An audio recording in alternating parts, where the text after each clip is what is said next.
Good morning and welcome to Manchester Histories Festival. The theme of the festival is the history of climate change, and this morning's session is disability and climate activism, setting an inclusive agenda. For the next hour, we've got an exciting panel here, so I'd like to introduce Nathaniel Yates, who is a campaigner who believes in access for all and a world that is fair for all. He's fighting for the rights of people with disabilities. He's been using very powerful videos showing inequalities in train station access, and he's been also bringing together local councillors, MPs and even Mayor Andy Burnham to get a commitment to equal access to stations in Greater Manchester. We're also joined by Dr. Lucy Burke from the Faculty of Arts and Humanities at Manchester Metropolitan University. She's a member of the Cultures of Disability Cluster, and her research is in the field of critical disability study, arts, health and social justice. She's also an environmental campaigner and trade union activist and host of the GND podcast and a national negotiator for UCU. And Dr. Harry Larrington Spencer is a research fellow at the Active Travel Academy at the University of Westminster, with a research interest in active travel and how to support people of all ages and abilities to walk, wheel and cycle for their journeys. She's also a Manchester resident and disabled activist lobbying for inclusive walking and wheeling infrastructure. And she sits on the walking and cycling board convened by Andy Burnham, the Mayor. And I'm Graham Sheriff. I'm from the School of Health and Society at the University of Salford, and I chair the Healthy Active Cities team. So, without further ado, I'd like to introduce, to hand over to Nathaniel, who's going to talk about his work, and we'll be hearing from the other panelists, and then having some questions from the audience. So do please think of the questions you'd like to ask the panelists. Anything you want within the theme of disability and climate activism. It's a massive area. So, Nathaniel. So, my name is Nathaniel Yates, and I've been working on train station access, mainly making sure there is sufficient disability access, like wheelchair ramps or lifts in place at train stations. And I've been working on this since 2018. I was doing my apprenticeship in 2013. This is how my story starts. And I was going to a place called Bromley from Reddish North train station. And I was running to get the train because it was going to be late otherwise. And there were stairs in the way. And I ran and I fell down and grazed my knee. And I thought, this is pretty dangerous because not everybody can access this. And there's going to be a few more injuries. So I didn't do anything for a couple of years, didn't see any changes, and then I actually thought as well that that somebody should do something. So I looked at Reddish North, went to a few other stations. So I went down the line to Bredbury. I also looked at Levenshulme. I looked at certain train stations as well, like Davenport as well near me, and I wrote a letter to my local MP called Andrew Gwynn. And he informed me that out of the 96 train stations in Greater Manchester, less than half of them were fully accessible for people with disabilities, walking impairments, people that were wheelchair users, parents with buggies. So I thought somebody should do something about it. So then I asked the Greater Manchester Transport people, and they basically said, this isn't accessible, please make alternative arrangements if you need to go anywhere. So then I set up a petition in 2019, and I did my own little videos on Reddish North, showing people how inaccessible it could be and how dangerous it could be. And I really partnered with the communities, like the councillors and everything else, and I put all my videos on the local Facebook pages. And it did the same for Levenshulme as well, because Levenshulme's got even a worse problem because both sides aren't accessible at Levenshulme, and it's the second most popular train station in Greater Manchester.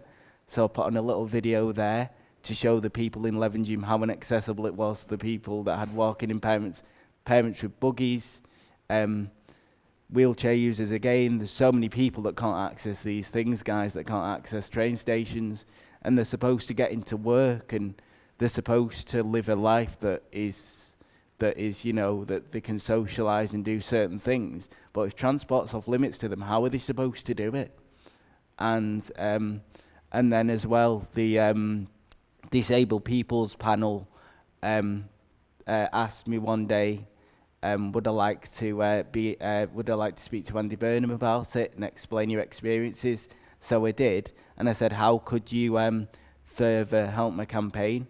Because he knew about my campaign before from Stockport College. She said, I'll do a travel journey with you. So I got 50,000. So the video went live and we went from Levenshulme and Reddish North and showed the problems. And then I got loads of tweets. So I couldn't believe people would actually take the time out to actually look at my work and my campaign. You know, people should be going, really, it's him again, how boring. You know, so like, it amazed me how many like people were saying, oh, this is brilliant, Nathaniel, you're getting this on the agenda, you're getting that. And then I've had meetings with TFGM and Network Rail as well. So they've been more responsive. I went on the Becky Wants show and called Network Rail out. Within 10 minutes, they'd asked me through a meeting. They said, great campaign on Twitter. And people are saying, well done. And we now have changes at Reddish North as well. Apparently there's going to be 2 lifts put in, hopefully, in the next couple of years, in the next 2 years, I think it is. Hopefully that's going to come, so we just need to make sure that that happens, and I've highlighted it generally, you know, the access issue generally, and as well, I want other people to, my next steps would be for other people to be able to do what I've been doing, you know, local residents somewhere else that aren't, that their train stations aren't accessible, to come out and actually show us and make videos about them and put them on Twitter and, you know, say this isn't accessible and start fighting and start saying why isn't it accessible? And, you know, things should be accessible for people. You know, it doesn't matter who you are, you know, equality is equality. If you can't access something, why in the 21st century can't you access it? There's always a solution to the problem. It's just, do people actually want to look far enough? Do people actually want to spend the money, the government? You look at it and think, well, there are alternatives, you know, there is always a way. It doesn't matter who you are. You shouldn't be discriminated against in life, you know, your attitude should be brilliant, and, you know what I mean, you can achieve so much if people believe in you generally. So it's been absolutely brilliant, and we just need to get those changes at the train stations like Reddish North, Levenshulme, and there's a lot more that I've not mentioned at Bredbury. And I know there's a big, big problem, and like you just got to have that belief and that patience and that willingness to fight. And if you do, you can achieve anything in life. So don't let anybody, you know, say to you, don't let anybody write you off or say to you that you can't do it, because you can.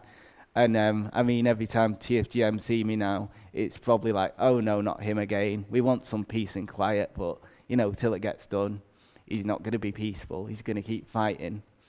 And that's basically my journey. Thank you, Nathaniel. That was really inspiring. Thank you. It's great to hear what you can achieve with creative approaches like that. And you're absolutely right. It's shocking that Greater Manchester stations are not accessible. So, you know, great work, and those lifts and you know, extra access can't come soon enough.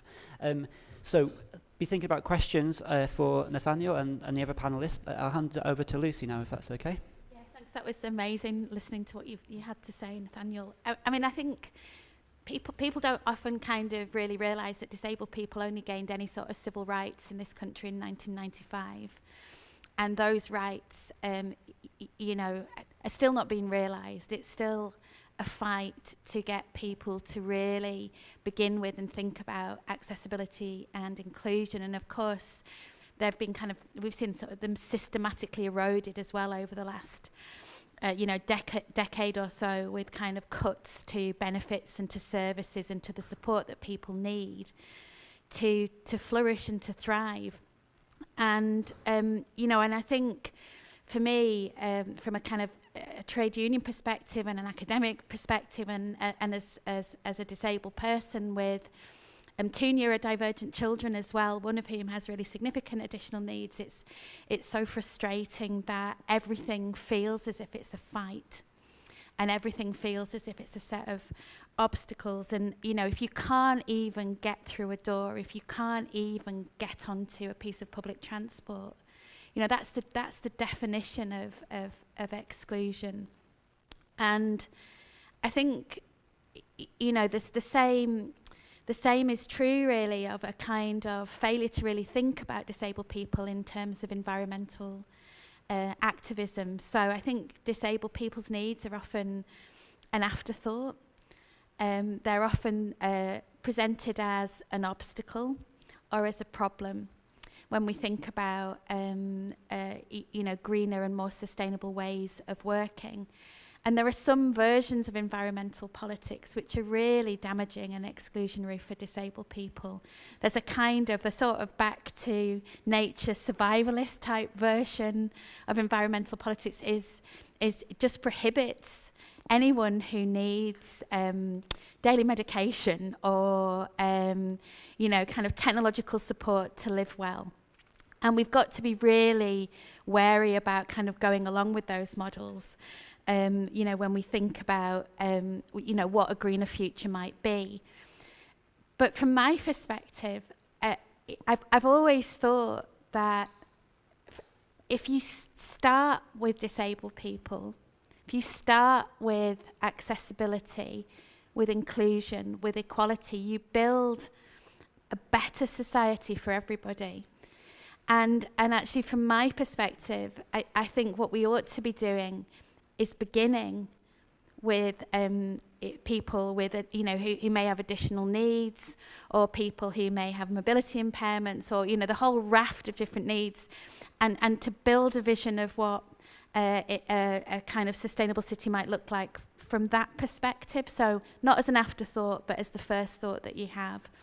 Not as something that you try and sort out after you've built something or developed something, but something that you start with. And I think that that's good for everybody, and is how we ought to be thinking. Because, of course, I think the other reality of the climate emergency is that, disabled people are going to be the people who are the most obviously impacted by it. So, the people who can't easily move or go somewhere else or relocate, but also that it's going to create more and more disabled people.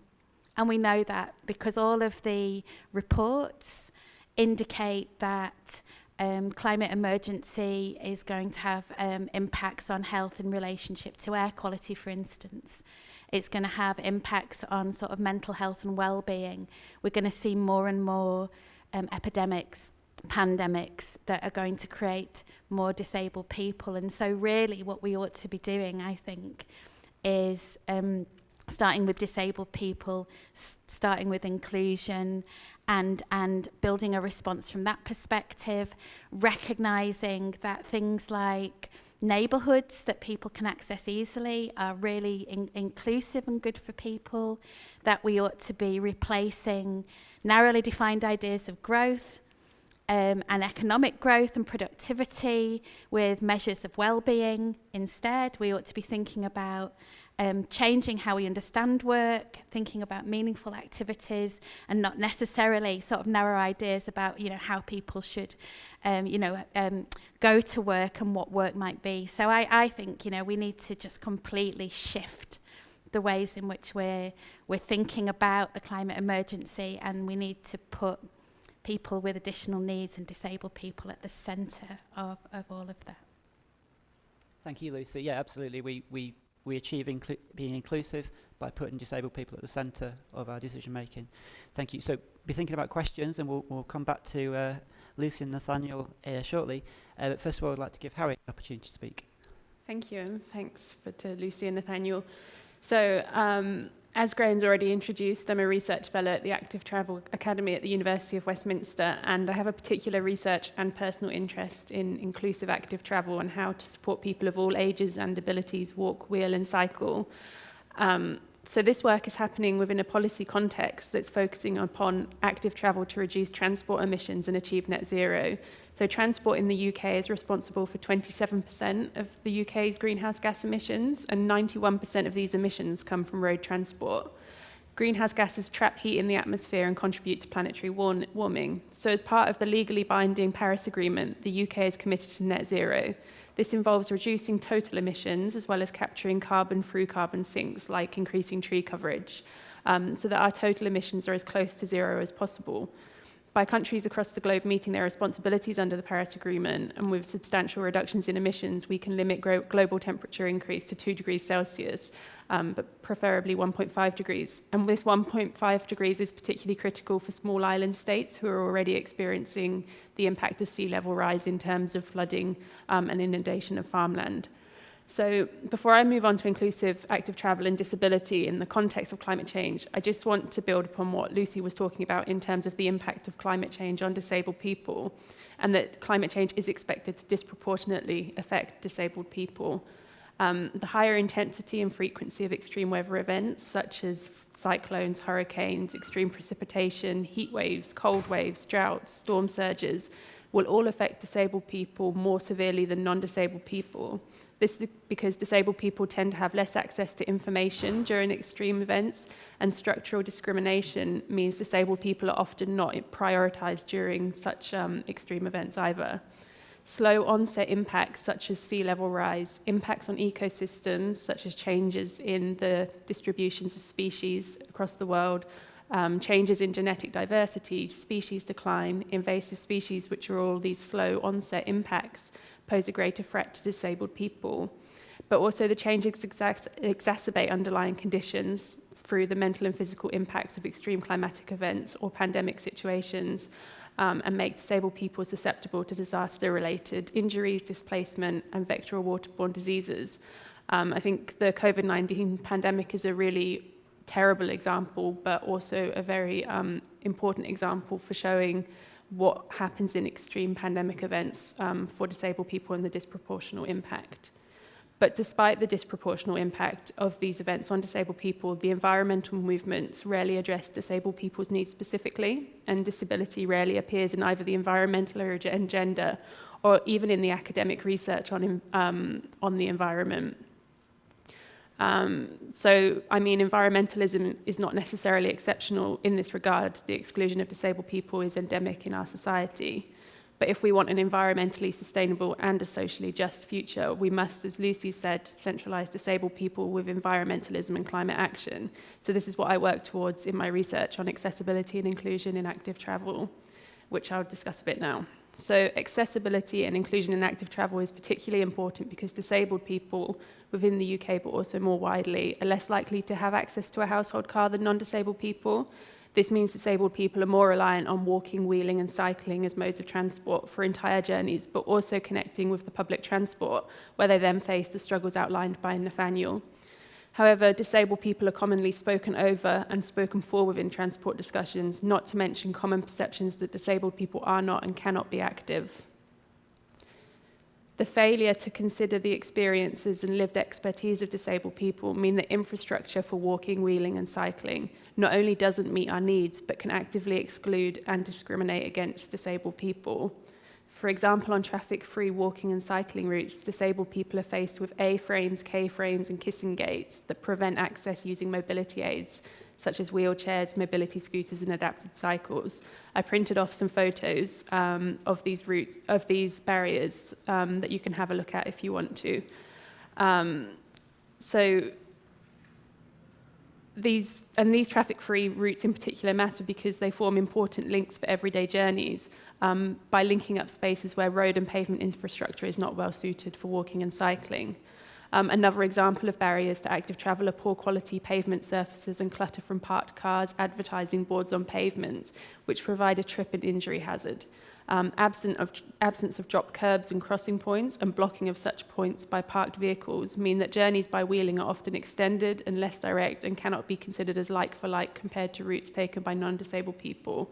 In research by Healthy Active Cities on active neighbourhoods in Greater Manchester, when we were talking to older residents with mobility impairments about their experiences of local streets, participants spoke of being trapped in their homes, unable to safely navigate pavements with or without mobility aids because of their poor condition. And these access failures aren't just annoying or an inconvenience, they're painful.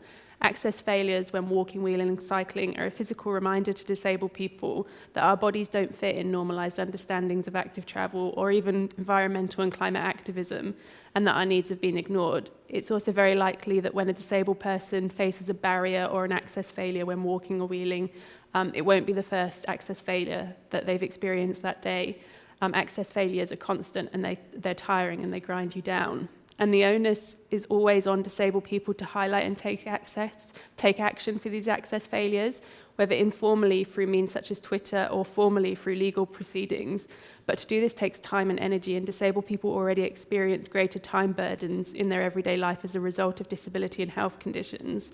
And by highlighting and reporting access failures, disabled people are commonly perceived as killjoys or as making things difficult, when we simply want to get to where we want to go with the same ease as non-disabled people.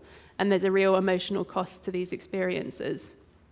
And disabled people also face a range of other barriers to active travel than non-disabled people. So one of these is that being active as a disabled person is incredibly expensive.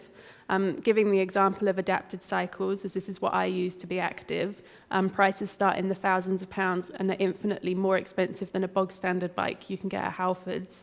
In addition to the purchasing of the cycle, there are the further costs in terms of insurance and storage, which all tend to be more expensive than for a standard bike.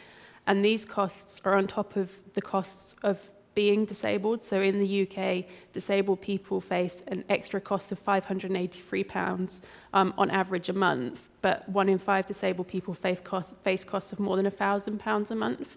And this is calculated before the increase in cost of living that will disproportionately, again, impact disabled people.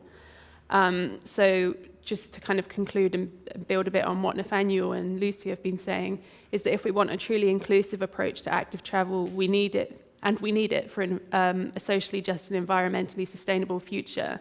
We need to understand and centralise disabled people within active travel discussions and work to reduce the barriers of being active. But we also need to recognise that disabled people alone should not have to shoulder the responsibility for ensuring this, meaning that everyone involved in active travel, both personally and professionally, needs to understand inclusion and accessibility and be committed to integrating it into our work and activism. Thank you. Thank you, Harry. Yeah, there's so much in that. Yeah, there's. I found in active travel research, I found that you come up against that assumption all the time that disabled people are not active or do not want to be active, so you don't have to consider them in active travel planning, which is just so wrong. I've got a question to kick us off, if that's okay, and it kind of follows on from what you were saying, Harry. We don't want to force disabled people to be the ones responsible for fighting for infrastructure all the time. However, we want to make sure that activism is inclusive. So what advice do you have for disabled people who would like to be more involved with climate activism? I could choose someone, but if someone's keen to start, then... I would say if you want to get involved in any campaign, you've got to have that core belief that you're gonna achieve something great with it. You know what I mean? It has to be something that you fully believe in and you're fully behind. Because if you're not passionate about it, you can't fight properly with it. So it's like my train station campaign, I keep asking people, I'll never go away, but it comes from the passion that I have to see a truly inclusive and exclusive society, really. And you've got to be that way with any campaign. It has to start with a passion and something that you really care about. I think one of the things I was most proud that I achieved when I was I represented disabled members on the National Executive Committee of my union, which is the University and College Union, and one of the things that I was proud that I achieved was a kind of accessibility checklist, which sounds really kind of straightforward, but it was a way of trying to think through how to make any event or any meeting accessible for everybody, and to have those things in place at the start so that there weren't obstacles and barriers, so that that's in the forefront of your thinking, and literally to enable people with different needs to participate in things. And you can't have an inclusive activism, and you can't have something that claims to be egalitarian or open to everybody if people can't access it, if you can't get through a door, if you don't have proper if people haven't thought about signage or or the impact maybe of background noise on some people, all of these things which I think you need to be aware of and to signal that from the start. So I think there are some really practical things that need to happen to create an environment that, you know, that is open and hospitable to everybody. And then I think there are ways in which we need to organise how we talk to each other and what we do to make to make things accessible as well. You know, I've been working with learning disabled people in a theatre company around sort of leadership. You know, and to transform ideas of leadership to make sure that learning disabled people can, you know, have the space to realise their aspirations and talents. And you have to change how you work. So I think we need to change how we do things, change how we work, how we engage with each other, and then create something that's properly, not just lip service. You know, equality is a practice. It's not just what you say, it's got to be what you do. So we have to change how we do things. I would say in terms of disabled people being involved in kind of climate activism and environmentalism is that there's so much to do, and it's so exhausting. You can't do everything, and I think, as Nathaniel says, is follow your passion and find something that you're truly you're truly passionate about, and it's kind of it's a small part of it, but it will make an impact. So my example is I look at active travel, and that's something I'm passionate about personally, and I do it for my work as well. And actually, it's a bit of a time and energy saver. So the two overlap, and it's difficult to explain, but it makes it more possible for me to be an activist as well as work a full-time job, as well as be disabled and chronically ill. Because I think the time that it takes to be disabled and chronically ill in terms of hospital appointments or looking after myself and self-care, then they take a lot of time as well. So it allows me to manage all of those. And I think sometimes that's something that non-disabled people don't really understand, is that you're being an activist and you're focusing on one thing, but you can't focus on everything. And I think that's a really important point. I mean, just to come back on that, I think disabled people understand how power works really well, and what it feels like to feel powerlessness and to understand kind of systemic discrimination really in a very sort of lived way, and I think that can bring this kind of energy for change, which is massively important. But it's I just think about all the paperwork I've got. Like you just accumulate paperwork, which is like pointless paperwork. Like I've got so much paperwork and documents nobody ever really reads, but you're asked to produce because it's supposed to help. I mean, all of that stuff. I think we're in a good place to push for change. But absolutely right. So sometimes the energy, the kind of what you can't do everything, and I think that's another thing everybody's got to bear in mind. Just to come back on it, I think it was Lucy's point about the environment being right. A lot of places don't actually ask when they're building a new thing. They don't actually ask disabled people's opinion, so it is kind of difficult because they just assume, and then sometimes when the actual thing is ready, the building is ready, they don't think about the practicalities or the use of it. So I think you've got to bear that in mind. Like, you can either want a bit of equality, or you can actually want total equality. Like, what do you want? Do you want to go over people's heads, or do you actually want to ask and get the projects you're doing perfect, not exclude people? Do you want total equality or not? Thank you, and thanks all. That's really good suggestions there, really helpful. So, questions from the audience, please. We have some mics, I believe, to be passed around. Great. So, yeah, it's in the front here, please. Thank you. I have a question for both Nathaniel and Harriet, if that's okay. And the same question. I know that you guys use social media very effectively to send your message out. I was wondering what you think that will be the most effective way of actually communicating your experiences to the wider audience, and what will be the most effective way you think is to actually make a change? Because I know, Harriet, you mentioned that equality impact assessment and using the legal tools to your effect, and I know Natalia, you're using YouTube a lot, so I was wondering that what you guys' experience of that. Thank you. Who would like to go first with that? You want to go first? Go first. I was gonna. Well, I think the social media is very, very important for getting your message out there, because you look before Twitter, Facebook, Instagram. It was a lot harder back in the day without the internet. But I also believe that, you know, you can't. If you're working with an organisation, say for example, I've worked with Network Rail. You've got to be nice and polite with them. There's no point in totally being angry with them all the time.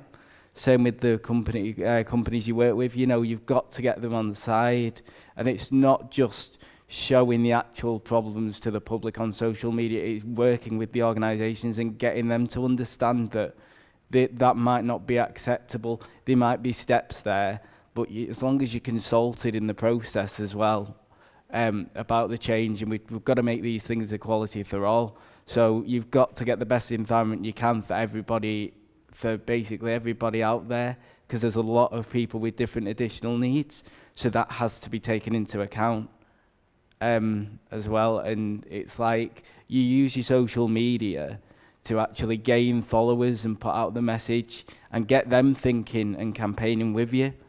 That's what I do it for. So get people to think wider, in the wider community, in the wider context. Because a lot of people have come up to me and said, I've never thought that there's stairs there, never thought that there'd be a big problem. So it makes the non-disabled people actually think about it, that there is a problem there with the stairs at train stations. Because if you don't have that experience, sometimes you don't think about it. So social media is quite a powerful tool to get people to change their minds and to actually think in a wider context. Thank you, and then Harry. Yeah, I would agree with Nathaniel. From looking at Nathaniel's videos, I'd say that he is much more effective at using social media productively and creating relationships to take people with him in terms of making railway stations, for example, accessible.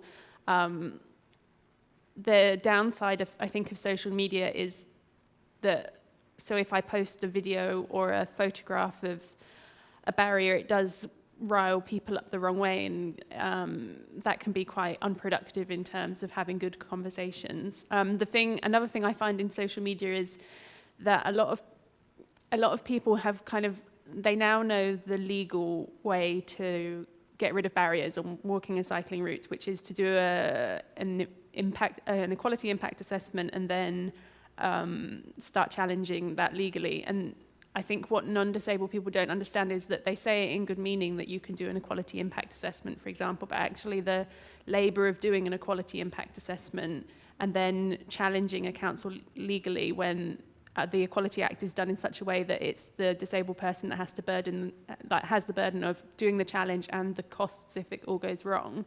Non-disabled people don't really get that, but actually I found that what social media does is there's a way to, as Nathaniel says, kind of bring attention to these inequalities and go and take a different route to start challenging them and kind of, showing people how problematic they are and that people want a change and people do want to see more inclusive walking and cycling routes, for example. Thank you. And Lucy, I don't know how involved you are with social media, but I know that you do a podcast. And how do you, is that something you use to get a message out? Can you tell a bit more about that? I mean, I do use social media. I've never thought that. I think social media is useful for getting information out. I don't think it's a good place to have a reasonable discussion often, but I think it's got it's kind of it's definitely got its role. It's not accessible to everybody. Lots of people can't engage with it.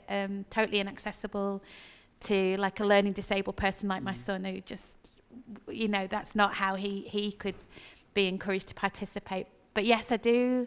I'm the host of the Green New Deal podcast, and the whole idea of that was to provide a kind of space to have good conversations about environmental activism and change. And so the thing that I'm proud about what we've done is we have long conversations with people and to explore sort of key ideas. And I've tried to talk about equality and discrimination and disability and things like care, because I think care is like at the root of the world I want to see develop on the podcast. And and it's a way of kind of spreading, I suppose getting people to be more engaged in the conversations we need to have. So I think there are loads of different tools we use.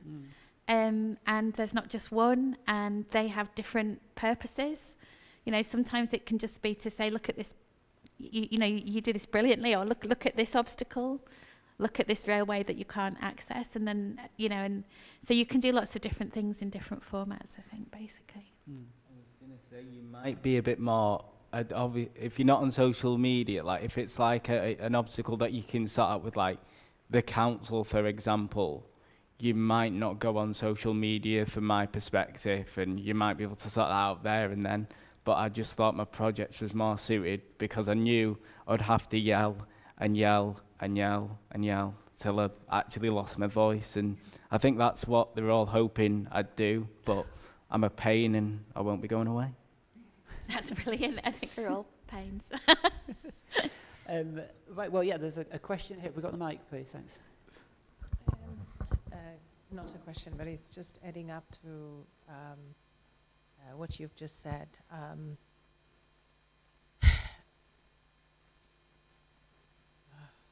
just so emotional. Well, I'm a person with chronic disease, but I also have autism and ADHD.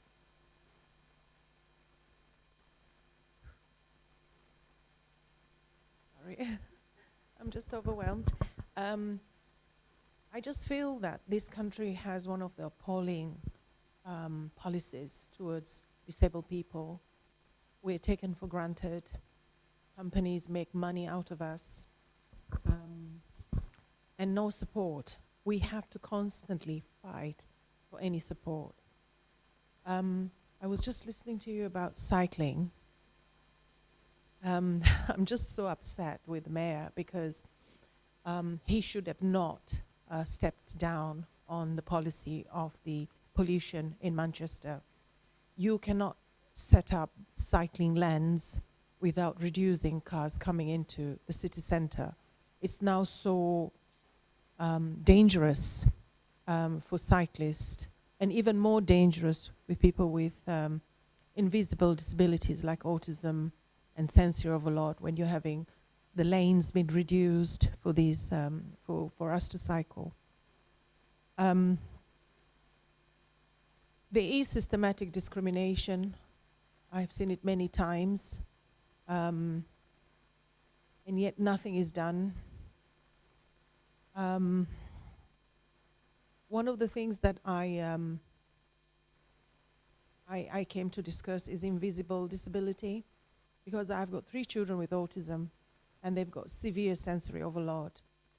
You cannot go to anywhere where there is spaces where the only company that I went and I said the music is too high, my son is having a sensory overload, was Nike, and they reduced the volume.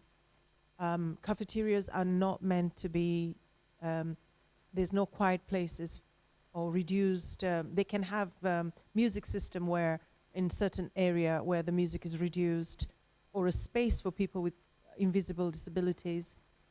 I was recently, I went back to my uni because I did my master's there at University of Manchester, and I went back thinking it's a new building, Manchester Business School, and I will see a lot of changes, because when I was there for almost 10 years, because it took me that long to finish my degree because of my disability, which most of the time they were not empathetic at all. I thought changes would be made, but it was so difficult to get around.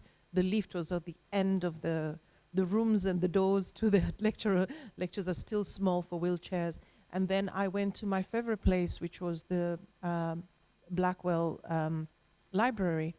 And before, they used to have a place where people can just sit in for people who are not well. There was a lot of space. And now there's literally no space for wheelchairs or even any chair. And I was there and I was really struggling because I wanted time. I was overwhelmed because I've been around the whole day at the university. So I wanted somewhere to sit and look at a book, read, and then buy it. So I ended up buying 2 books without even understanding what they were because there was no space. So I also went to the next door coffee shop.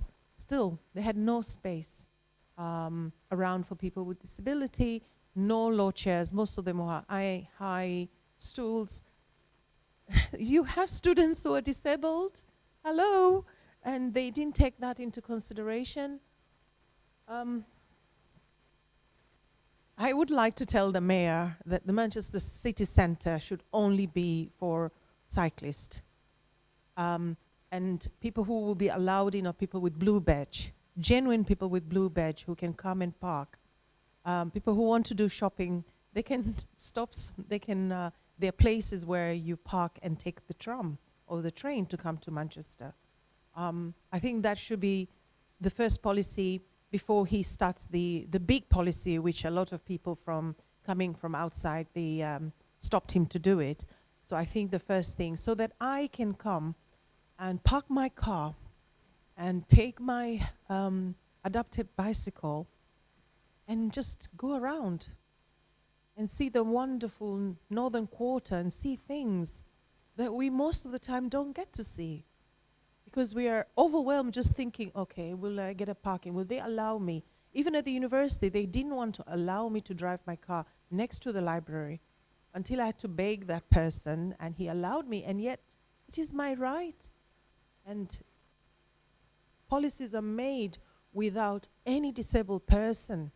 I was appalled to find out at the Manchester Council Disability for Children, the panel which included counsellors, they didn't have anybody who was disabled or a person with autism or the ADHD, and they make policies which are not, you know, and I remember in a meeting I had this, it was not an argument, but I was explaining that my son has to go, I have to drive 4 hours a day to Cheshire to take my child with disability. Why can't we have schools in Manchester which are green, holistic, small schools? All our green spaces have been taken away. So no wonder mental health is so high. And so you can imagine people with ADHD and autism, how our mental state is. And she was very arguable with me. And at the end, I wrote a letter. For the first time, I took that initiative and I wrote to the solicitor at the council, and she wrote me a letter of apology just before election. So I'm hoping that disability and climate activism will really push forward in terms of working with policies and companies. I've set up a company. It's not a company, it's an award thing. It's called Icon Autism. I really don't want to make it big, but my thing behind it is to award certificates for companies. You know, when you have those things at the door, stickers at the door, I wanted to have a sticker on the door and say that we are autistic, we are a disabled-friendly organization. We have people with autism working with us. We have accessible. So those, it's like an endorsement. So when people with disability, they can choose which shop to go into once they see that sticker outside the door. So let's work together. And I really look forward to, because I've got 3 children, and myself, I have autism. It's very difficult. I have a degree, and yet I'm always overwhelmed.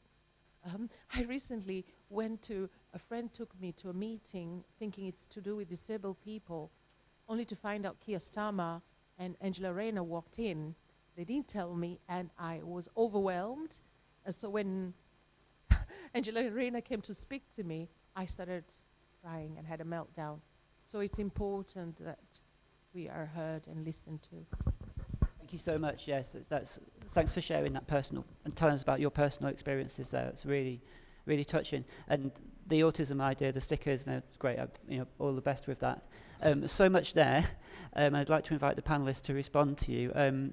There's sort of the invisible disabilities idea, but also particularly about cycling. So I don't know if Harry'd just like to talk about the cycling in the city centre aspect, and then maybe we could pick up on some other issues.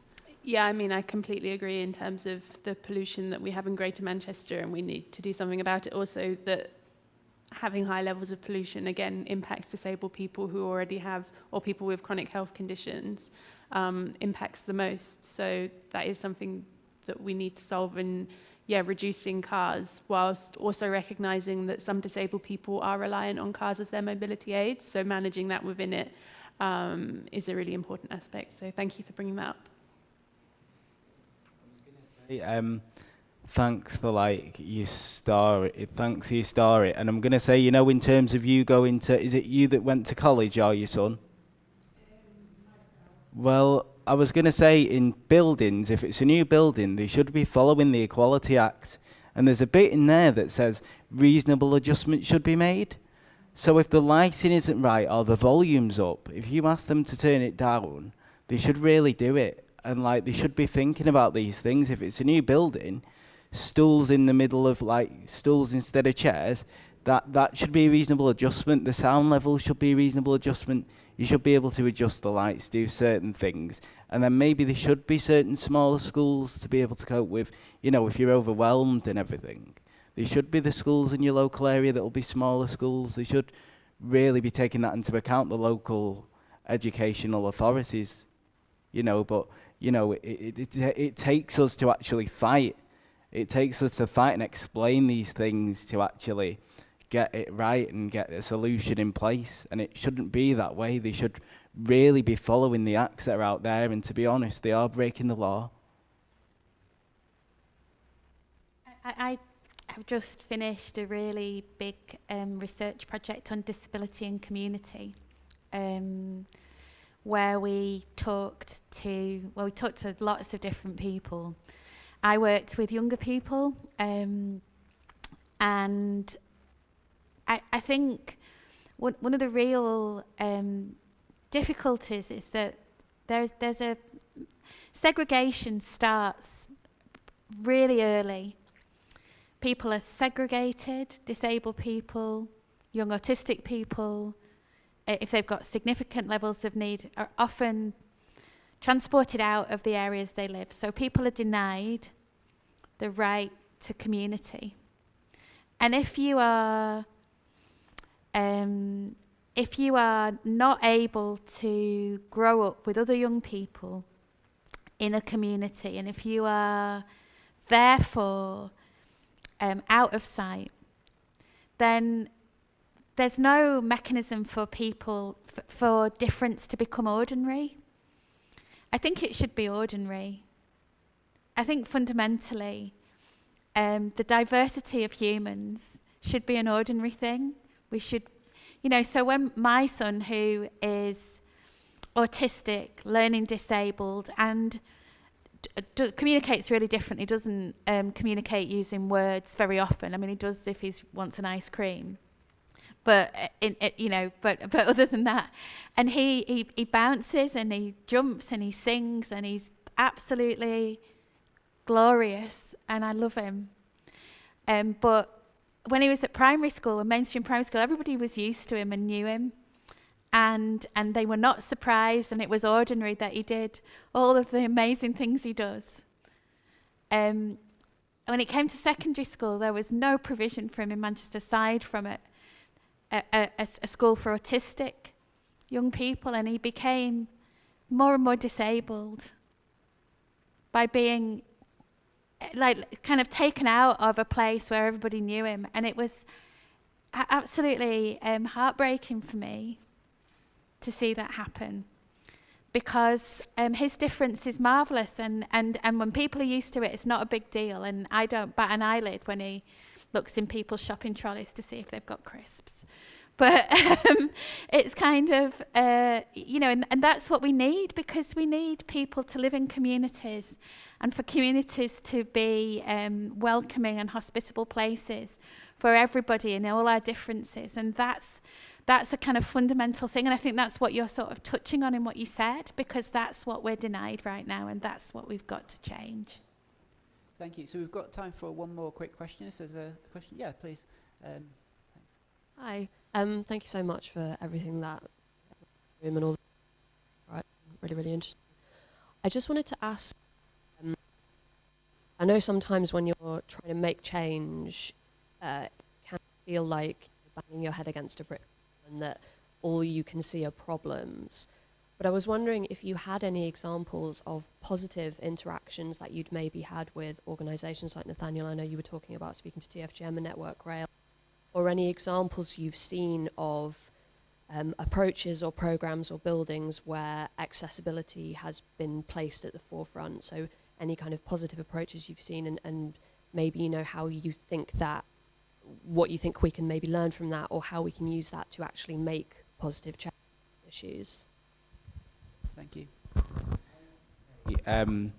Well, I'll give you two positive examples. So the Disabled People's Panel that I'm like an honorary member of, because it is their organisations, but because I've done the train station stuff and I've been positive.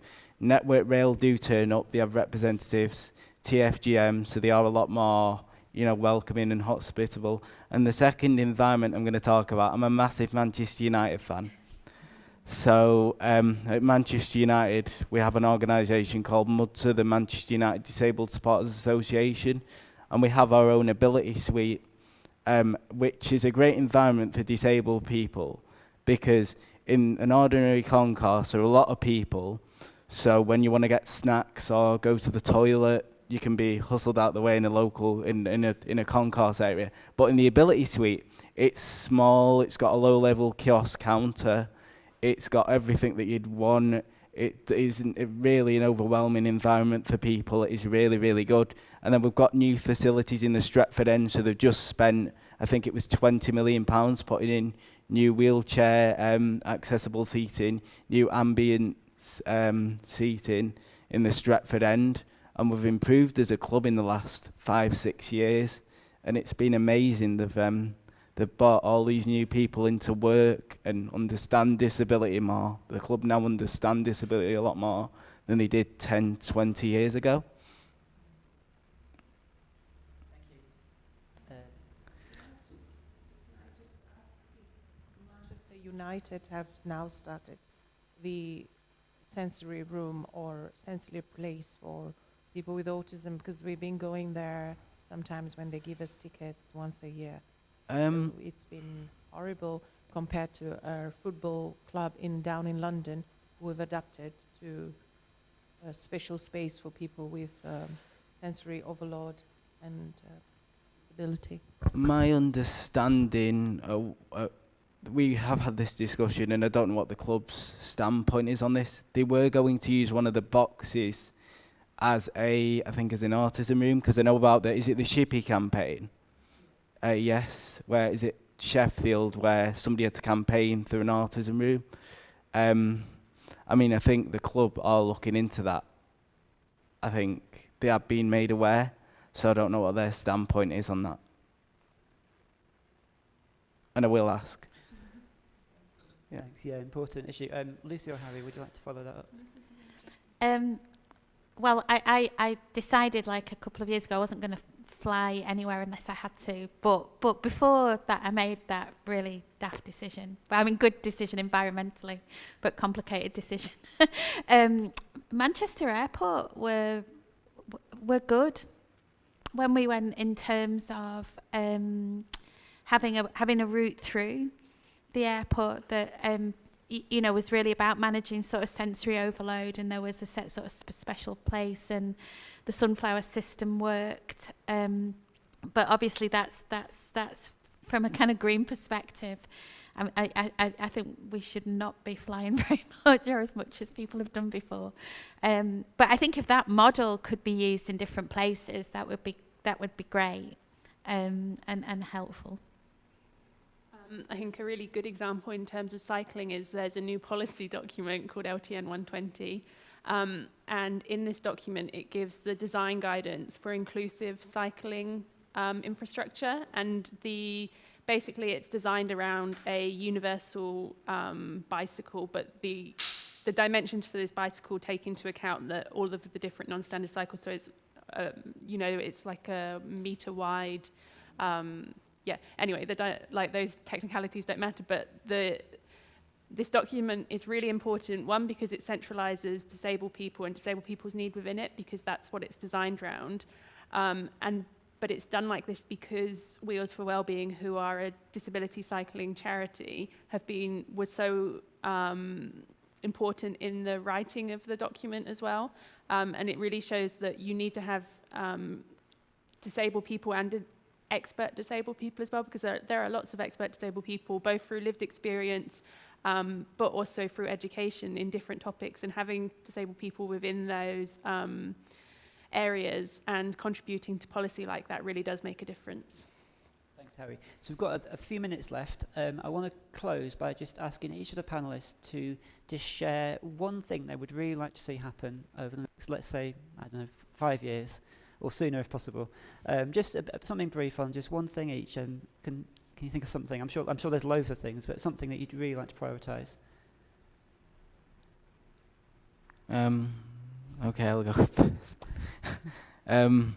So I would prioritise, like, the attitudes of organisations have to change to actually include disabled people's opinions, and the fact that, like, you've got to recognise certain people with disabilities, but that's got to be the norm.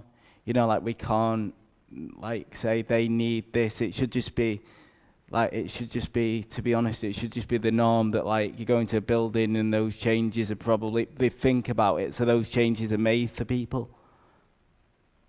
Brilliant. Lucy?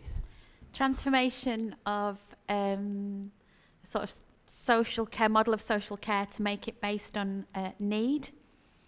What do you need? What do you need to flourish? What do you need to thrive? Rather than what's wrong with you? How do we make it difficult for you? How do we gatekeep?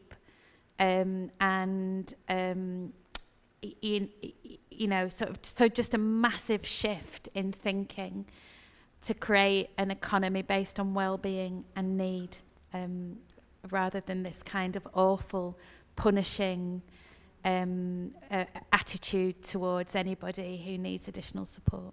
Absolutely, yeah. And Harry?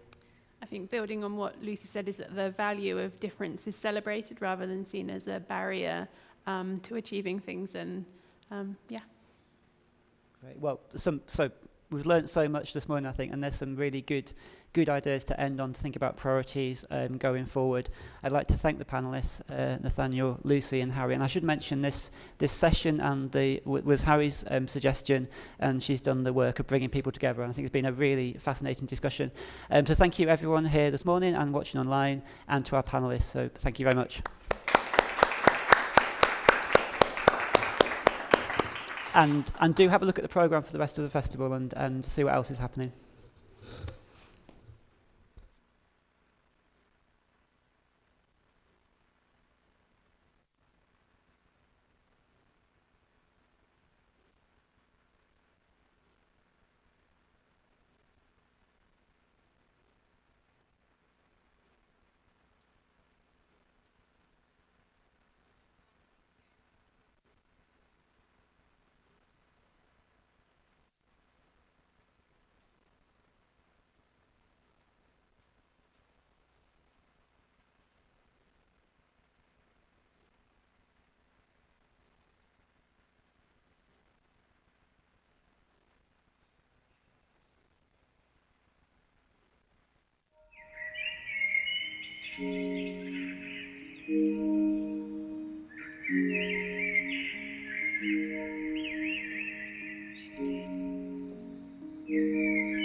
Our session was about a new phenomenon that we are calling right-wing eco-populism. I'm Carlos van Tongeren. I work at the University of Manchester, and this is part of a project that I'm working on with two colleagues that were also present at the session.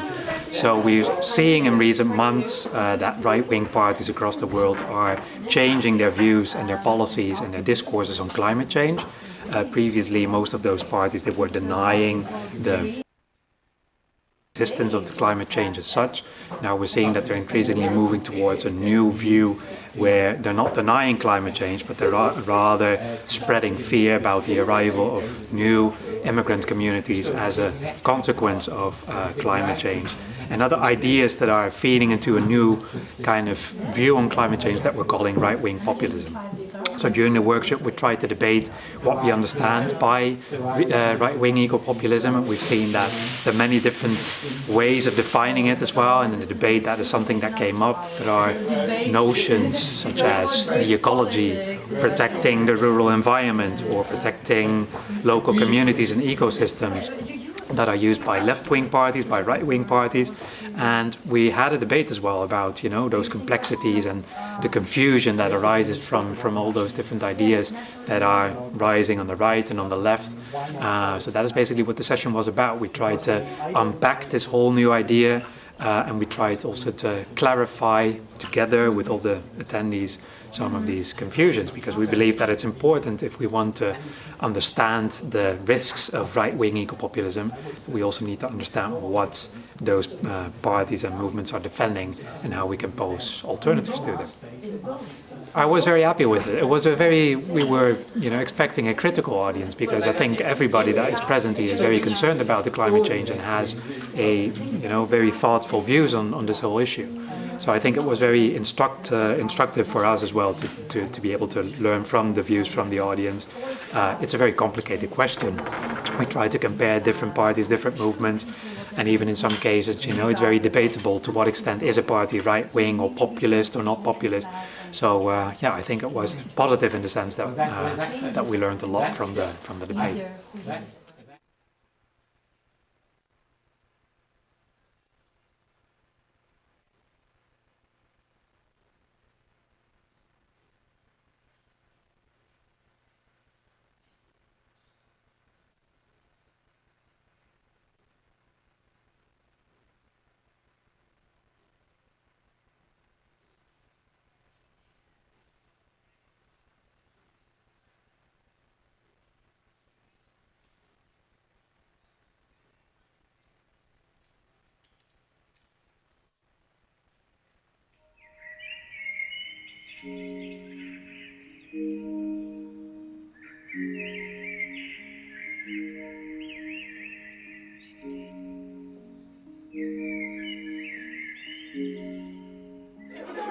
So today's session was part of the Manchester Youth Climate Assembly, which we are running in Manchester over June. And so it's been a pleasure to be part of the Histories Festival with that. And we've been training facilitators today with lots of different ideas for workshops to deliver to young people as part of this assembly.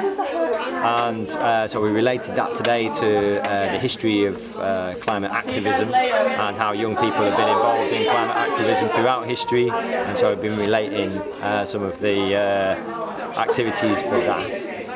So it's been really good, yeah, it's been a really vibrant session, and we've got through quite a lot of activities, and so we're raring to go for the rest of the month now, so it's been good to be part of the Histories Festival. Yeah, really happy with how the session went. Yeah, the participants are they're a great bunch, and so lots of mixed experiences and skills, so they are now going to go into their groups and go around different regions of Manchester, engaging young people around Manchester, and teaching them skills, providing workshops and providing other activities which is going to empower the young people of Manchester to become climate activists themselves, whatever that may mean. So it doesn't mean waving a banner around, although they might want to do that. It might be that they want to go into political activism or go and volunteer for organisations and choose a college course or a university course that helps them get into a career that they didn't have in mind otherwise. So yeah, it's been really good to throw around ideas today and get our sessions boxed off for the rest of the month as part of the assembly. So it's been really good, yeah. I've really enjoyed today's session. It's been fulfilling in the sense that the last session was full of so many ideas just flying around. It was slightly chaotic, but in a productive way, so it was good. But today it's been really valuable just for bringing everything back together, building clarity, and I think having more familiarity with the people that we've been working with as well. It's felt very comfortable, so it started to feel like we're at the beginning of something super productive here, which is really nice. I think that it will make me a lot more open to be flexible when I'm planning and things to do with my volunteering activities. So because I'm in a few climate volunteering groups, I think that when you're working with other groups, it can be difficult to reach consensus because there's so many things that you want to be doing, because there's so many elements of climate change that need addressing. But I think that this has really helped me to see that it's good to be flexible, it's good to hear other points of view, and I think out of that more kind of productive side of things, that I think that it will just make me more open to working with a diverse set of people, because there's so much value in taking in different opinions, so that's been really nice.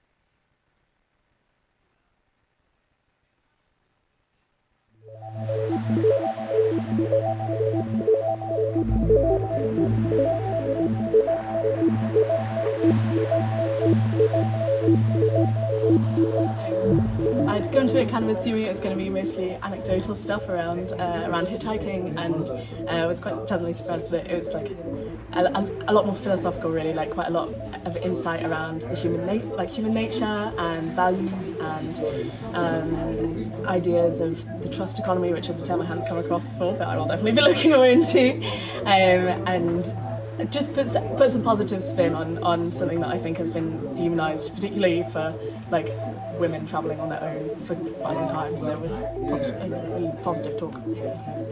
I really hope I'll do something. I think I've kind of been working up for a couple of months, like hitchhiking sounds like something I'd really love to do, but there's so much kind of inbuilt fear around it, especially like in recent years, stories like Sarah Everard and like, obviously not a hitchhiking story, but stories about women and safety and just that whole general thing. So I think there's a lot of cultural stuff to get over, but it as a lifestyle almost, it really interests me, and it seems a great kind of counter to so much of like the living crisis, for example, and capitalism and so many themes. It feels really radical, and I'd love to try it.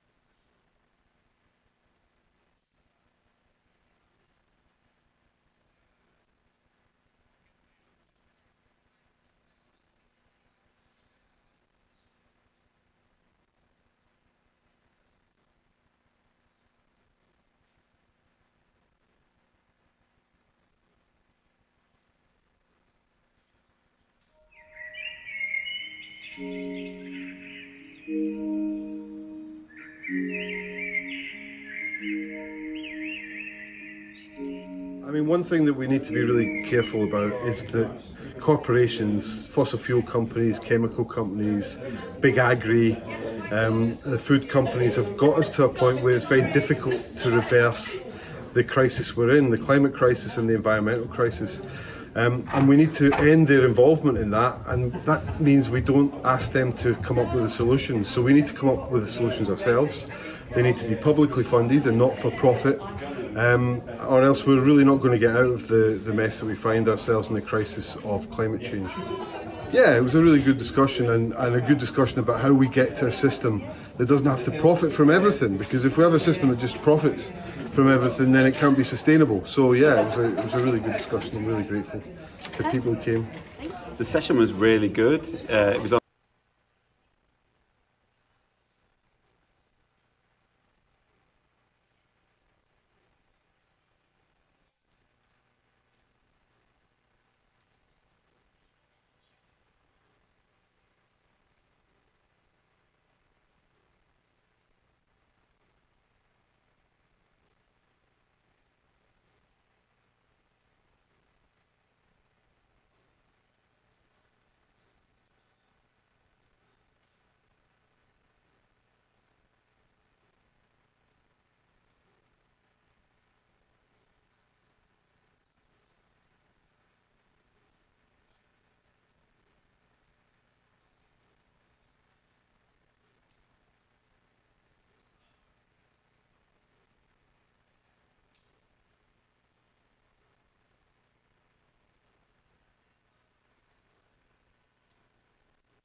And then Simon's going to speak for a few minutes about his story of what brought him into taking action.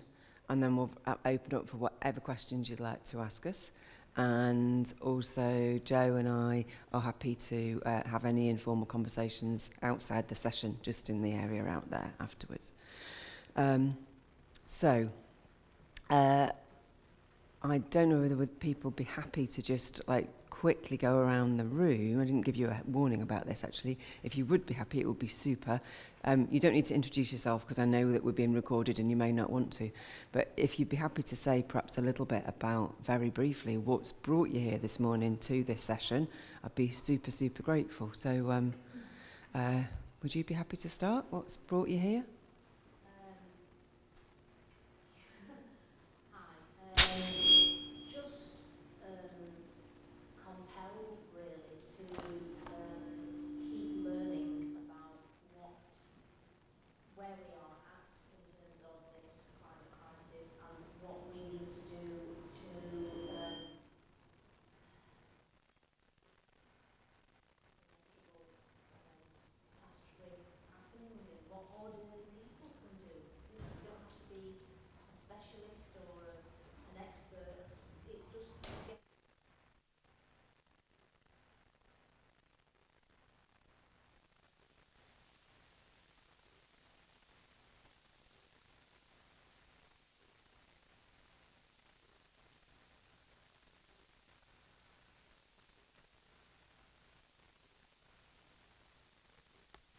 Anyone else? Thank you.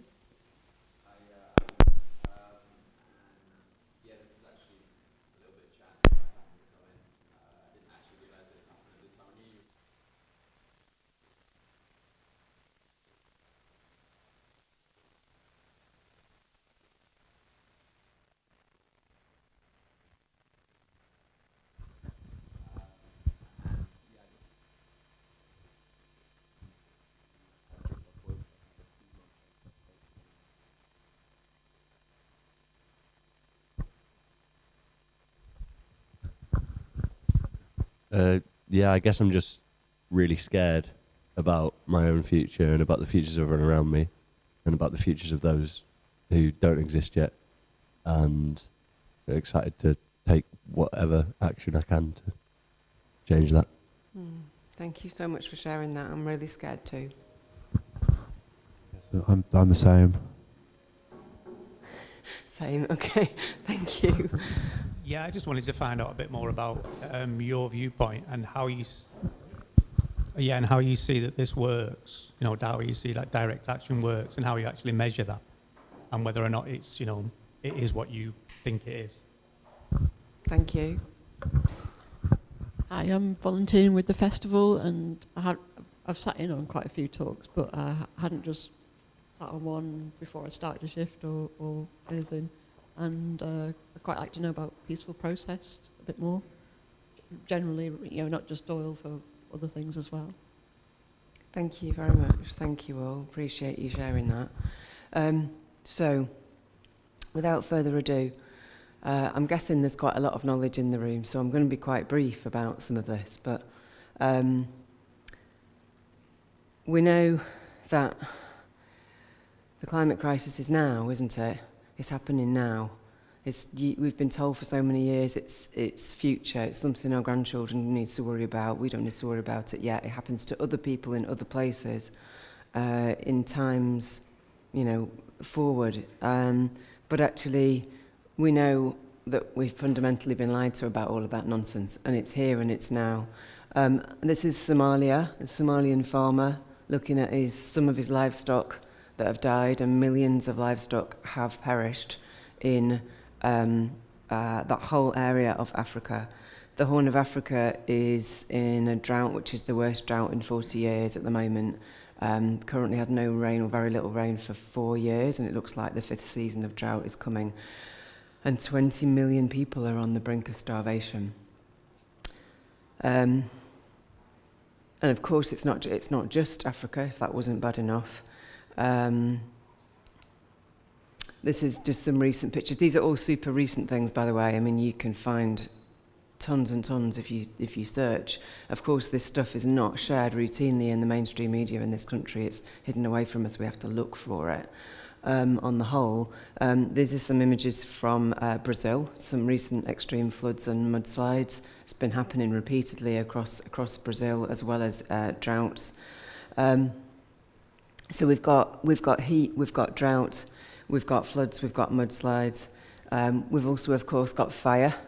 We've got increasing wildfires that have been happening for many years now, going up and up and up across the world. These are just some very current examples. The top left one is actually New Mexico. The fire seasons in America are getting starting earlier, being bigger, being stronger, lasting longer, mega fires, etc. We've also got Siberia. Not everyone knows that the Arctic's on fire. You'd think Arctic, that's cold. It's on fire too. Huge, huge fires across Siberia. Russia has hundreds of active fires, and the Russian government is doing very little about controlling them. We don't really get to hear about that stuff, do we? And then recent fires encroaching on Athens in Greece. This year, I was going to say summer, it isn't even summer yet, it's actually late spring. And of course, there were huge fires in Greece last year. 1% of the area of Greece went up in flames in one summer last year. So Europe is not going to escape. We are not escaping. If you are like me and you're a bit of a climate geek and you look for this stuff, you'll have seen that there's a massive heat wave forecast that's about to hit large parts of Europe at the moment. Spain, France, going to be 40 degrees in the next few days. And of course, India, again, if you do look at this stuff, you may be familiar that there's been, for weeks and weeks now, severe heat wave affecting more than 1 billion people across India and Pakistan, with temperatures often in excess of 50 degrees centigrade. And that heat wave is still going on. It's sort of ebbing and flowing, but it is absolutely still going on. And it's more severe and it's earlier than these parts of the world normally get. So that's more than 1 in 10 of humanity have been in extreme life-threatening heat. Do we hear about this stuff? Hardly at all. I think it took 3 weeks of it occurring for the BBC to even report on it. And what this means, of course, is when you get heat and drought, you can't grow food. You don't need to be a climate scientist to work that out, do you? You can't grow food. And India is one of what's called the breadbasket areas in the world, the main grain-growing areas that feed most mouths on the planet. And India is usually a net exporter, but India's government have put an export ban on almost all exports of wheat at the moment because their own wheat crops have been battered by the drought and the heat. So that's where we are. Food globally is being impacted, and it's not just in India. So in Canada, we sometimes think, or we're sort of told to think that global north rich countries aren't impacted and we'll all be all right. That's just rubbish. Nowhere across the world is separated from this. Nowhere is actually safe. The US has had huge impacts. And Canada also, the Canadian breadbasket is another of the major growing areas globally. It's had huge impacts on its grain-growing crops from a whole range of extreme weather, in this case drought and also heat. You can see they're hitting wheat production by 40+%. And the Middle East is another area that's been hugely hit by drought, and in fact the evidence shows that the conflict and the recent history of Syria has been exacerbated by historic levels of drought, and that drought is continuing, and they're barely able to actually grow crops for large numbers of people. So coming on to the US, this is a picture of a dam in the US. Doesn't look like a dam, does it? Just looks like a puddle now, and it kind of is a big puddle. The Western USA is in a 1,200-year mega drought. We don't really hear about that stuff either, do we? At the moment, 38 million people in California are under a heat wave warning. 38 million people in a heat wave warning. And they're, over this weekend, they're forecast to have temperatures of 100 to 120 Fahrenheit, because they use Fahrenheit in the States. I can't translate that, but it's bloody hot. And it's life-threatening. For many people, particularly old, the very young, the vulnerable, the disabled. And of course, these ongoing mega droughts challenge water resources, they challenge wildlife, and they challenge crops. California is apparently one of the main centres for growing fruit and veg for the whole of America. I think something like more than 50% of fruit and veg for Americans is actually grown in California. I didn't realise that until recently. It's astonishing. But there's water restrictions. They might be okay now, but what about next season? They're going to really struggle to grow. This is impacting now on millions and millions of people. And there's so many systemic, interconnected impacts that we don't think about, because we're told to think very simplistically, like, oh, well, heat just means you put a fan on or you put your aircon on. It ain't that simple. It drives up energy demand, but at the same time, all these impacts have so many, well, I was going to say unforeseen. They're not unforeseen. They're really obvious circumstances and results. So one of the things that happens when you get dams forming puddles like that because the water runs out, because there's no rain and everyone keeps using water, is you get water restrictions on humans, you get wildlife dying out, and you also get energy threats because they use these dams for hydroelectric power. But they're not going to be able to produce so much hydroelectric power because the water's not flowing. So all of these things are interconnected. And of course, here in the UK, we might think, well, we don't have weather like that, do we? But we're not immune. We're absolutely not immune. We're getting more and more extreme storms, more floods. We know in parts of Manchester we've had flooding year after year. Parts of Greater Manchester and the northwest, we know that, don't we? There's some pictures from Storm Arwen. 1 million people were out of power. Storm Arwen. Millions and millions of trees down, millions of people's livelihoods. And huge economic effects, huge cultural effects, huge mental health impacts that are never really measured. And what's also hardly ever talked about is more than half of our food in this country is imported. You don't have to be a scientist to work the difficulties of that out when all the other food growing areas in the world are being challenged right now. So what's our government doing about that? Well, you'll have seen the food strategy stuff in the news recently. They're not really tackling what they need to be doing one bit. So it's not just heat, drought and floods. It's also the rest of nature, because we are nature, aren't we? We're warm-blooded mammals. We're just one species amongst millions of species. And what's often forgotten when we're talking about climate impacts and climate science is the oceans in common conversation, because we don't live in the oceans, so we tend to forget about them. But they're 7/10 of the Earth's surface. And if it wasn't for the ocean's ability to absorb excess heat in the atmosphere, we'd already be dead, because 93% of the excess heat has already been absorbed by the oceans, which has massively driven up ocean temperatures.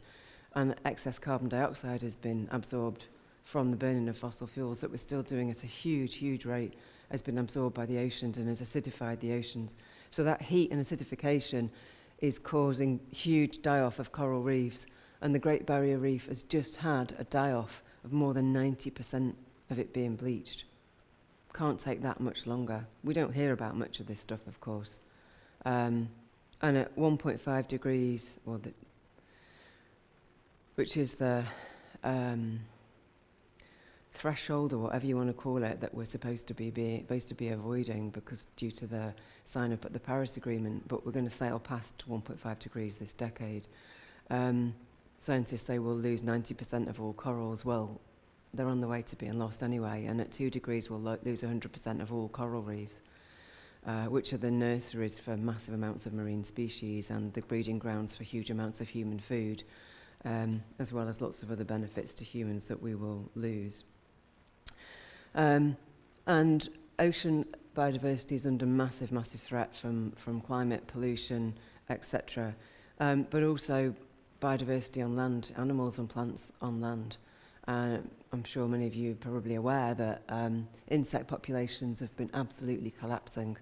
For example, in Germany, insect biomass is down by 70%. The percentage varies in different countries, but we have lost more than half of our insect populations, and we need insects to survive. We're not really told that when we're growing up on the whole, are we? But without insects, we don't exist, because we need them for pollination and for so much more of the ecology of the earth and the systems that we need to survive. So, if that wasn't bad enough, one of the other key biodiversity areas on Earth that we probably all learnt about at school, the lungs of the Earth as it used to be taught when I was at school, the Amazon, is reaching, or parts of it are already what's called carbon sources. So obviously forests, we're taught, are supposed to soak up carbon dioxide from the atmosphere, from the photosynthesis of the plants, and they lock it away in the trees and the wood and in the soils. But as deforestation has continued, as drought is worsening, and as extreme weather events and fires and temperature increase goes on, the forests become carbon sources. The soils and the wood start releasing more carbon than they lock up, and that's already happened in parts of the Amazon. And the latest peer-reviewed science says that within, potentially, I think the next decade or so, the Amazon is going to go past its tipping point, which means it won't be able to be a self-sustaining rainforest system anymore, and it will turn into savanna, which is grassland, and then potentially, ultimately, desert. So we have a handful of years to force governments, including our own government and governments around the world, to change. So it is real, it's now, and we've been told an awful lot of untruths, half-truths and nonsense by governments, policymakers, media, for years and years now. I must admit, I didn't realise how bad things were till 2018 myself, until I personally experienced some impacts, and the IPCC, or the Intergovernmental Panel on Climate Change report, came out in 2018, and it got a bit of profile around 12 years to save the planet, etc. And also until Extinction Rebellion started, and started doing stuff on the streets of London in late 2018. And that was when I became aware of the real seriousness of the situation we're in, because I thought governments were doing what was needed when the Paris Agreement was signed. It couldn't have been further from the truth. And this article in an online journal called The Conversation, I've got a hard copy of it here. I'd really recommend looking it up. We've got a handout we can share at the end that's got all lots of references and links on it. This was written about a year ago now by 3 leading climate scientists with 80 years of experience between them. Really, really well-established scientists. One of them, Professor Robert Watson, he's an emeritus professor. That's like the top kind of professor you can get. And he's chaired he chaired the IPCC. He's chaired, like, the top kind of scientific bodies you can get, really. And what they basically set out in this paper is some of the lies that we've been told. One of the biggest lie being net zero. This nonsense about net zero. Most people don't even understand what net zero actually means. But it's basically about the fact that over successive years, in order to maintain business as usual and keep the fossil fuel industry going and not have to change or challenge the current systems of power and inequity, will make these climate models somehow work by assuming we can suck enormous amounts of carbon dioxide out of the atmosphere using technology that doesn't yet exist or isn't yet proven at scale. And that's what Net Zero 2050, which the government signed up to, is basically. It's based on huge amounts of carbon dioxide removal using technology that doesn't exist yet, or exists at a very small scale.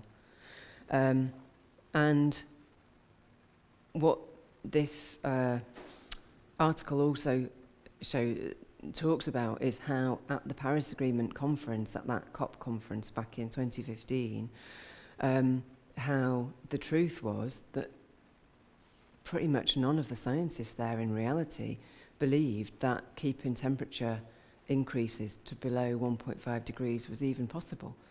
And surveys, anonymous surveys of IPCC scientists have said that they think we're on track for 3 degrees or so, which is, what the science says. With current forecasts, we're 3.2 degrees or something by the end of the century, maybe more. And yet, somehow there's been so much collusion to maintain this kind of veneer of business as usual and enable the short-termism and the profit-seeking above all else, that this is what's happened. We've been fed these lies, and we've been fed them to a situation where actually we're left with virtually no time to do anything. And, you know, that's not me saying that. Zoe is a, you know, middle-aged mum from Greater Manchester. It's the UN saying that. It's the Intergovernmental Panel on Climate Change saying that. It's the world's leading scientists saying that we're out of time, you know.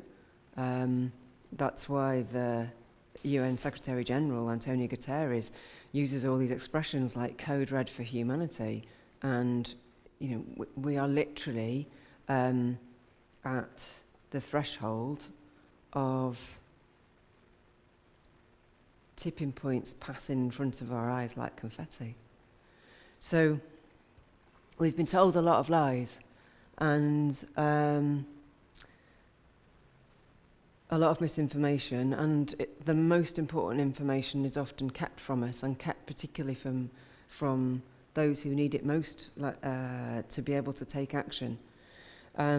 And something else that's hardly talked about, we hear about melting ice, don't we? But it's kind of trivialised to thinking about icebergs and polar bears and, you know, the mainstream media, mainly owned by the right-wing billionaires, of course, saying that all it's going to do, it's going to make some distant sea level rise by a few centimetres. What does that matter?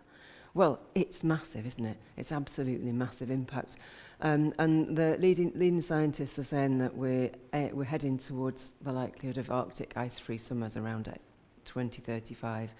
So what that means is that there'll be negligible amounts of sea ice in the Arctic in around potentially 12 to 13 years' time.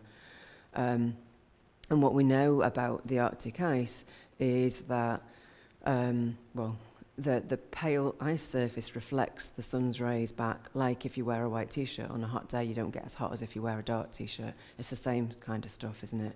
So the Arctic and the Antarctic has been reflecting a fair bit of the sun's energy back out to space, but the less and less ice there is, more and more heat is absorbed by the dark oceans, so that exacerbates and causes a positive feedback loop that heats up the water, heats up the atmosphere, heats up the earth, and melts the ice faster. And with the pollutants in the air, it makes the ice darker, which attracts more sunlight and actually speeds up the melting as well. And the melting and sea level rise is a huge, huge issue in the decades to come. It's a huge, huge issue. There are billions of people living in major cities and settlements on the coasts. That's where historically we've built a lot of our cities. And they are all going to have to move in the decades to come, or be massively re-engineered or something. And not only that, as we lose more and more ice in the Arctic is warming at 2, 3, 4 times faster than the rest of the planet. Because these figures that we are fed, like 1.5, 2 degrees, etc., we're at about 1.25 degrees global average heating at the moment. They're averages, and averages hide a great, huge variation. We've had some extremes in recent weeks. You might have seen some of the reports, but they weren't very much reported. We've had extremes of 20, 30 degrees heat peaks in the Arctic and even higher in the Antarctic in some recent weeks. It's been absolutely astonishing. And with this loss of temperature gradient, we need a temperature gradient between the equator and the poles, and we're losing that gradient. And what that's doing is just completely destabilising our stable weather system that we've had in the Holocene for 10,000 years, which has enabled humanity to expand hugely and to have agriculture and to have organised society and to have Sainsbury's and Asda and mobile phones and all of the things that we know now as modern life. That has been predicated based on a stable climate system, which we no longer have. The climate system, the earth that all of us in this room were born into, no matter what age we are, has gone. It's completely gone, doesn't exist anymore. We're in the Anthropocene, we're in unknown territory. The jet stream, which is being held in place by the temperature gradient between the equator and the poles, it's just wobbling all over the place, which is creating these heat domes and these extreme cold snaps that are lasting for longer and longer and longer, because it's like a spinning top. If you ever get a spinning top in a cracker at Christmas, you spin it fast, it stays quite stable. And then as it slows down, it starts to wobble like crazy. And that's because it's hitting near its tipping point. And its tipping point from going very fast to its tipping point of its next stable state, which is flat, stopped. So that's what the jet stream's doing. That's what all our systems are doing. They're wobbling like crazy because they're getting near their tipping points. And that's what complex systems do. So, sorry if that's all a bit kind of involved and lots of stuff there, but what does this mean in practice? Well, I've talked a little bit about there's some really, really obvious stuff around food, because we all eat, right? And you can't eat money, but our politicians and fossil fuel companies don't seem to realise that. This is fundamentally the biggest injustice and the biggest criminal act that humanity's ever been subjected to. And these maps are taken from some peer-reviewed science that was published just over 2 years ago now. A report called The Human Climate Niche, or The Future of the Human Climate Niche, by 5 international scientists. I've got a hard copy, and again it's referenced in the handout I can give you at the end. And what these 5 international scientists did is they took more than 2 years to model the climate science data at a global level, along with huge amounts of other research information and scientific information, to look at what is the climate niche. It sounds like a really kind of weird, geeky word, doesn't it? But it's like, every species has its niche, right? So like leopards have a different niche from moles than humans. We have a different niche in an ecological sense. And in an ecological sense, humans have survived and thrived predominantly in parts of the world where the mean annual temperature is 13 degrees centigrade. That's where our communities, our crops, our economies have kind of thrived over the last thousands and thousands of years, predominantly. But what they're saying in the current forecasts of where our government and our world's governments are taking us in partnership with the fossil fuel companies and the other corporations and the banks is that by 2070, or possibly sooner, but certainly by 2070, so in the lifetime of young people alive today, the areas that have a mean annual temperature of 13 degrees are going to experience at least a 7-degree temperature rise. So it's going to be a mean annual temperature of 20 degrees or more in those parts of the world where most people live, because that's where we thrived or survived. So when these politicians tell us about a 2-degree rise and all that kind of stuff, excuse my language, but it's bullshit, because that is a global average which includes the ocean. We don't live on the ocean, we live on land, and most of the places that people live are going to be impacted by annual average rise of 7 degrees or more in the lifetime of people alive today. And that's an annual average. So that's going to hide enormous peaks and troughs. Extreme summer temperatures like we have never experienced. We're already seeing it now, aren't we? This weekend, France and Spain are going to be 40 degrees. We're already seeing it now. What this peer-reviewed science also said, which is set out in the maps, is that, I think I don't know if this one works. Oh yeah, pointy bits. I'll explain more about that graph in a minute. Is that at the moment there's less than 1% of the Earth's land surface that's unlivable, absolutely unlivable by humans in a temperature sense. And that's in sort of areas like the Sahara. You can see it. If you can see that, there's like these little dark shaded bits in sort of Saharan Africa around the equator. That's the areas where the mean annual temperature is 29 degrees centigrade or more. Really hot. You can't survive as humans. You can't grow crops, etc. That's where it is now. But in the same time scale, by 2070. The mean annual temperature, you might be able to see on this chart, these hashed kind of dark orange areas are going to be the areas that are unlivable. It's 19% of the land area of the Earth, which at current population projections will mean that 3.5 billion men, women and children will be exposed to, potentially, they won't be able to live. This is the best peer-reviewed science. They'll be in parts of the world where it's unlivable. unsurvivable. And you might think that 2070 is a long way away, but this has already started. It's already started. With my very first image in Somalia, this has already started. And some more peer-reviewed science from the latest Intergovernmental Panel on Climate Change report shows that the increasing drought, heat and drought in the African continent means that by 2030, so in the next 7.5 years, half of the population of Africa, 700 million people, are going to have to move in order to be able to access water and what else they need to live, to get access to water supplies and therefore food and so on. Half of the population of Africa. So we know this is happening, we know it's now, and we know it's only going in one direction unless we have massive and drastic change. Massive and drastic change. Speaking of massive and drastic change, one of the most bleeding obvious things that needs to happen is an end to new fossil fuels. Because currently there are not only existing fossil fuel projects by the thousands across the world, but many, many governments are giving licenses for new fossil fuel extraction, coal, oil and gas right now.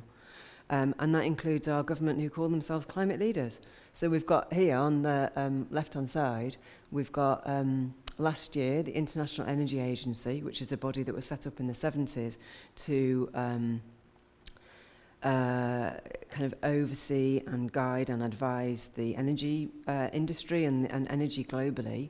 They're a group of like economists and energy experts. They are a respected global body. They said last year in May that in order to have a chance of avoiding catastrophic heating and going above 1.5 degrees, there can be no new coal, oil and gas, and not a single new fossil fuel project to have any hope of having a safe future is basically what they said. And yet, that is exactly what Boris Johnson and his mates are doing. They're currently planning more than 40 fossil fuel licenses, and they're fast-tracking them off the back of the Russian invasion of Ukraine, saying that the justification is energy security. But new fossil fuels don't give us energy security. New drilling in the North Sea takes 15, 20, 25 years to develop. That's far too late. We have a minuscule window of opportunity to change direction. Fossil fuels don't give us energy security. They give us war.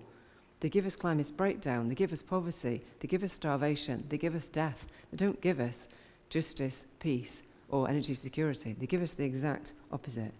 And yet that's what we're being told. More and more lies. So we know what needs to happen. You know, what's needed to happen has been known for years and years and years.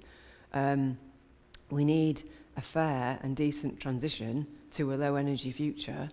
We need to challenge this nonsense of continuous economic growth on a finite planet where governments, including our own, are completely fixated on a minimum of 3% growth year on year, which doubles the size of an economy every 23 years. But there is no disconnect between economic growth and energy use or materials use. Every time you double the economy, you double the energy use and you double the materials use. They talk about green growth, but it's a total myth. There is no such thing as green growth. We have to tackle these myths, tackle this nonsense, and we have to do it in a just way. So we need mass insulation and retrofitting. We need free public transport.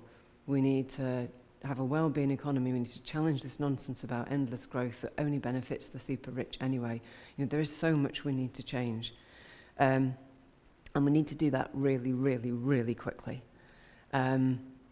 So this is a quote that you may have heard before from Sir David King. David King is he's actually a professor at Cambridge. He was a chief scientific advisor to the UK government. He advised, I think, 4 successive prime ministers.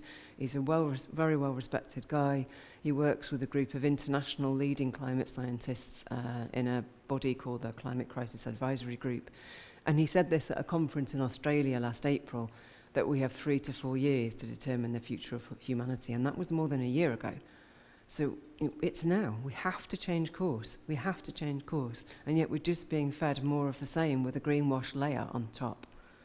So what do we do in the face of all this? What do us ordinary people, mums, dads, young people, students, grandparents, what do we do in the face of all this? Well, we do what ordinary people have done throughout history when they've been faced with unlivable circumstances, injustice, pain, suffering, and a future and a present that is totally unacceptable. They come together and form communities of peaceful civil resistance. That's what people do. Some people, small numbers of people, but important numbers of people come together and do. So here we have a couple of images from the Freedom Riders in the 1960s in the US civil rights movement, where a really small number of people, originally I think it was 13 people, black and white people together, rode on the buses into the southern most racist states of the US to challenge, full-on, face-on challenge the discrimination and horrific racism at the time, and the segregation on the buses as a sort of symbolic challenge to that. And their courage and non-violence as a small group of ordinary people was very quickly followed by other small groups that were inspired by their action, until 400 people had done the same thing. They'd got on these buses, been largely often beaten up and put in prison by the US government. But over a period of 6 months, the government capitulated and they won. They won their fight, and it caused a tipping point in many ways in the civil rights in the US. Of course, these struggles continue.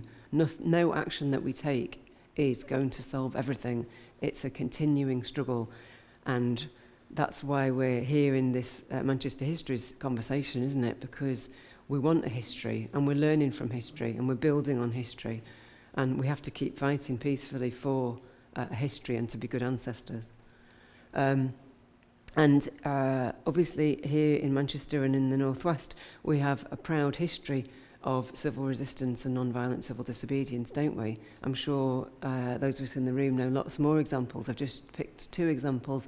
Obviously the Pankhurst statue, just from literally right opposite this building in terms of the suffragettes, but also one that's not often so much talked about, the mass trespass of Kinder Scout, which was a group of proud, largely northerners in the 1930s. And we wouldn't have national parks and access to the countryside if we hadn't have had that mass peaceful civil disobedience. And of course there are more examples of communities coming together to take action. Of course there are, and many communities are taking action right now across the world, and indigenous communities and communities in the global south. It's our duty to take this action. We owe it to our children. We owe it to future generations. We owe it to our brothers and sisters in the global south and our cousins in other species.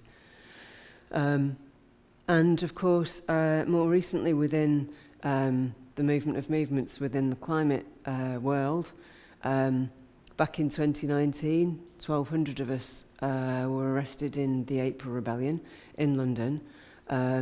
That's a picture actually of a group of us, an affinity group of us from Manchester. There's myself and some other lovely northern colleagues being faced off by what was 200 police at the time in Parliament Square. It was personally my own first experience of arrest. I was absolutely terrified. The first time I was absolutely terrified. I've never done anything like that before. I don't even hardly speed, in my car. I'm like really, on the whole, law-abiding citizen. But I was really, really terrified. But nearly 1,200 of us were arrested, and it really changed the conversation in this country and beyond, didn't it? Really, really changed the conversation. Within weeks of that happening, Theresa May passed a law to go from carbon reduction of 80% to the 100% net zero by 2050, and I believe something like 70% of global GDP is covered by 2050 targets now. We know that's completely unsatisfactory. It's nowhere near enough. It's too little too late, as David King tells us. But it was a game changer, and it completely shifted the conversation, and we have to keep doing that. We have to shift the conversation again and again and again, because we push it, and the forces that want to maintain the status quo, the elites, the fossil fuel companies, the corporations, the governments that they fund, they push back. So we have to keep pushing. We have to keep pushing all the time. And of course, I think all three of us, who, Joe, Simon and myself, are also all involved in Insulate Britain.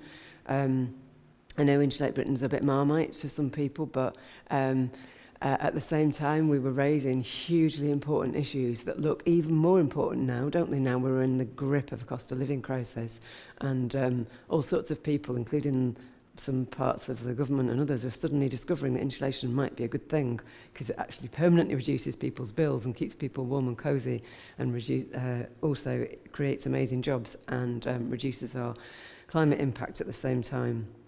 And little over 100 people in Insulate Britain did that, you know, got headlines week after week, got incredible name recognition in a tiny space of time, were arrested over 900 times. I mean, incredible sustained commitment. And that's what we mean by civil resistance, not just like pitching up for a march and then going home and carrying on business as usual, but sustained peaceful action time after time. And not just sustained symbolic action, but sustained action which actually causes meaningful disruption. I hate causing disruption. I viscerally hate it. None of us were brought up to do that. I was brought up to apologise to someone if they trip over my foot. You know, it's like, oh, I'm sorry. It's like, none of us were brought up to want to disrupt ordinary people like ourselves, but we know that nothing else gets the attention. And in fact, the way their crazy media works, and I've had some first-hand experience of this, unless you're doing new and more drastic things, the media don't call it news and they don't want to even report on it. It's bonkers. So you have to disrupt and you have to cause economic disruption, because otherwise the media don't take note and neither does the government. And that is the sad, stupid state of affairs that we're in, that we're forced to be in as ordinary people, to beg for a future or to demand our future as our right. This is what civil resistance is about.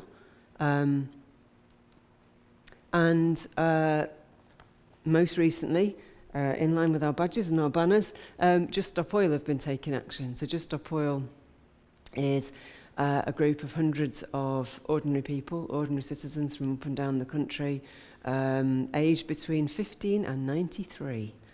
We have a wonderful, diverse group of people. Joe, Simon and myself are all in Just Stop Oil, and you may recognise a face there, but Simon's going to tell you more about that shortly.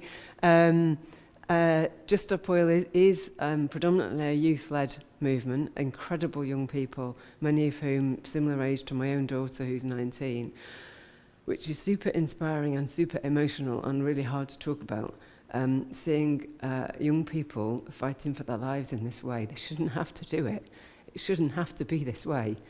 They're having to do the most crazy things, like strapping themselves to pipework in oil distribution centres for 24, 48, 72 hours just to get media attention and to try to hold our government to account to do the most minimal thing that they must do, and that's to stop new fossil fuel projects and use the reserves that we've got to have a fast and just transition.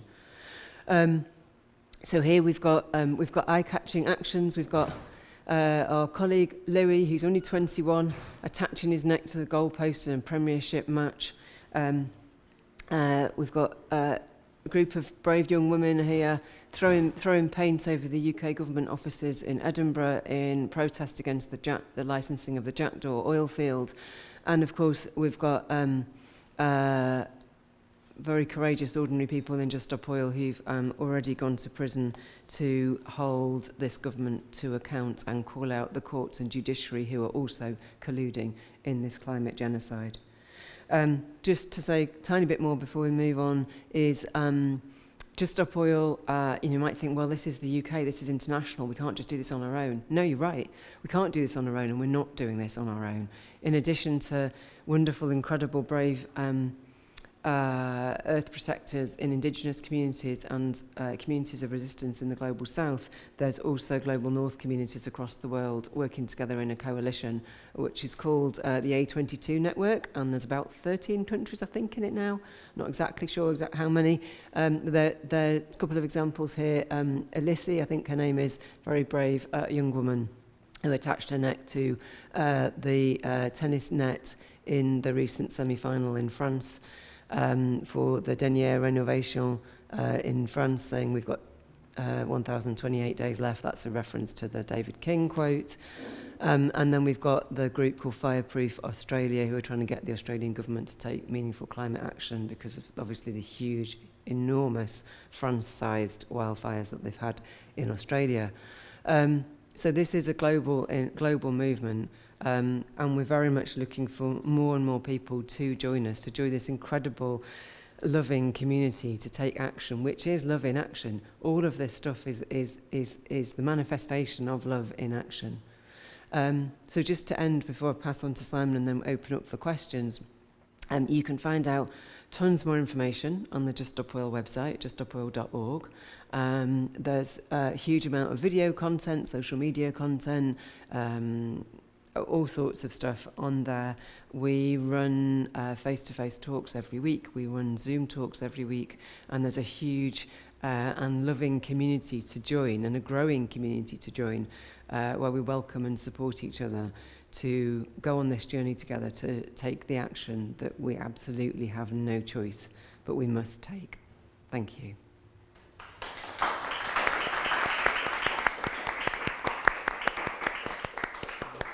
So thank you very much for listening. I'm going to hand over to Simon. Okay. Great talk, Zoe. And thanks for coming, everybody. This is my first time of doing this, of telling my personal story, so bear with me, and just tell me if I'm going on too long. Okay, so I'm 65 years old. I'm a granddad. I live in Manchester. My life has been about bringing up my kids, my relationship with my wife, and now it's grandchildren.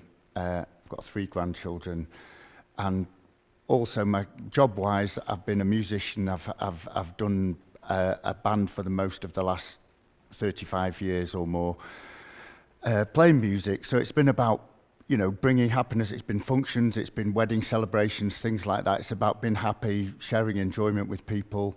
Last 15 years has been the most meaningful and rewarding in terms of job satisfaction work I've done, because I've been working singing and performing for elderly people in care homes for the charity Music in Hospitals in Care, and for children and hospices and things like that. So this is that's been I felt that's been the heights of my career, is doing that rewarding work, which I've been doing. So you can see it's not like I'm an instinctive automatic troublemaker or anything like that. Although there's one caveat I have to say. I was arrested for demonstrating against John Travolta at the premiere of Grease, and that was a publicity stunt for my band. So there, cards on the table. So how I got into this, basically, early 2000s, a member of my family used to visit us now and again, and he was a climate denier, full-on climate denier, and he'd always have, he felt very passionately about it, and he'd always tell me a lot about it.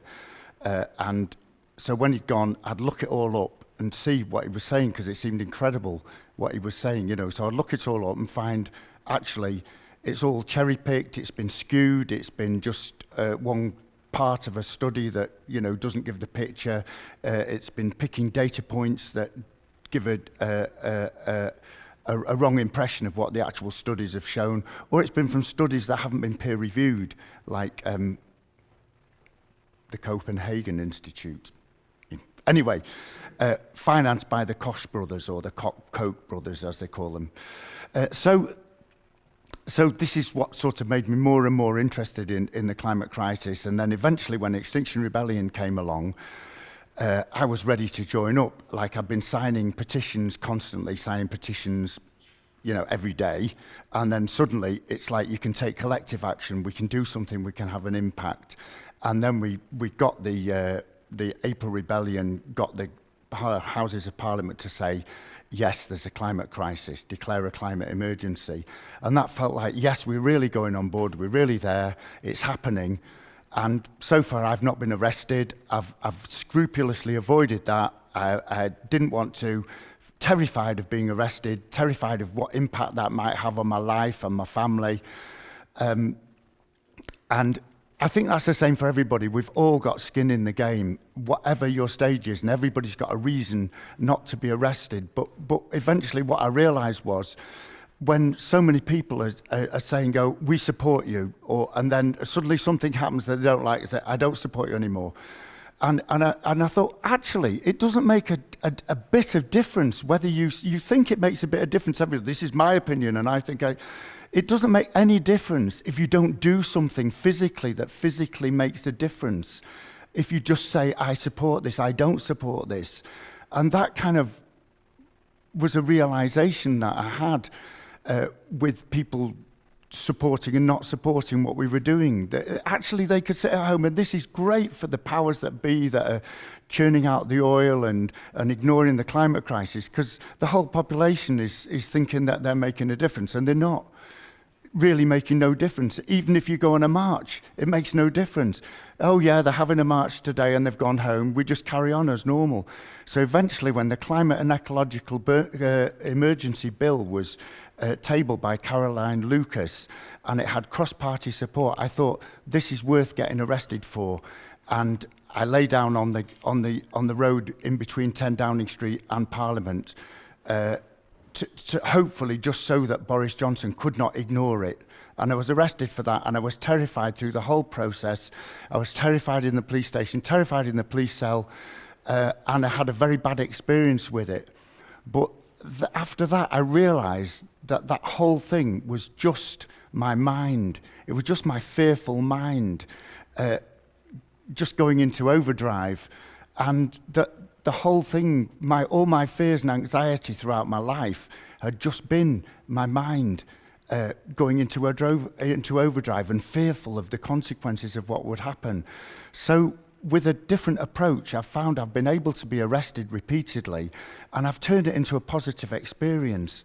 It's a good opportunity being in a cell to read your books, to be alone, to not be phoned, you not have your phone with you, not to worry about things. You can just do your meditation, you can read your book, you can have a calm time, you can do your exercises, all that kind of thing.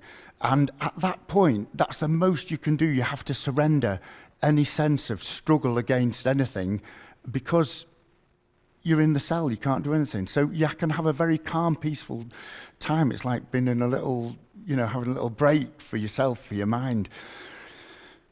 But eventually, I've always felt like, okay, I've done as much as I can do, but then you do that and you feel, actually, I can do more. I can do more, I can keep going. And at this point, I'm starting to think, this is the most incredible moment to be here, to be alive, because all this terrible stuff that Zoe was telling us about is happening, and that's awful, and we could just be massively depressed, like I have been at times. Or we can think, what a moment in human history to be alive and to be born, when we actually have the opportunity to influence things at such an important moment. Any crisis of human history is dwarfed by what we're facing now, and yet we're alive at this very point in time when we can do something about it. And when we can do something about it, when there's Just Stop Oil, there's Insulate Britain, there's people coming together collectively to do something where we have a chance of making an impact. And that's what made me feel like going the whole way, doing the Just Stop Oil, protesting against the injunction. Yes, there's personal consequences, but it's never as bad as you think it's going to be. And even if it is, there's people around you to help you get through it. And that is more important than anything else at this point in time. So I'm doing it for my grandchildren, I'm doing it for children, I'm doing it for humanity, and I'm doing it for myself in terms of making my own life meaningful. And do you know what? When I finally got to prison with the Just Stop Oil thing, it wasn't at all as bad as I was expecting. And nobody's asked me to do testimonies about that, because they like to have a balanced view, and my view wasn't really balanced, because I got on really well with all the other prisoners. That was great. The guards were great. They were smiley. They were helpful. The whole thing was not too bad at all. The worst thing was the food and the 30 seconds that Bono came on telly doing his song in the Kiev Underground. Apart from that, my week in prison was fine. And obviously everybody else has a different experience. Other people have had a bad one. But I have to say it wasn't bad for me, and I found it valuable. It was like being a tourist in a way. But it was like, wow, at 65, my horizons have been expanded as well. So it's been beneficial on a personal level, and I feel it's making my life meaningful. So I'll stop there. I've gone on too long. Thank you very much for listening, and thank you for coming today, and all the very best.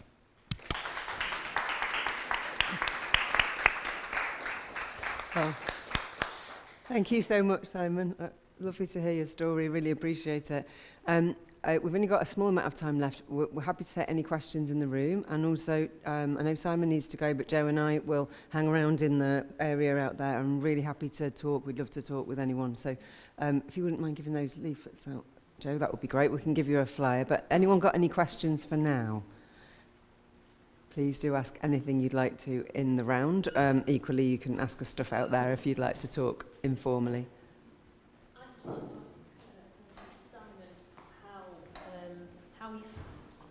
How your family reacted to your eventual escalation of activism, and are they on board with it? As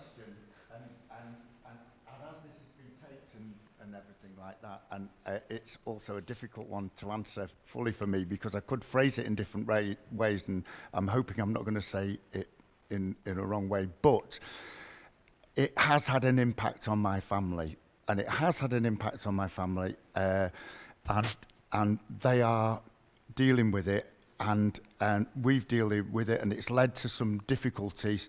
But I think sometimes those difficulties have been resolved, and I think we've come out of it like healthier.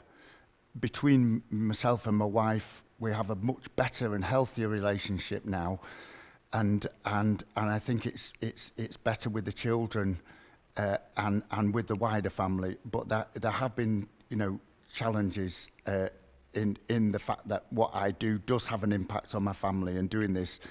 And yeah, so that's very moot. Do you feel that they are coming to the realisation at all through what you're doing? And yes, yes, I think they are, and they're very supportive and things. But there are you know. It is a cost because, you know, if I'm away, obviously I can't see my grandchildren, I can't look after them, and if there's difficulties between us, you know, over certain things, you know, it's yeah.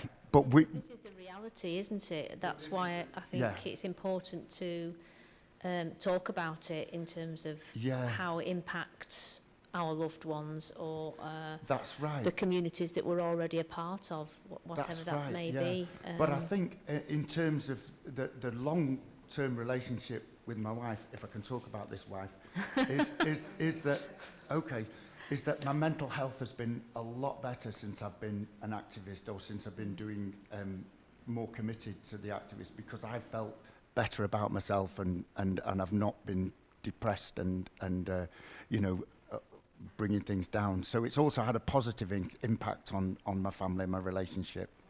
Point to close with, isn't it? Yeah. Thank you. Thank you so much, Simon.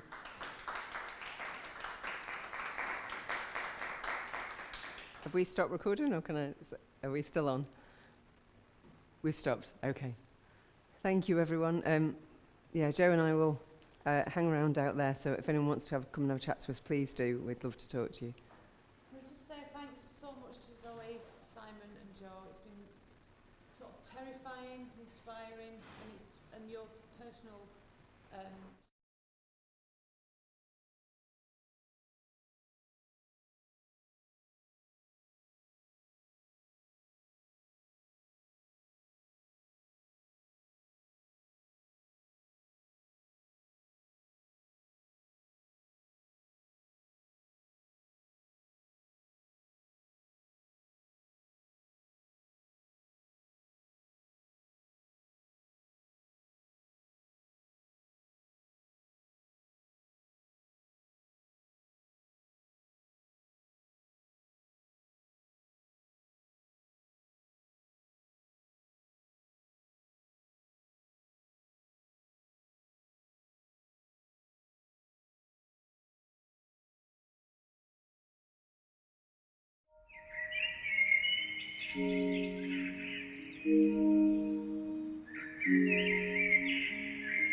Our session was about a new phenomenon that we are calling right-wing eco-populism. I'm Carlos van Tongeren. I work at the University of Manchester, and this is part of a project that I'm working on with two colleagues that were also present at the session. So we're seeing in recent months that right-wing parties across the world are changing their views and their policies and their discourses on climate change. Previously, most of those parties, they were denying the severity and also the existence of the climate change as such.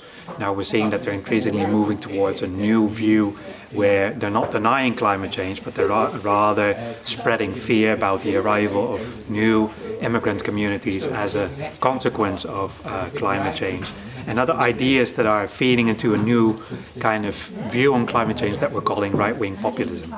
So during the workshop we tried to debate what we understand by right-wing eco-populism, and we've seen that there are many different ways of defining it as well, and in the debate that is something that came up. There are notions such as the ecology, protecting the rural environment or protecting local communities and ecosystems that are used by left-wing parties, by right-wing parties, and we had a debate as well about, you know, those complexities and the confusion that arises from all those different ideas that are rising on the right and on the left. So that is basically what the session was about. We tried to unpack this whole new idea, and we tried also to clarify together with all the attendees some of these confusions, because we believe that it's important, if we want to understand the risks of right-wing eco-populism, we also need to understand what those parties and movements are defending and how we can pose alternatives to them. I was very happy with it. It was we were, you know, expecting a critical audience, because I think everybody that is present here is very concerned about the climate change and has a, you know, very thoughtful views on this whole issue. So I think it was very instructive for us as well to be able to learn from the views from the audience. It's a very complicated question.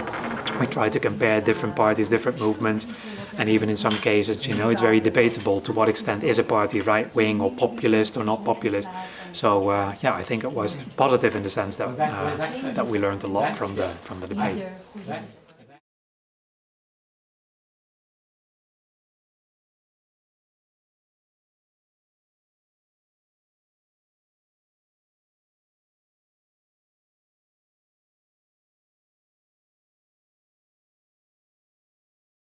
What do you do?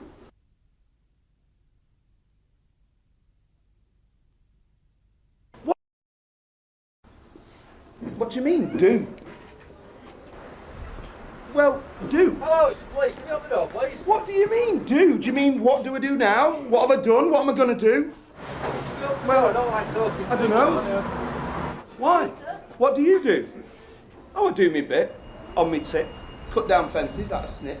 Fight for freedom, fight for fairness, fight for out. I couldn't care less.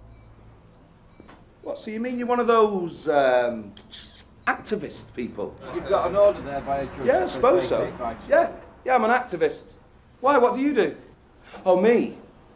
Me, I'm a copper.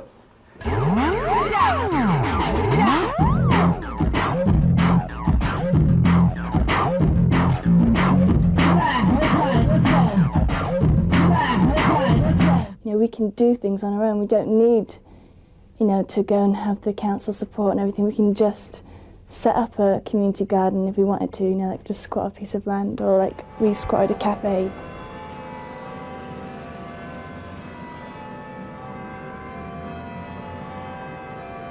You find your building, look, you need the right size and the location. Something a bit different about building is nice. You set your date that you can go in and make sure everything's ready. You need a couple of people to go in, first of all in the morning, to check that they can, check they get in, check no one's been alerted to it. Yeah. Alright, see you later. It's alright. You all turn up there, you get into the building. Hopefully by that point it should be quite easy over a wall or through the front door or a window or something. That's exactly how we left it. It's such a fucking beautiful building, isn't it? I can't believe we've still got electricity. Then you change the locks on the building, to secure it. As soon as the locks are changed, it's your building really.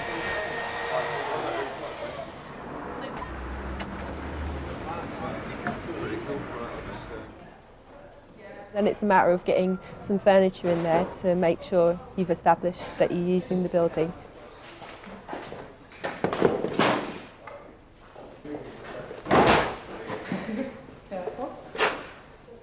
And then you just sort of get it together and you wait for the police to turn up. I'm just nervous. I'm sure the police are going to show up and that's going to be quite stressful. But as soon as we get this sign on the front door, Section 6, they can't do anything about it. We just say we've been there for like 48 hours, then we have a legal right to be there, because we can say it's our home.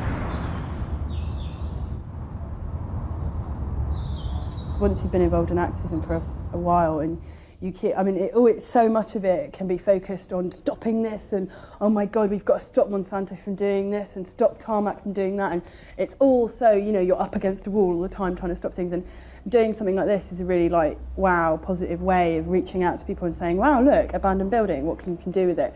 This is now a legal squat. We have been here 48 hours. We've got legal warnings, Section 6 notices under the Criminal Law Act 1977. We are totally legal.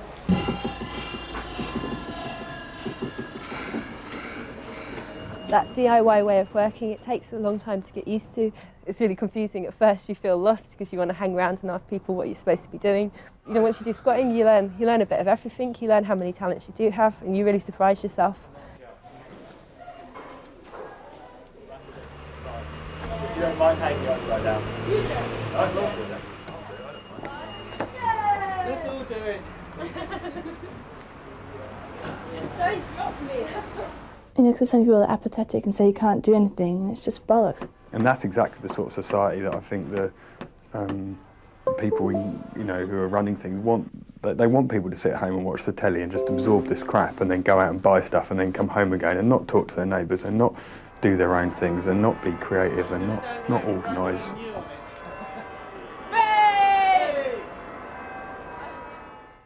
It's gone really smoothly today. I think just because everyone knows pretty much what they're doing and they know the building and stuff like that. We've come back in and found the building exactly as we left it, which is great.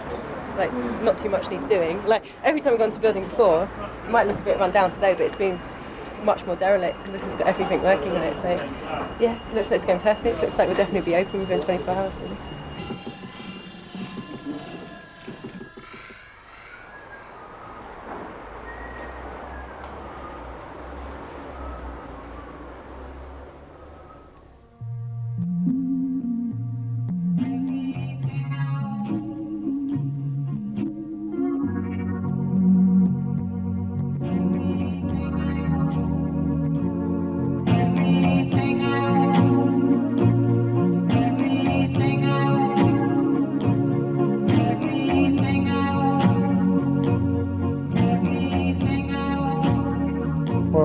Direct action's about people getting involved in what's going on in the world and trying to make it a better place.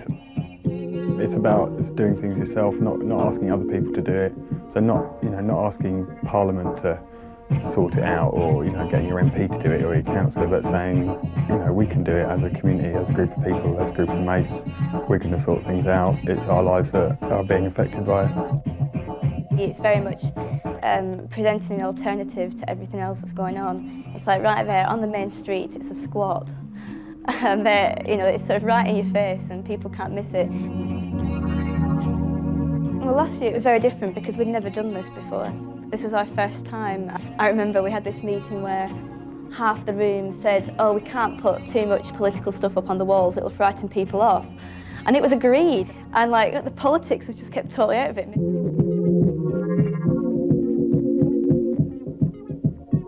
I don't think politics put people off, not when unless it's party politics, obviously, because that's dull, but when it's politics about doing it yourself and anarchy, then it's not dull.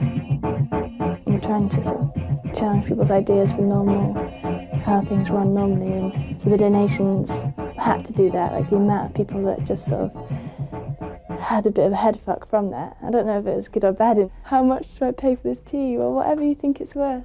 And sort of some people got really into it. I was like, oh, right, wicked, and gave like a quid sometimes, And other people just sort of felt, it seemed like they would rather just not have to deal with that, having to think about something, which is quite funny because it's sort of the point, but at the same time I sort of felt kind of like, oh, that poor bloke, he just wants to have a cup of tea.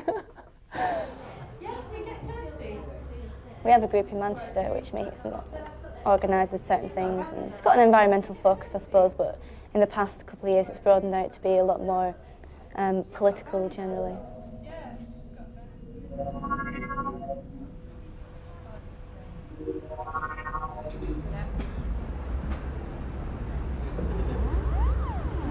Who's the chief negotiator?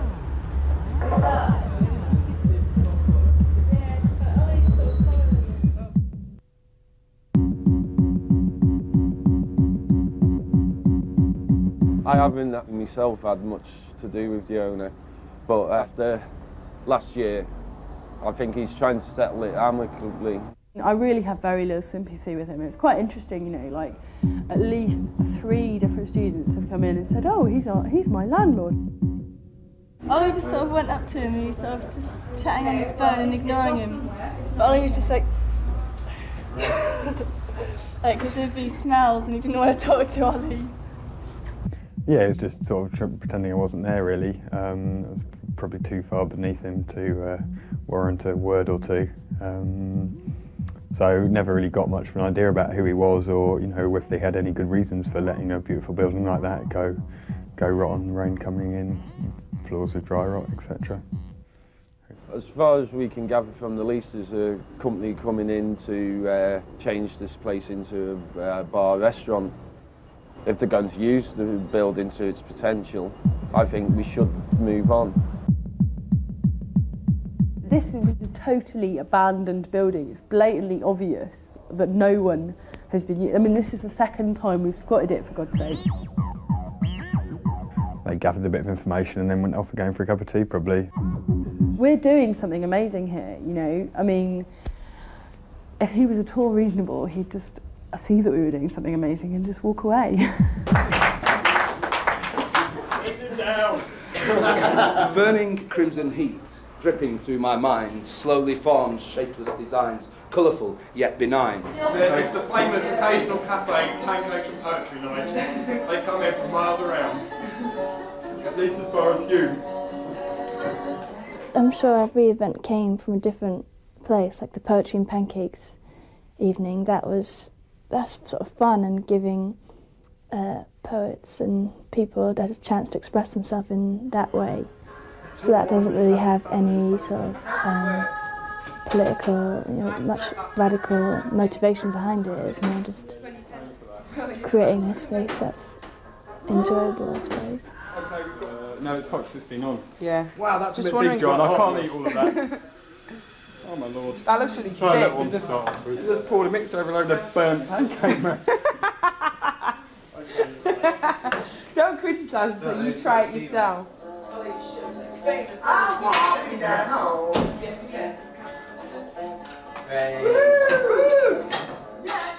Take off the gloves, throw down the gun, run to the fields, dance in the sun, bass and drum, just for fun, come on! I think people don't like to see others getting off their arses and doing stuff a lot of the time, because it makes them realise what they're doing with their life is so narrow and short term. They let people die on their kitchens. They do. There was a lad murdered on their kitchen on their burger burner a few years ago because they treat them so bad. They don't allow unions. No, you're getting that wrong. So you're going to have to leave the store. Come on. Come on. Yeah, have one. No, you have to leave the store. Yes, don't eat at McDonald's. Make you ill. McDonald's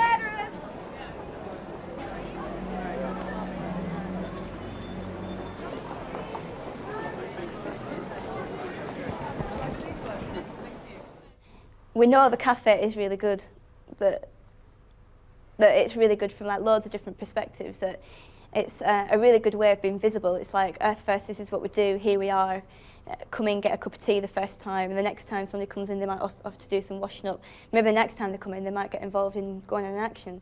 Lots of people said they agreed with us, but they still carried on. But it takes a while for information to seep into the back reaches of their brain, I think. But it's good. We've said a lot of stuff, so It's been nice.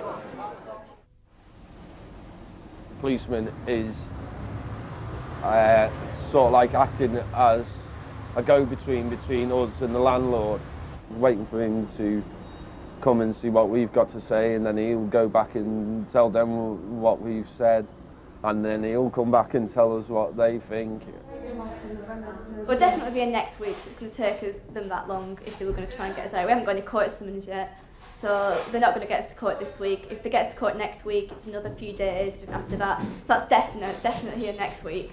And then after that, it depends on how they think, well, whether they carry on believing us that we're going to negotiate. So. I think he'll go for legal action myself.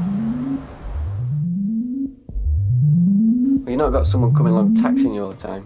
They're not going to charge you £2.30 a pint and then tell you to go home at 11:10. They're not going to charge you £6 to get in. They're not going to say you can come in and you can't come in. You can't have a spliff in here, you can't lie on the floor and be silly. You just push past me, who is it?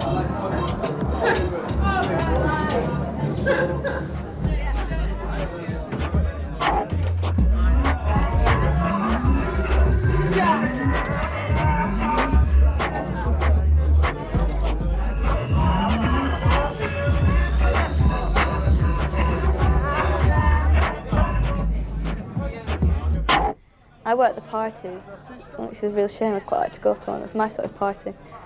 I get a responsible head on. Don't get drunk, don't take drugs. Oh my God, what if there's a fire? I can't settle. I feel really responsible for this building.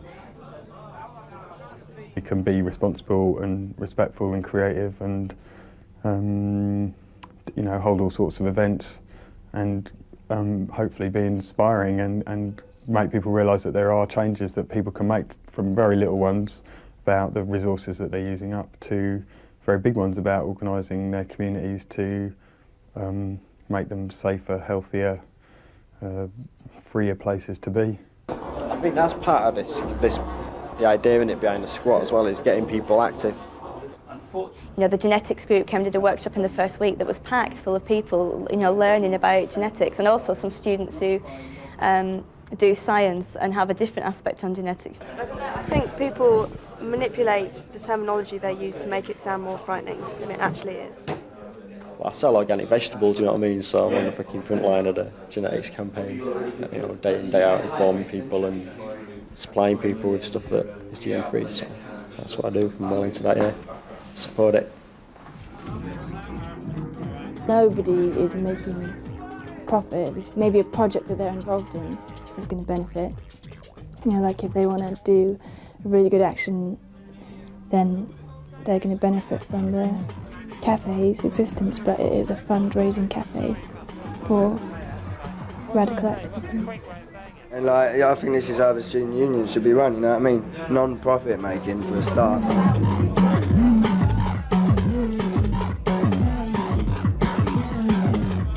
Spreading the word, it's letting people come in and have a cup of tea without being ripped off, and it's about sort of sitting around and having just decent conversation. When you go up there, right, and just talk to people in the cafe, and they, you know, they'll be talking about all sorts of stuff. If you're a middle-class lefty kid and you've got nothing else to do for a while, then fair enough. Hey, well, fair enough, you'll grow up.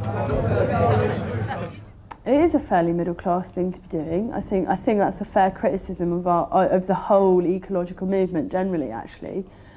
Although I think a lot of people would shout at me for saying that, but I think that, you know, it genuinely is a lot of middle-class people because they have got the time and they haven't got to worry about money and whatever. There are people that do realise that they can give their life, you know, to fighting for something or incorporate that into their life, and that's wicked, and I don't see why anything sort of negative should be judged against that.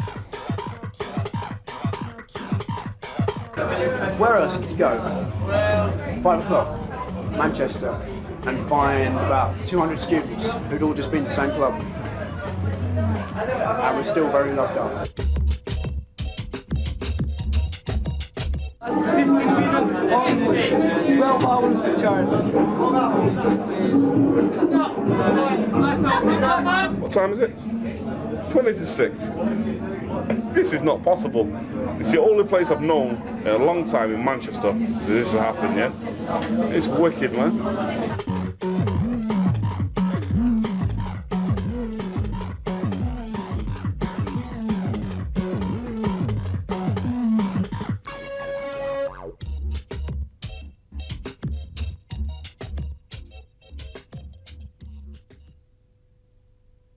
If we just said we're going to resist eviction, then probably that is going to make him lose his lease.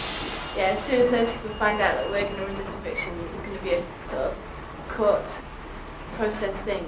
Yeah. We could make that lease defunct. Do we want to do that? We've got a really And I think irate landlord on our hands. I think the only justification we can have to do that is if we want to have a permanent squat.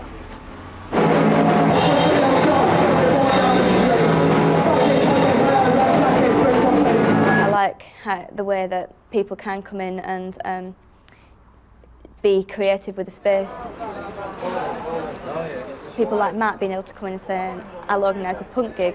Like, yeah, great, we know nothing about punk gigs. Never done one of them before, but yeah, why not?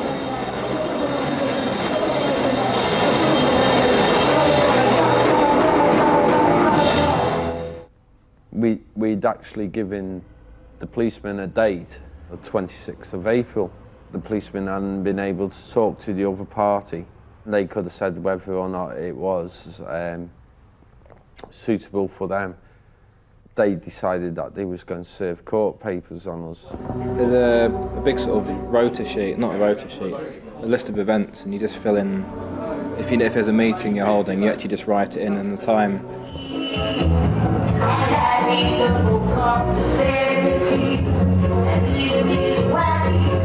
Playing some reggae and ska here on Saturday.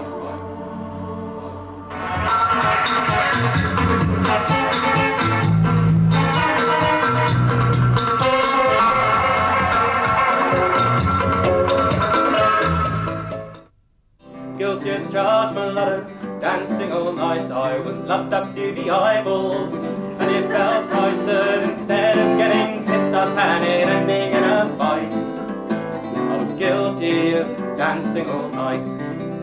But I'm guilty as charged, my lad, of cracking open squats, cause there's places sitting empty and I need somewhere to doss. It's winter. We're here this morning to go before the High Court judge about a possible eviction of the Squat Cafe on Oxford Road. And I'm guilty as charged, my lad, of blatant anarchy. An anarchist is what I am and what I'm glad to be. You can keep me down and you can lock me up and you can throw away the key. But you'll never take my songs, my love of life, my sense of wrong. You'll never quench the flame inside of me. You can keep me down and you can lock me up and you can throw away the key. But you'll never quench the flame inside of me. It is ordered that by consent of those present, the plaintiff recover possession of the premises by 12 noon on Monday, the 12th day of April 1999. Take it to Claire's. Okay, let's take everything to Claire's. Go on then, do it. It's not a waste at all. It's always difficult to gauge, what the exact consequences of anything are, but I think we've sort of raised an agenda about wasted buildings a bit for a few people, and about the possibilities of doing things without trying to rip people off, and about people coming together without very strict structures and rules, and still working together and achieving lots, and about getting creative people together doing lots of different things. I think it's been excellent. See you next year. Last minute, all the stuff's out, and we're going to be out in a minute. We're just hanging around just to annoy the owner for a little bit. Hello, wait, can you open the door, please? What did it say, please? So the police have gone in today, and so they chuck everyone out. What's going to happen to it? Yeah, that's what I want to know. What I'm saying is, he's got a court order in his hand that says vacate by 12, which you haven't done. The van's gone and you've locked the door, and they're understanding.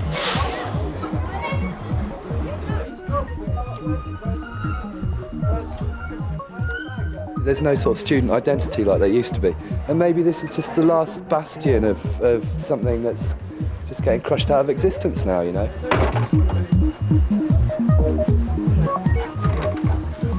I feel sorry for the landlord, maybe, but I bet you he owns another 200 houses up and down the road.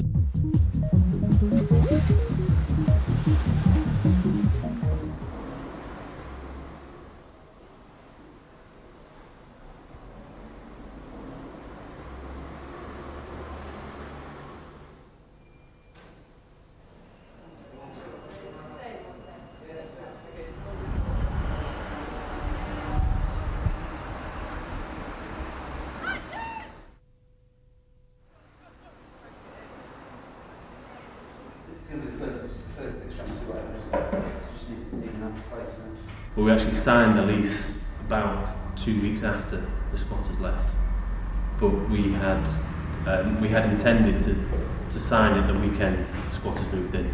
They know the law better than the police do. If they broke anything, they could have been done for criminal damage. I mean, they painted the walls, no problem. It's all come off, doesn't matter. It's all getting redone. That's great.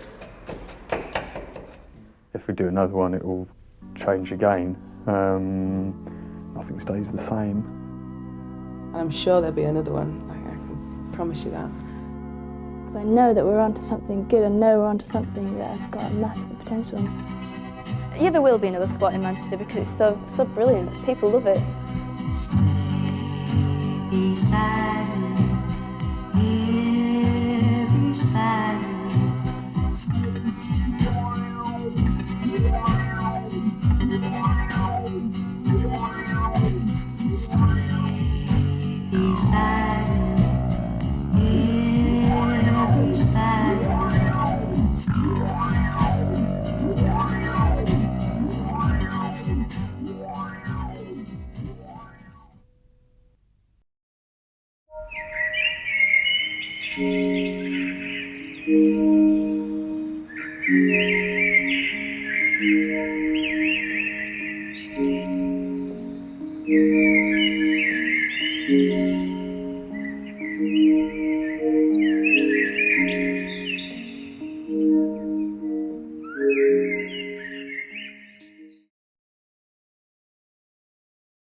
Hartley, I work for Manchester Museum. I'm the Environmental Action Manager there, and I am a white woman in my mid-30s with sort of medium length brown hair, and I'm wearing a black jumpsuit today and this very fetching Britney mic. Thanks to Manchester Histories for inviting us today. We work together on a kind of place-based network called GMAST that's evolved from the Manchester Arts Sustainability team. But we don't tend to use those words anymore, and I'm going to explain why. There's a bit of a presentation, so maybe if we could have the first slide, I will we'll run through that. That's probably about 20 minutes, and then we'll have a bit of a discussion and maybe look at a couple of films. That's cool. So as I was saying, we evolved from something called the Manchester Arts Sustainability team, but we don't tend to use those words anymore, and I'll explain why. For one, we operate regionally, so Manchester doesn't cover it, and it's of course really important that larger places don't dominate the smaller ones. Arts can sometimes sound not very inclusive, and sustainability kind of doesn't cover it anymore. We like to think about things being regenerative. Team is okay, but I think we like together more, and literally we're greater together. Still, what's in a name? This session really looks at kind of local cultural collaboration on climate, and I guess it's a bit of recent history. It's really from the last kind of 10, 11 years. And we wanted to take some time to kind of explore and talk about how our network has evolved. A frog does not drink up the pond in which it lives. Culture is upping its game when it comes to what we group together and call climate. And you might hear the words when we talk about climate change, you might hear the words mitigation, adaptation, and resilience. And there is a good as frame as any for our conversation today. Mitigation, as defined by the Oxford English Dictionary, is the action of reducing the severity, seriousness, or painfulness of something. We all likely agree that we find ourselves in a very serious climate and ecological situation, and many of us are working to make it less severe. It has and will continue to be painful in all kinds of ways, and in order to really mitigate, we have to confront its origins. We've been thinking a lot recently about the difference between knowledge and wisdom and how they're different. And over Christmas, I read Amitav Ghosh's The Nutmeg's Curse. A colleague recommended him as a writer, and in turn so do I. As an Indian man living in Brooklyn, he's really challenged my Western perspective and helped me find a language to join up some things we knew were connected. When we were preparing this, and actually I'm shamelessly recycling a presentation, there was a slide limit, and we really wanted to focus on people today. So decided not to waste the slides on logos and timelines and pictures and it all swankily designed to look very slick. So instead we've opted for 6 proverbs that we think are relevant and inspired us along the way. They're attributed to Native American peoples across the last few hundred years, peoples whose history we discovered we didn't really know terribly much about, and then a colonial history that is beyond terrible.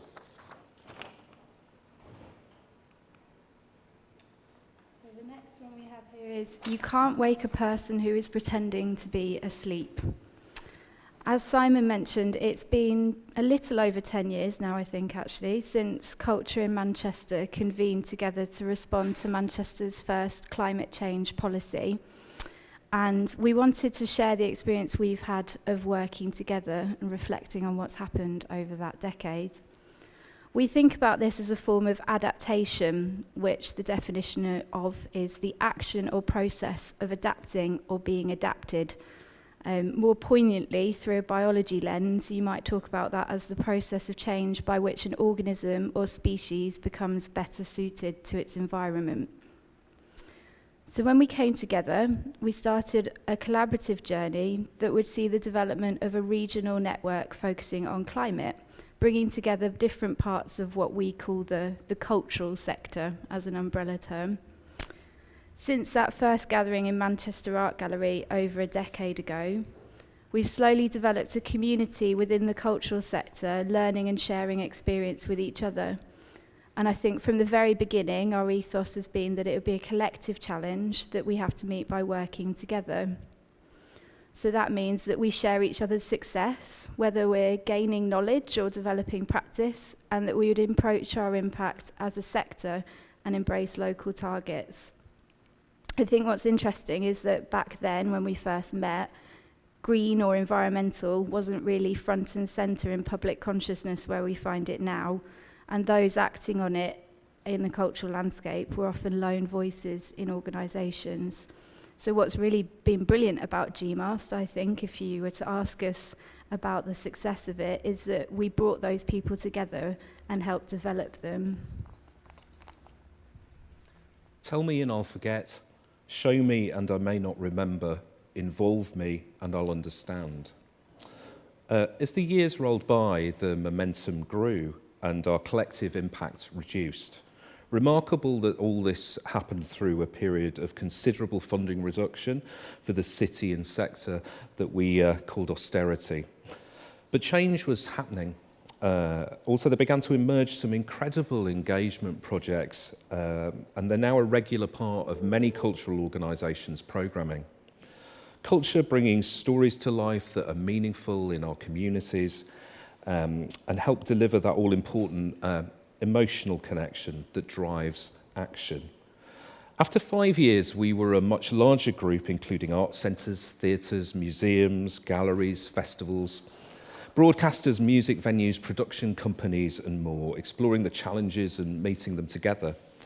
Ultimately, we became involved in city policy development, and little did we know kind of how unusual this was, culture and climate working together. In our every deliberation, we must consider the impact of our decisions on the next 7 generations. So this, for me, speaks about legacy. And I think in 2018, we were recognised by the EU's URBACT programme as an example of good practice. And the focus of that was about driving change for better cities. So that presented the GMAST model and the contribution that we'd made to the city's climate change policies, and we began to explore how we could share what we'd learnt through that process. So that became formalised in a project known as Sea Change that ran across 3 years. And it was a different kind of project because it involved cities and their cultural sector to network, collaborate, and then shape action. And all the cities that we engaged with, there were 5 in total from different EU countries, all very different, but had culture at their heart. And because we were visiting, it was the very first time culture and environment had been asked how they could work together. So the project had 4 main strands. Collaboration was obviously at the heart of it, so that was forming a collaboration between the city and the sector. Support, so making sure that there's necessary framework was there from the city and the tools and skills to explore environmental action. Policy that would underpin that, so understanding climate change targets and how culture could get involved in developing them. And engagement, which is about looking at how culture can be in conversation with communities to generate meaningful activities to connect us on climate. And I think the results have been pretty amazing. So all the cities have changed how they're connecting culture and climate. And with each other, culture has become involved in developing local policy and strategy. But more importantly than that, creating community engagement through cultural activities. Here in Manchester, GMAST is part of the Manchester Climate Change Partnership. So that's a sector-led approach which directs the work of our local climate change agency. It brings together a whole host of different partners. So the University of Manchester and MMU participate, as well as local networks that focus on health, well-being, social housing and faith, come together with City Council, business, the airport, the football club, and also the power network operator for the North West. There is also actually a youth board. So this model provides a cross-sector way of working, forming new connections in the city that may not have otherwise come together, and has academic learning as the heart of its evolving strategy. So that helps us define future focus and recent projects, which have included exploring consumption-based emissions, adaptation, resilience planning, and essentially bringing together different perspective minds, communicators and thinkers. So for GMAST, as part of that, we've been looking really hard at the barriers to action and how we can develop the tools and resources to instill confidence in our sector to build a more sustainable approach to cultural practice. And we think that cultural organisations that bring together knowledge and stories can be a really amazing bridge. Some organisations in our network are well on their journey. Others are just starting out. But I think what's special about the ethos is that everybody is on the same platform and we're all in it together. Hold on to what is good, even if it's a handful of earth. Hold on to what you believe, even if it's a tree that stands by itself. Hold on to what you must do, even if it's a long way from here. Hold on to your life, even if it's easier to let go. Hold on to my hand, even if someday I'll be gone away from you. So looking at resilience, and again, the definition for that is the capacity to recover quickly from difficulties, toughness. And amusingly, the example definition made me smile. The often remarkable resilience of so many British institutions. Remarkable indeed. Well, much resilience has needed to be shown in the sector across these last few years. And resilience is, of course, about managing it personally, organisationally, and in the face of challenge. Challenge that comes through our rapidly evolving world, challenge that comes through our obsession with extracting resources, challenge that comes from government policy in all kinds of ways, challenge that comes on to holding to values in the public domain, challenge that comes from truly embracing divestment and everything that that means, embedding circularity, effectively decarbonising a cultural operation that has a cafe, has a gift shop, choosing when to travel and how. Challenge that comes from telling these stories that expose pain in our history. How can we change without really accepting it? Climate doesn't sit on its own, so much is related, and so challenging inequalities everywhere has to be part of what we do. We wanted to advocate today that meeting these challenges with a place-based focus, in this case Greater Manchester, can really help us learn and evolve our practice. It gets us out of our own echo chamber and into local action. It helps us take our place in a community and connect with policy that will drive change. And it makes us question our values and so our practice. The cultural response to climate is key to the systemic changes we have to make. And if we only look at this through an economic lens, we're missing so much.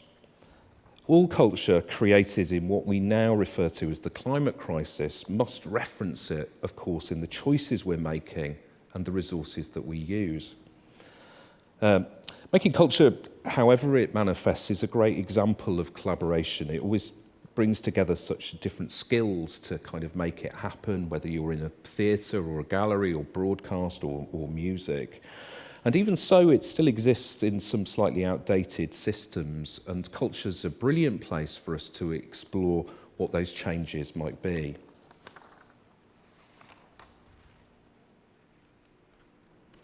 So I like this one. It's better to have less thunder in the mouth and more lightning in the hand, which is about action, really. So a couple of years ago, we were asked to respond on behalf of the sector to our local climate strategy, and we developed a framework which has action at the heart of it. But it talks about understanding policy, our position within carbon budget for the city, planning further reductions, engaging with people, reducing the impact of cultural places, and changing our practice.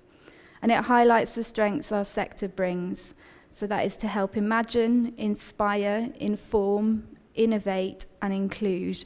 And we think that that is the biggest impact that we can have. So we refer to this as the 6 P's and I's. We know culture is a convener, an ambassador, a placemaker, and it's part of the health and well-being of all of our communities of different ages. And advocating, demonstrating, and providing a safe place to explore our feelings.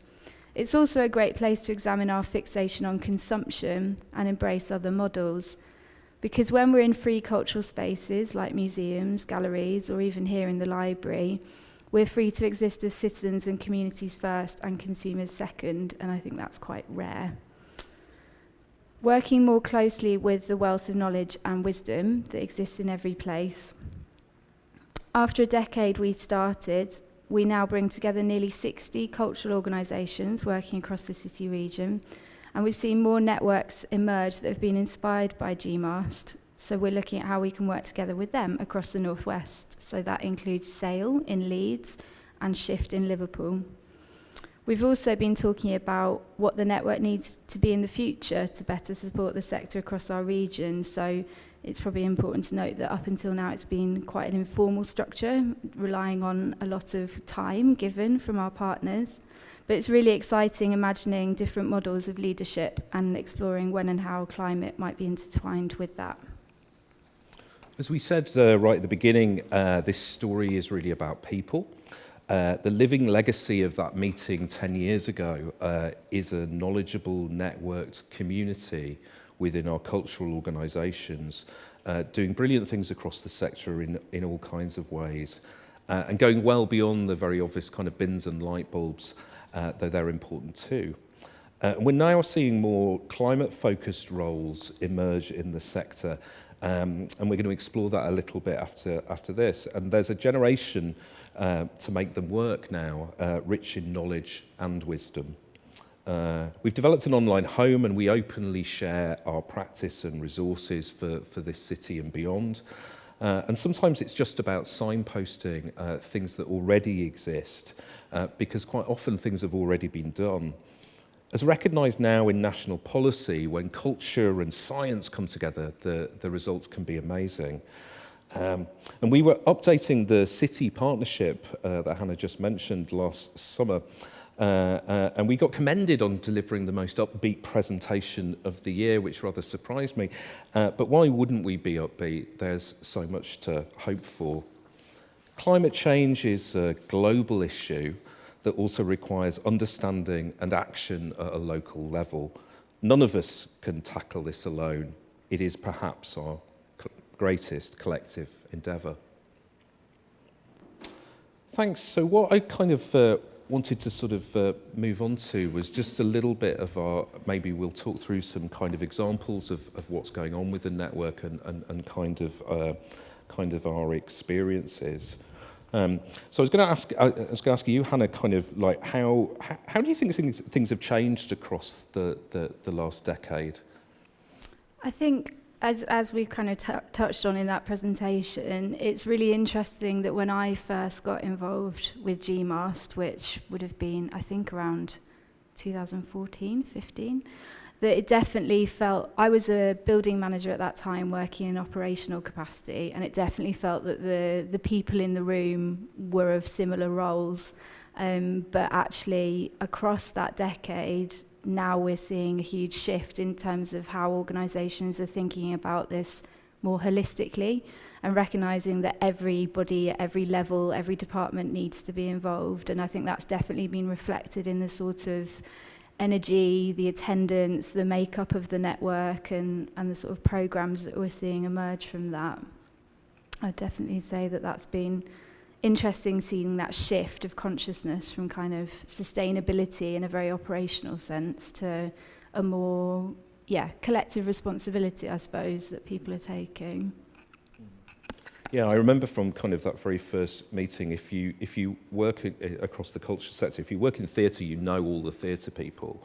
If you work in a museum, you tend to know other museum people. But what this did, it was bring together people in similar roles in all those different kind of disciplines, and really helped kind of network the city in a kind of less conventional way.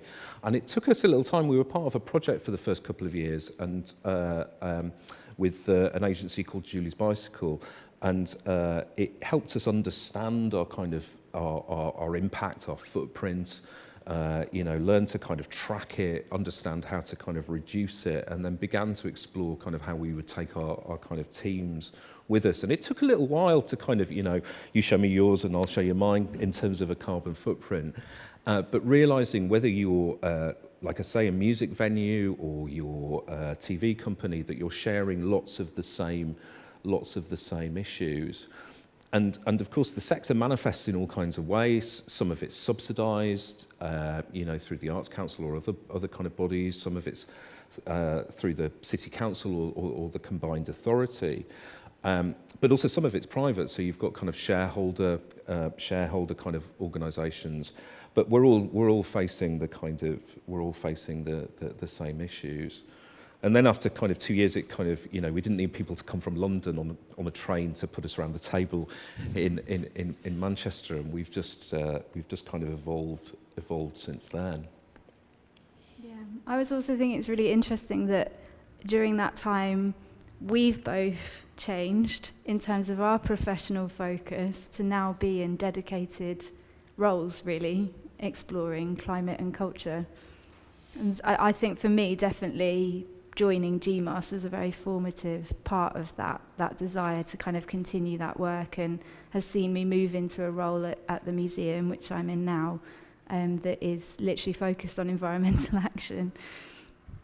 Yeah, I think it's really kind of, I've spent most of my career making theatre and kind of live events, but kind of when the pandemic came, kind of actually this I really wanted to kind of focus down on this work, and I've been doing a lot, and we'll talk about the EU project a bit in a moment. But yeah, we've got a whole kind of generation now of people working across the sector in the city in all kinds of different ways. And that's a kind of brilliant community, because of course there's a lot of talk about green skills and how skills need to change and evolve as the years go by. But it's interesting how it's kind of manifesting in the sector. Yeah, and to see those dedicated roles appear, I think it doesn't take away from the need that obviously everybody has a part to play, but there's something really interesting in terms of what those dedicated roles and having that capacity can do to sort of unlock that potential, I think, of sort of coordinating those activities and joining the dots a bit. Because with my role at the museum, it's quite an open brief, but alongside the sort of reduction focus of thinking about how our working practices might change, there's a big element to it which is around fulfilling our kind of civic function, which I think is hugely relevant to lots of different cultural organisations, and kind of how we can be a convener, I suppose, of different groups, and also supporting our audiences. And I think, as Manchester Histories has done this weekend, it kind of provides that space to bring together a whole range of different community-led organisations, voluntary organisations, not just the kind of usual suspects, as it were, and that is the value in having that more kind of place-based focus to be able to do that. Yeah, and I think in terms of the voice, I guess the voice that culture has, or the place it has in our community, in terms of kind of museums are very interesting because there's an object, whatever it is, and there's a story behind that, and there's probably a bit of science or kind of learning in there, and that can be really powerful, in terms of connecting to the complex kind of issues around the climate and ecological crisis. But also it's a voice that doesn't come out of Westminster or a town hall, and also kind of, as we were saying before, a kind of artistic response, it really helps that kind of emotional connection. Yeah, definitely. And there's some great examples in the city, really, of kind of what people are doing. Kind of, we go down to Home kind of arts centre, you really can't engage with Home without understanding how seriously they're taking the climate crisis. If you watch a movie, kind of, you will learn what Home's doing before each showing, and they've really championed something called carbon literacy, which was born in kind of Manchester as a kind of training to help people understand, get a view of the science, and then kind of how to kind of take action. And over the years, we've developed different versions of this, and kind of taking it online. But it's been really successful. They've taken their entire team, so from Dave Mutri, Director of Culture, to kind of the part-time staff, and they're looking at volunteers. But they've reported it's really kind of powerful in terms of an organisation owning their kind of policy and action plan, and have done some kind of amazing work. Yeah, definitely. There's also the City Council events team that we work really closely with, and for any event organiser in the city, there's now a huge wealth of resources that they've developed, so free toolkits that you can download on their website, and they've done a lot of work, including recently providing some funding to some smaller community festivals to be able to have some more kind of a bespoke consultancy around how they might become more sustainable, which is something that might be out of reach to those smaller community organisers who don't necessarily have the funding or the resource to be thinking about that. So yeah, they've done some brilliant work in terms of what's happening, what's happening in the city. And then you've got ITV Coronation Street. You might or might not know how kind of super green they are in terms of making Coronation Street over at their new studios. You know, the ITV is a shareholder. You know, it's a shareholder kind of organisation, but they've done brilliant stuff around the kind of sort of the way that energy, and they reuse stuff. And at the end of it, you might see a kind of an Albert logo, and you see those on various TV programmes. And Albert is the sustainable kind of certification credentials for TV production. And broadcasters really kind of embraced it. So if you get to go on a sort of tour of Coronation Street, kind of ask them all about it, because it's been really, really exciting. Yeah, and then we've got kind of outdoor arts. You know, there's a company called Walk the Plank who are over in Salford. They do brilliant kind of outdoor arts and kind of fireworks. They're doing kind of part of the Unboxed Festival. At the moment, they've done all kinds of stuff around looking at kind of the pollution from fireworks and the kind of carbon footprint from them, but really kind of, you know, living their kind of policy. Yeah, so they produced the Manchester Day Parade, which has been championed as a really great example of sort of sustainability in action, and again, can kind of only really do that through the way it brings together a really diverse range of communities to get behind that. Great. I was going to kind of move us on to talk a little bit about kind of the sector interacting with the Climate Change Partnership and kind of policy, because that's where the story becomes unusual, because that hasn't happened in many cities, where the culture sector has become involved in that kind of policy development. So what's now known as the Climate Change Partnership began as a kind of steering group that was formed after the city's first climate change strategy, Manchester: A Certain Future. And GMAST, or MAST as it was then, had been going for kind of about 5 years, and we were invited to join that steering group, and so I went along. And I have to say, there was a room of kind of activists, politicians, people from kind of NGOs, kind of residents, a whole kind of mix.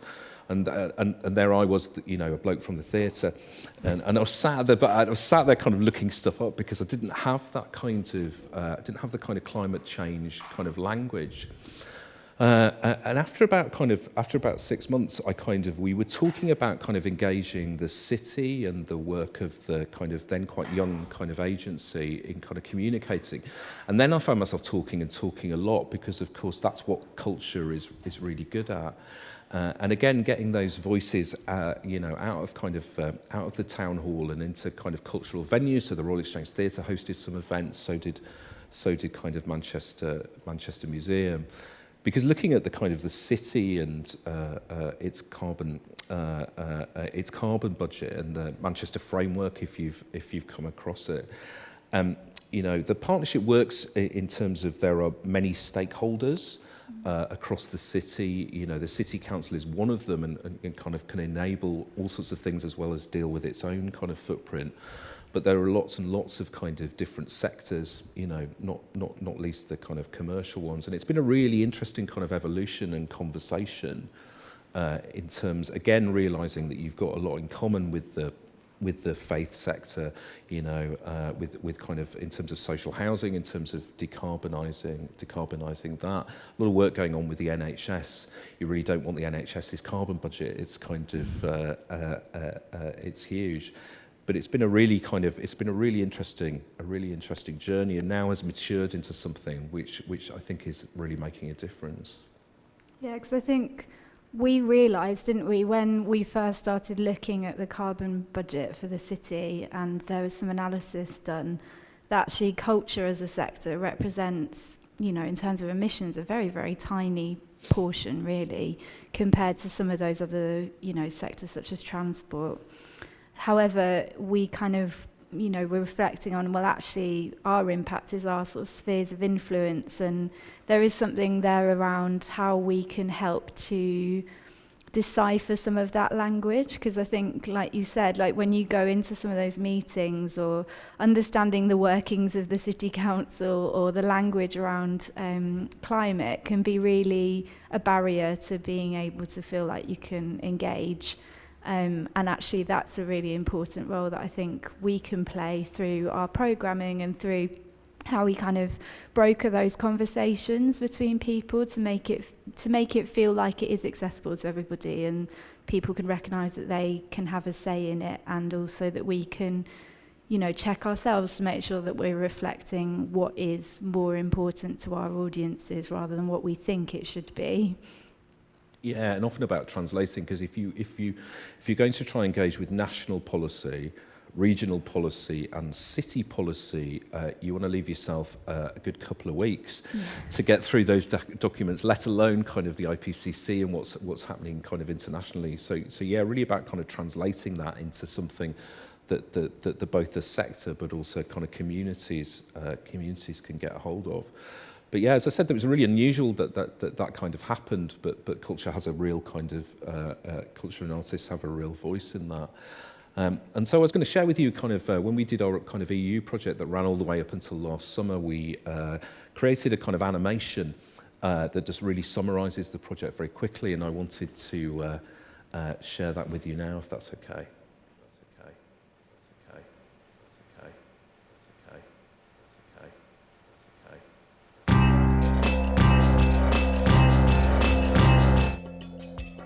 What on earth do arts and culture have to do with climate change?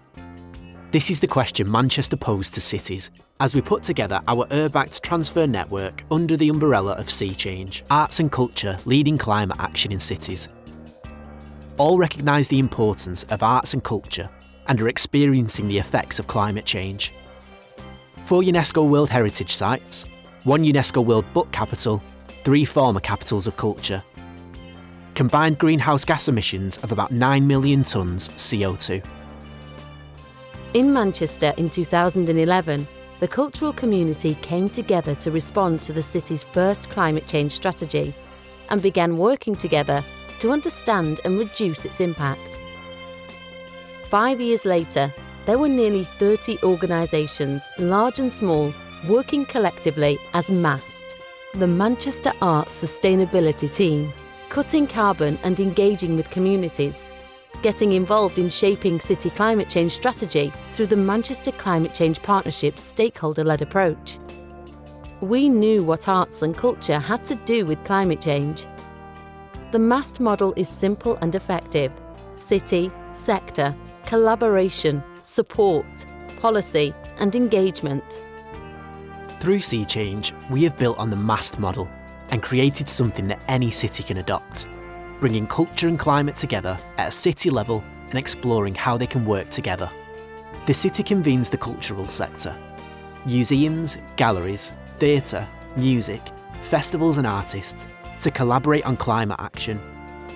It puts sector support in place to build understanding and inform action.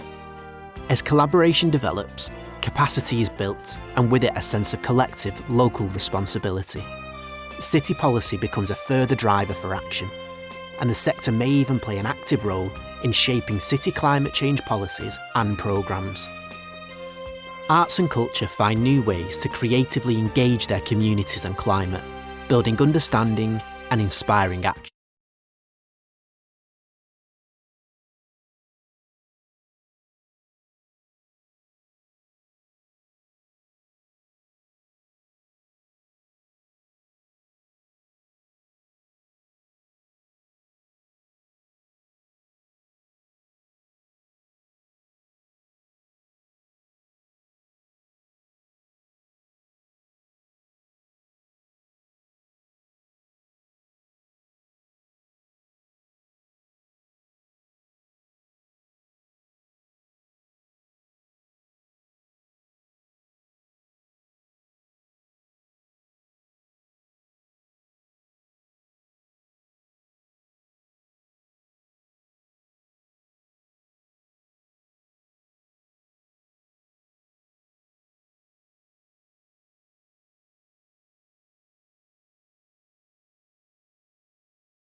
Urbact is an EU-funded agency that supports kind of driving change, the future of better cities, and it brings together kind of all cities of all scales kind of across the EU.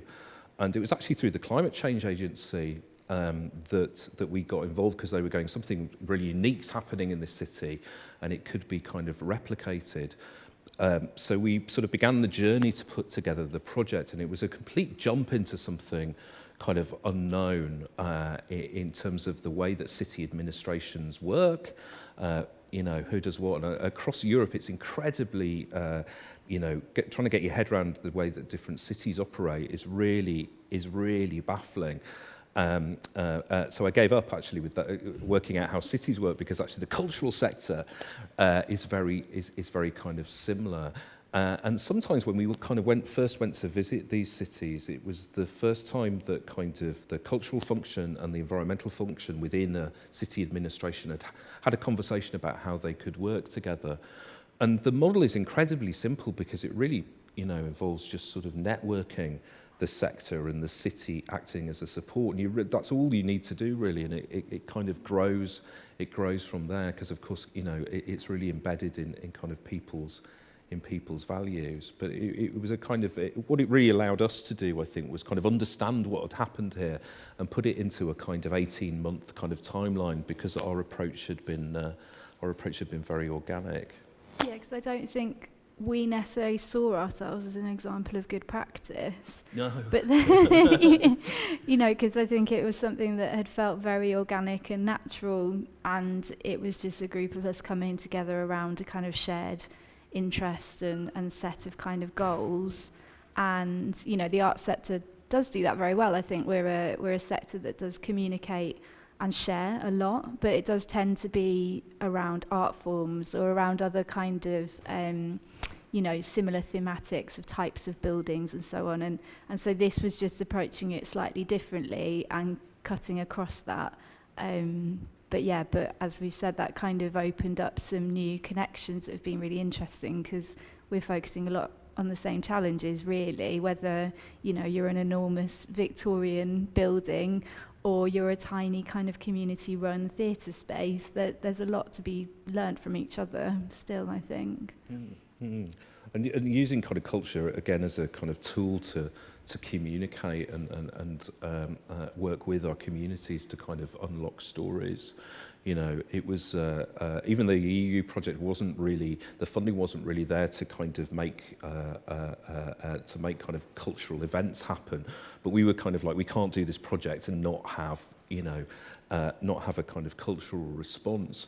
So what we did across each city was kind of had some, we seed funded various projects, and in this city kind of our network kind of matched the funding, and there were 5 kind of projects, and quite a few of those you can see as part of the festival. So kind of if anybody went to the kind of Ergon Theatre's piece on Thursday evening, that was a sea change project. The Mythbuster that's over in Angel Meadows today was a sea change project. So there's really kind of there's all sorts of kind of legacy, and what was happening across the European cities were kind of different bits of kind of research or kind of working with different communities and children. And it was really interesting just to see how those projects grew. Yeah, absolutely. Great. Kind of, we wanted to open it out into a discussion and see if anybody had any questions or any thoughts or anything they wanted to say. I don't know if there's any questions coming through the online chat.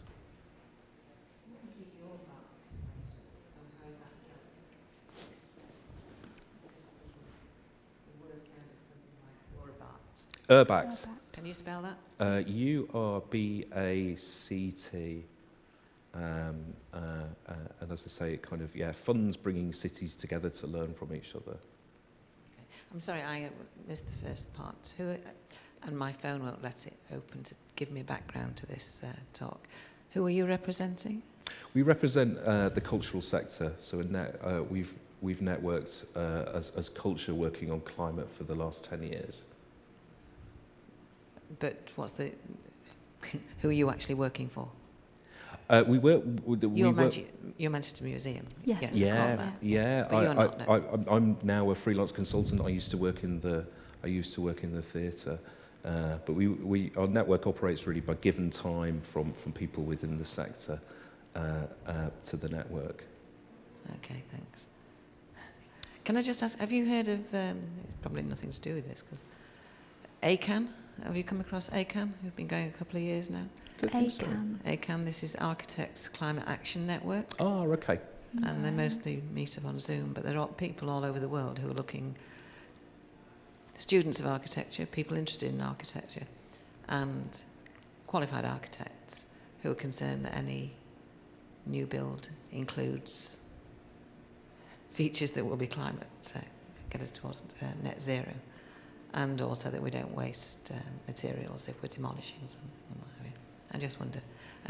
I'm going slightly off key here, but I can't see you have no glasses, so don't worry about it too much. I just wondered why you mentioned Walk the Plank as being in Salford. I'm just very intrigued by this, because I was talking to somebody yesterday that when people, whether they grew up in Salford and have been in, generations in Manchester, when they say, and if I ask them where they live, they say Salford, but they may well live in Oldham or Cadizhead or Swinton, or Walk the Plank is either in Pendlebury or Lower Broughton, right? So why is that? You wouldn't do it if you were talking about Manchester or parts of Trafford.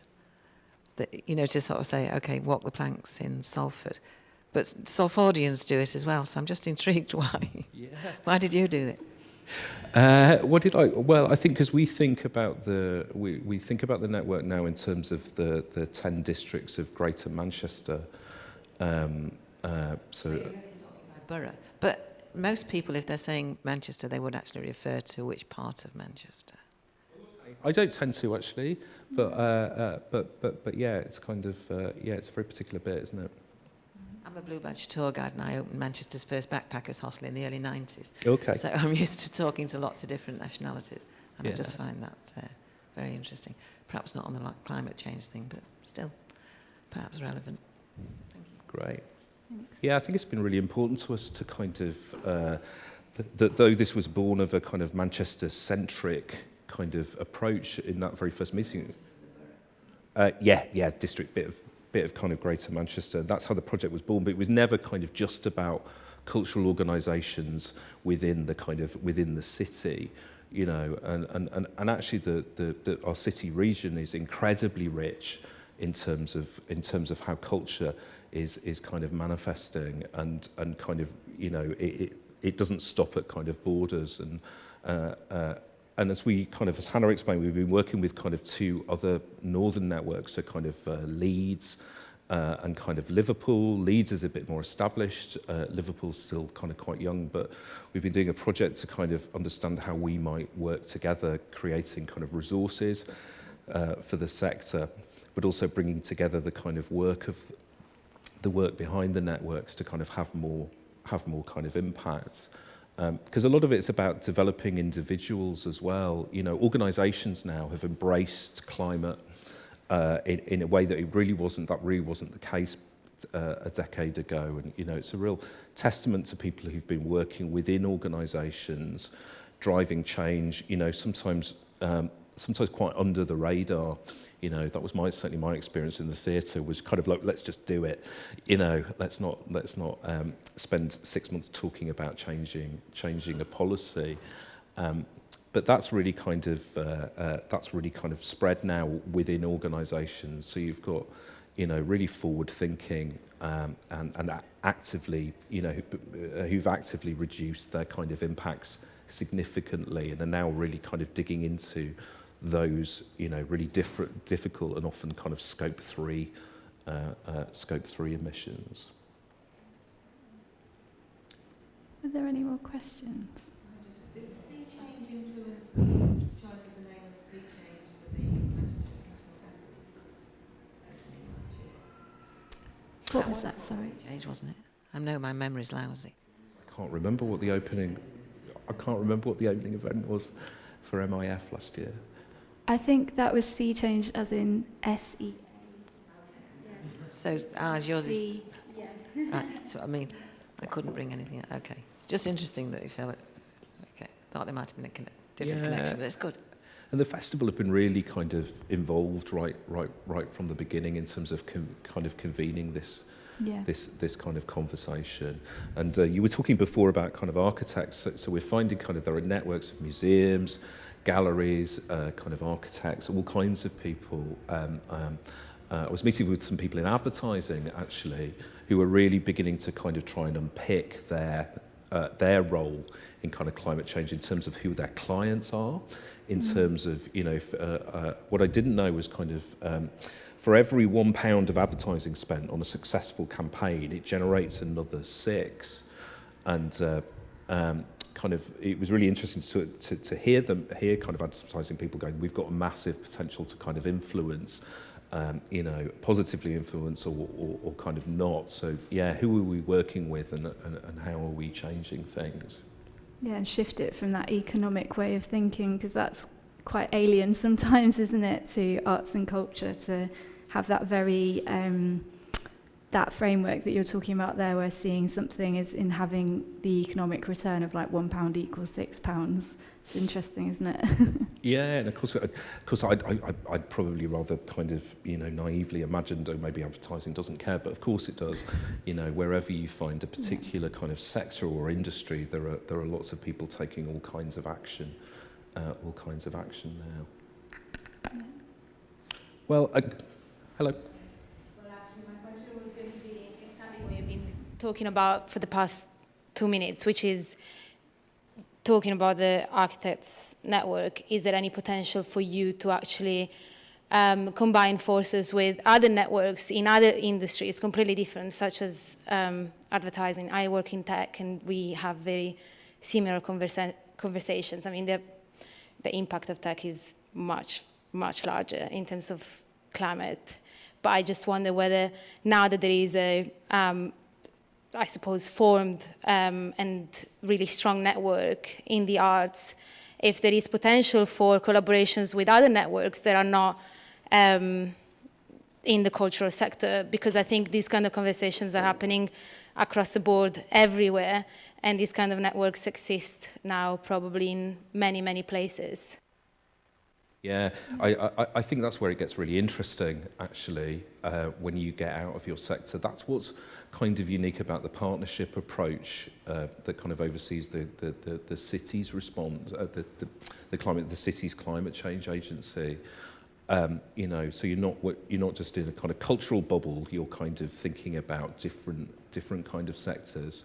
And kind of how you can collaborate, because again the kind of challenges are very similar, you know, but also the values people's values are really emerging kind of in every place. Yeah, I always think it's really interesting when you kind of, you know, I love culture, but also kind of, you know, it's good to kind of get out of that conversation. Yeah, and learn. I suppose there's a lot to learn as well, isn't there, from other sectors who will do things very differently to us. But yeah, I think we're very open to that conversation.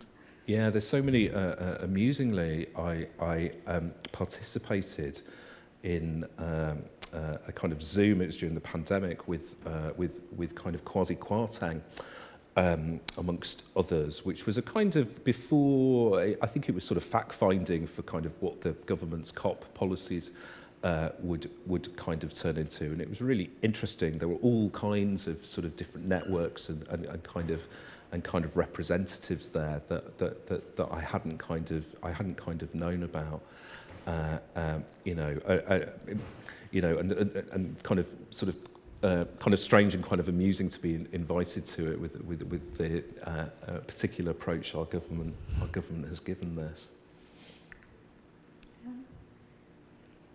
Anything else? Great. We thought we'd end with a bit of culture. So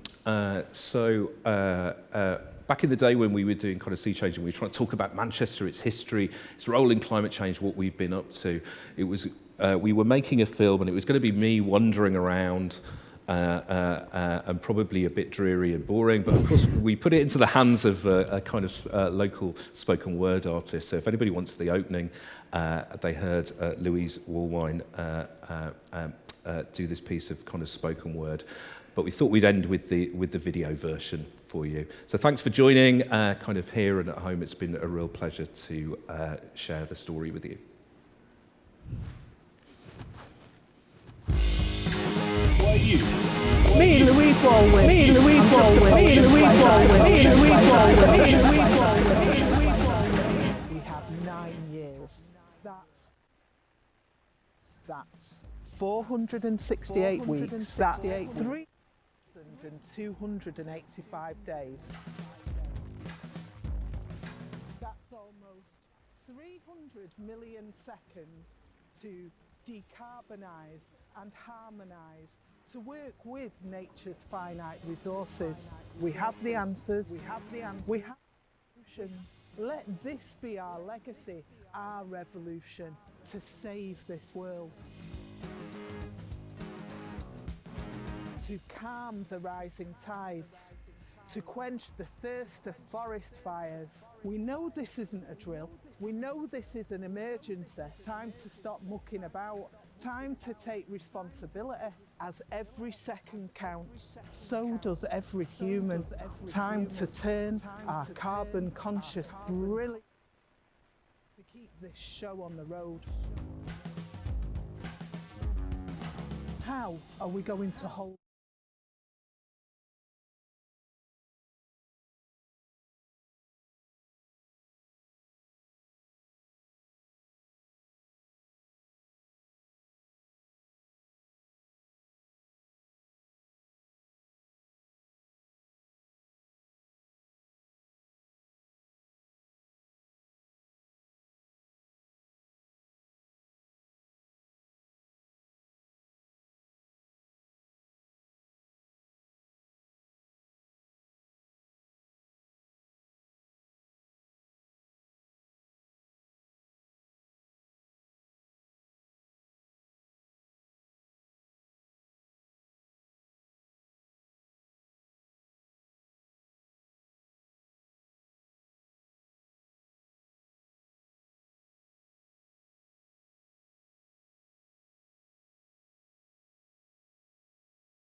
and make them a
Okay, I was doing a cartoon workshop looking at the ways in which cartoons, which I really believe in as a way of persuading and talking to others, looking at ways in which you can use that medium to express really quite sort of serious issues about climate change and injustice, but also try and make them funny and make them appealing.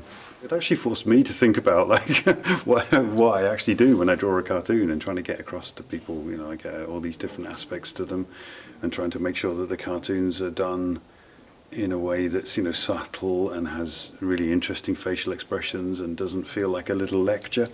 It was really interesting talking to people about that.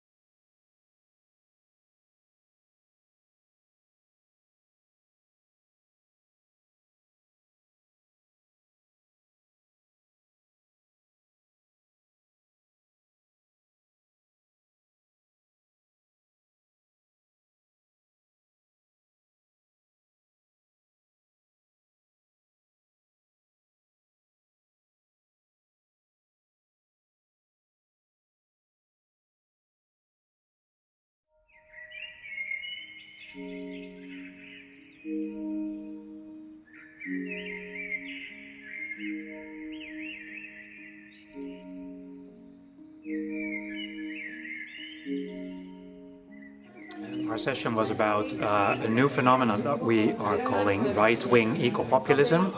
I'm Carlos van Tongeren. I work at the University of Manchester, and this is part of a project that I'm working on with two colleagues that were also present at the session. So we're seeing in recent months that right-wing parties across the world are changing their views and their policies and their discourses on climate change. Previously, most of those parties, they were denying the severity and also the existence of the climate change as such. Now we're seeing that they're increasingly moving towards a new view where they're not denying climate change, but they're rather spreading fear about the arrival of new immigrant communities as a consequence of climate change. And other ideas that are feeding into a new kind of view on climate change that we're calling right-wing populism. So during the workshop we tried to debate what we understand by right-wing eco-populism, and we've seen that there are many different ways of defining it as well, and in the debate that is something that came up. There are notions such as the ecology, protecting the rural environment, or protecting local communities and ecosystems that are used by left-wing parties, by right-wing parties, and we had a debate as well about, you know, those complexities and the confusion that arises from all those different ideas that are rising on the right and on the left. So that is basically what the session was about. We tried to unpack this whole new idea, and we tried also to clarify together with all the attendees some of these confusions, because we believe that it's important, if we want to understand the risks of right-wing eco-populism, we also need to understand what those parties and movements are defending and how we can pose alternatives to them. I was very happy with it. It was we were, you know, expecting a critical audience, because I think everybody that is present here is very concerned about the climate change and has very thoughtful views on this whole issue. So I think it was very instructive for us as well to be able to learn from the views from the audience. It's a very complicated question. We try to compare different parties, different movements, and even in some cases, you know, it's very debatable to what extent is a party right-wing or populist or not populist. So I think it was positive in the sense that we learned a lot from the debate.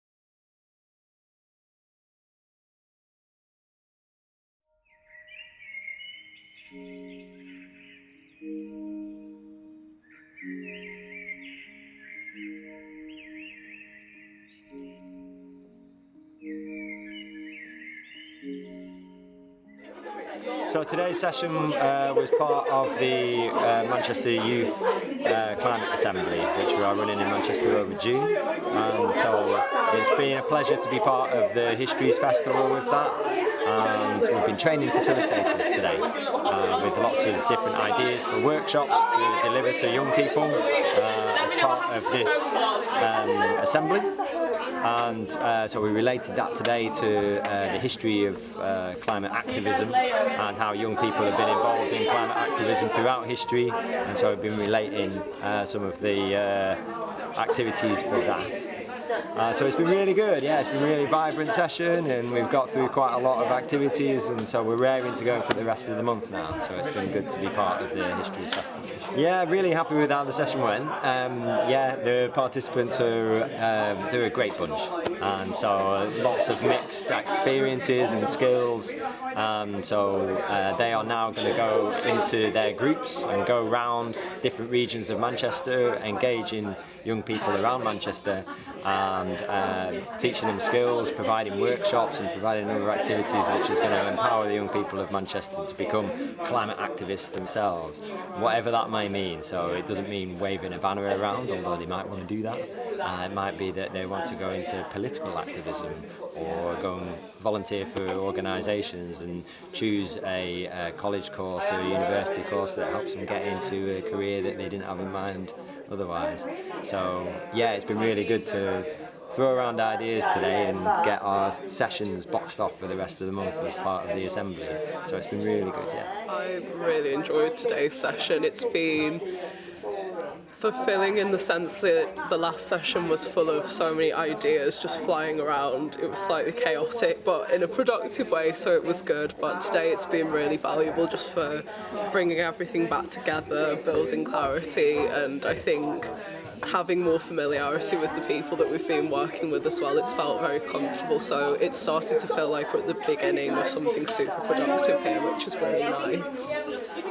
I think that it will make me a lot more open to be flexible when I'm planning and things to do with my volunteering activities. So because I'm in a few climate volunteering groups, I think that when you're working with other groups it can be difficult to reach consensus because there's so many things that you want to be doing, because there's so many elements of climate change that need addressing. But I think that this has really helped me to see that it's good to be flexible, it's good to hear other points of view, and I think out of that more kind of productive side of things, that I think that it will just make me more open to working with a diverse set of people, because there's so much value in taking in different opinions, so that's been really nice.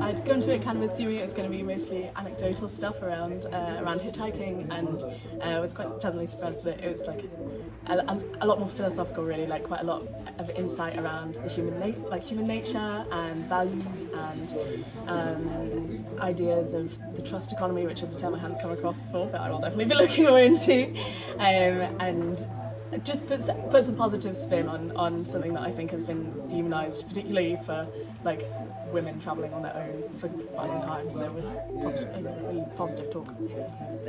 I really hope I'll do something. I think I've kind of been working up for a couple of months, like hitchhiking sounds like something I'd really love to do, but there's so much kind of inbuilt fear around it, especially like in recent years, stories like Sarah Everard and like obviously not a hitchhiking story, but stories about women and safety and just that whole general thing. So I think there's a lot of cultural stuff to get over, but it as a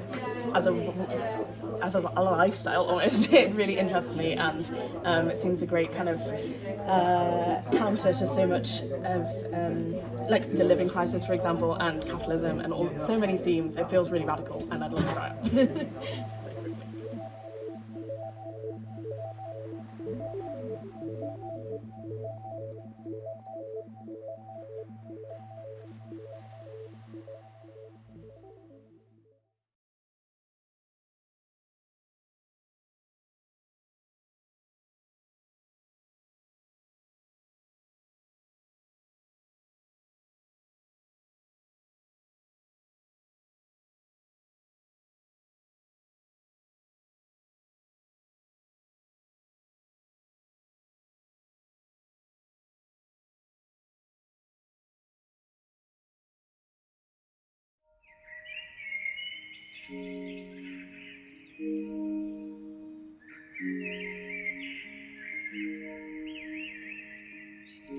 I mean, one thing that we need to be really careful about is that corporations, fossil fuel companies, chemical companies, big agri, the food companies have got us to a point where it's very difficult to reverse the crisis we're in, the climate crisis and the environmental crisis. And we need to end their involvement in that, and that means we don't ask them to come up with the solutions. So we need to come up with the solutions ourselves. They need to be publicly funded and not for profit, or else we're really not going to get out of the mess that we find ourselves in the crisis of climate change. Yeah, it was a really good discussion, and a good discussion about how we get to a system that doesn't have to profit from everything, because if we have a system that just profits from everything, then it can't be sustainable. So yeah, it was a really good discussion. I'm really grateful to people who came. The session was really good. It was on eco side with Dave Whyte. It was all about the history of the corporation and how it's existed to kind of extract resources and how it's driving climate change. Yeah, the session made me really think about things, made me think about how corporations act, how we might be able to kind of rein them in, and how I might be able to control them and bring them like into control, really. So yeah, it's really thought-provoking. Might make me get involved in some campaigns or think about some things I could do, really.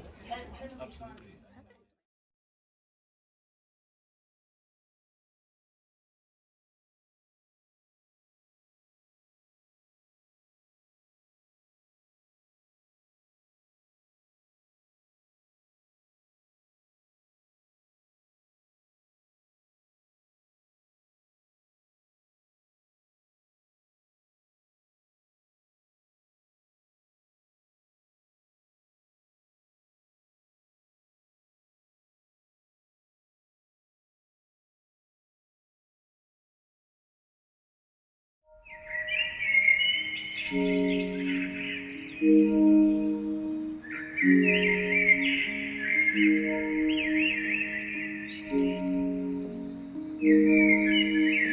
think the main thing I was trying to get across today is that the North has been shaped by its climate, its geology and its geography from the very earliest times.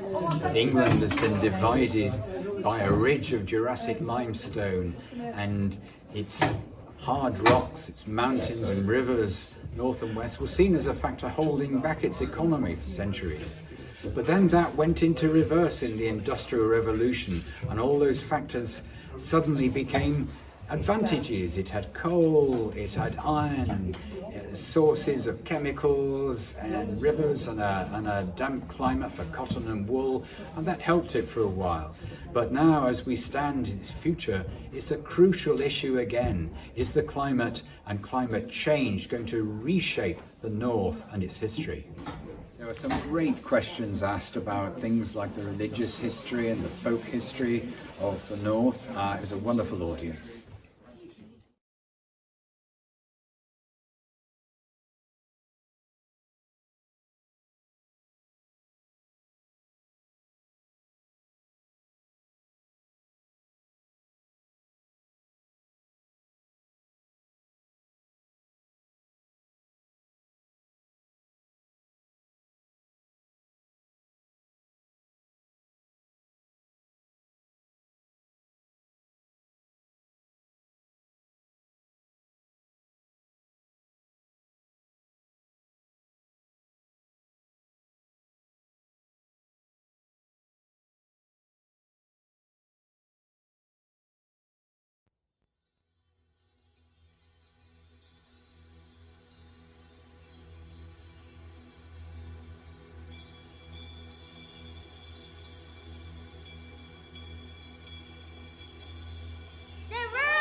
The sea, the sky, the mountain valleys, the forest land.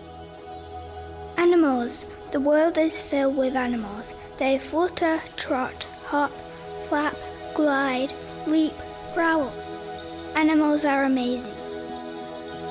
In the forest lives a bear, a big brown grizzly bear with an itchy back. The bear hates having an itchy back. The forest is a home to an evergreen tree with rough bark, perfect for itching a bear's back. The bear uses the tree a few times a day to relieve the itch. The bear loves the tree. Every autumn the bear prepares for hibernation, stocking up on food ready for a long winter ahead. Every winter the bear sleeps.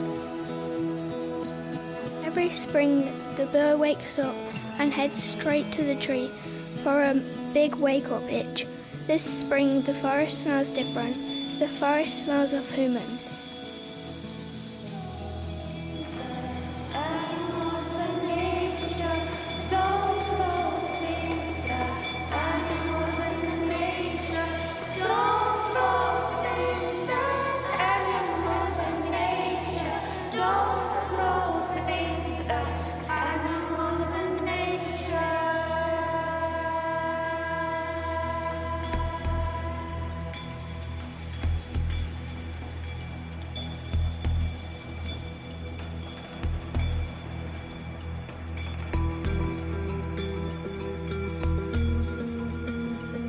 trees have gone, the humans have cut them down. The humans move on. The humans move on to the next forest. This forest has luscious leaves on the trees and is filled with wildlife. The forest is amazing.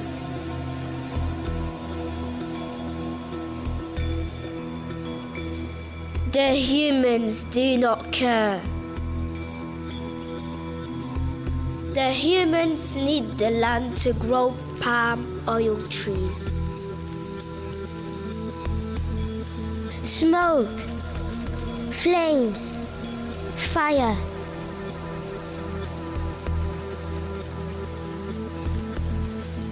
The humans set the trees on fire. The trees are burning.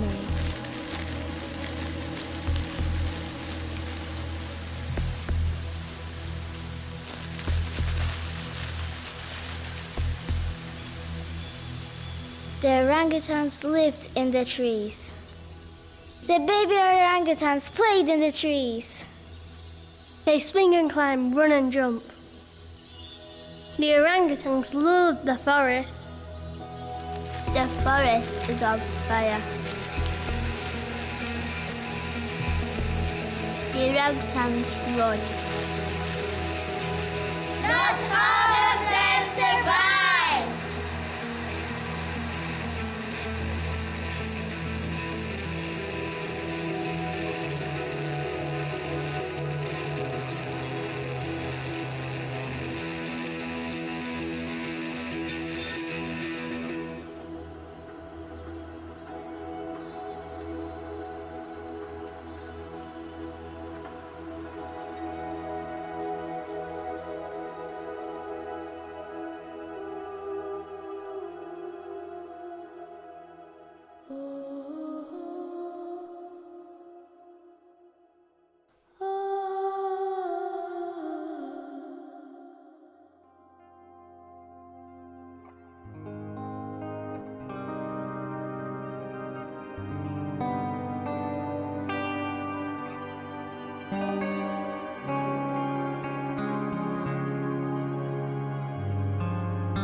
If I was the lake, I would say fish responsibly.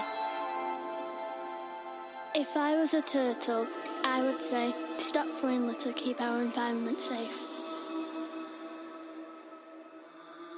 If I was a bee, I would say stop cutting down trees.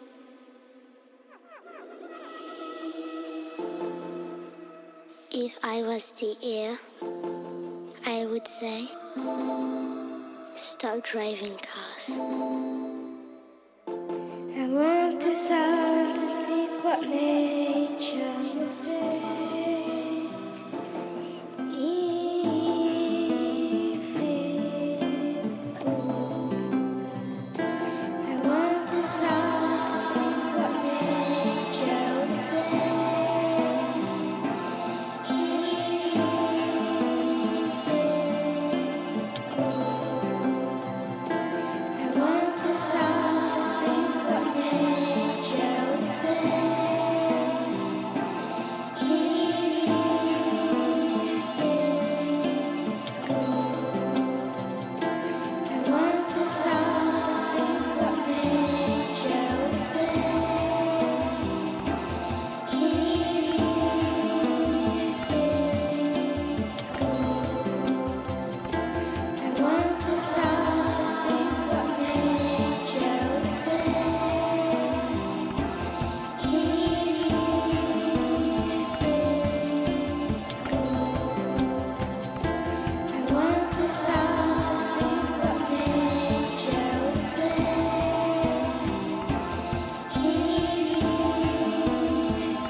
Thank you, everybody, for coming here on this Saturday afternoon. I hear that we're in competition with Ed Sheeran, so so thank you very much, and to our online audience, many of who are joining us.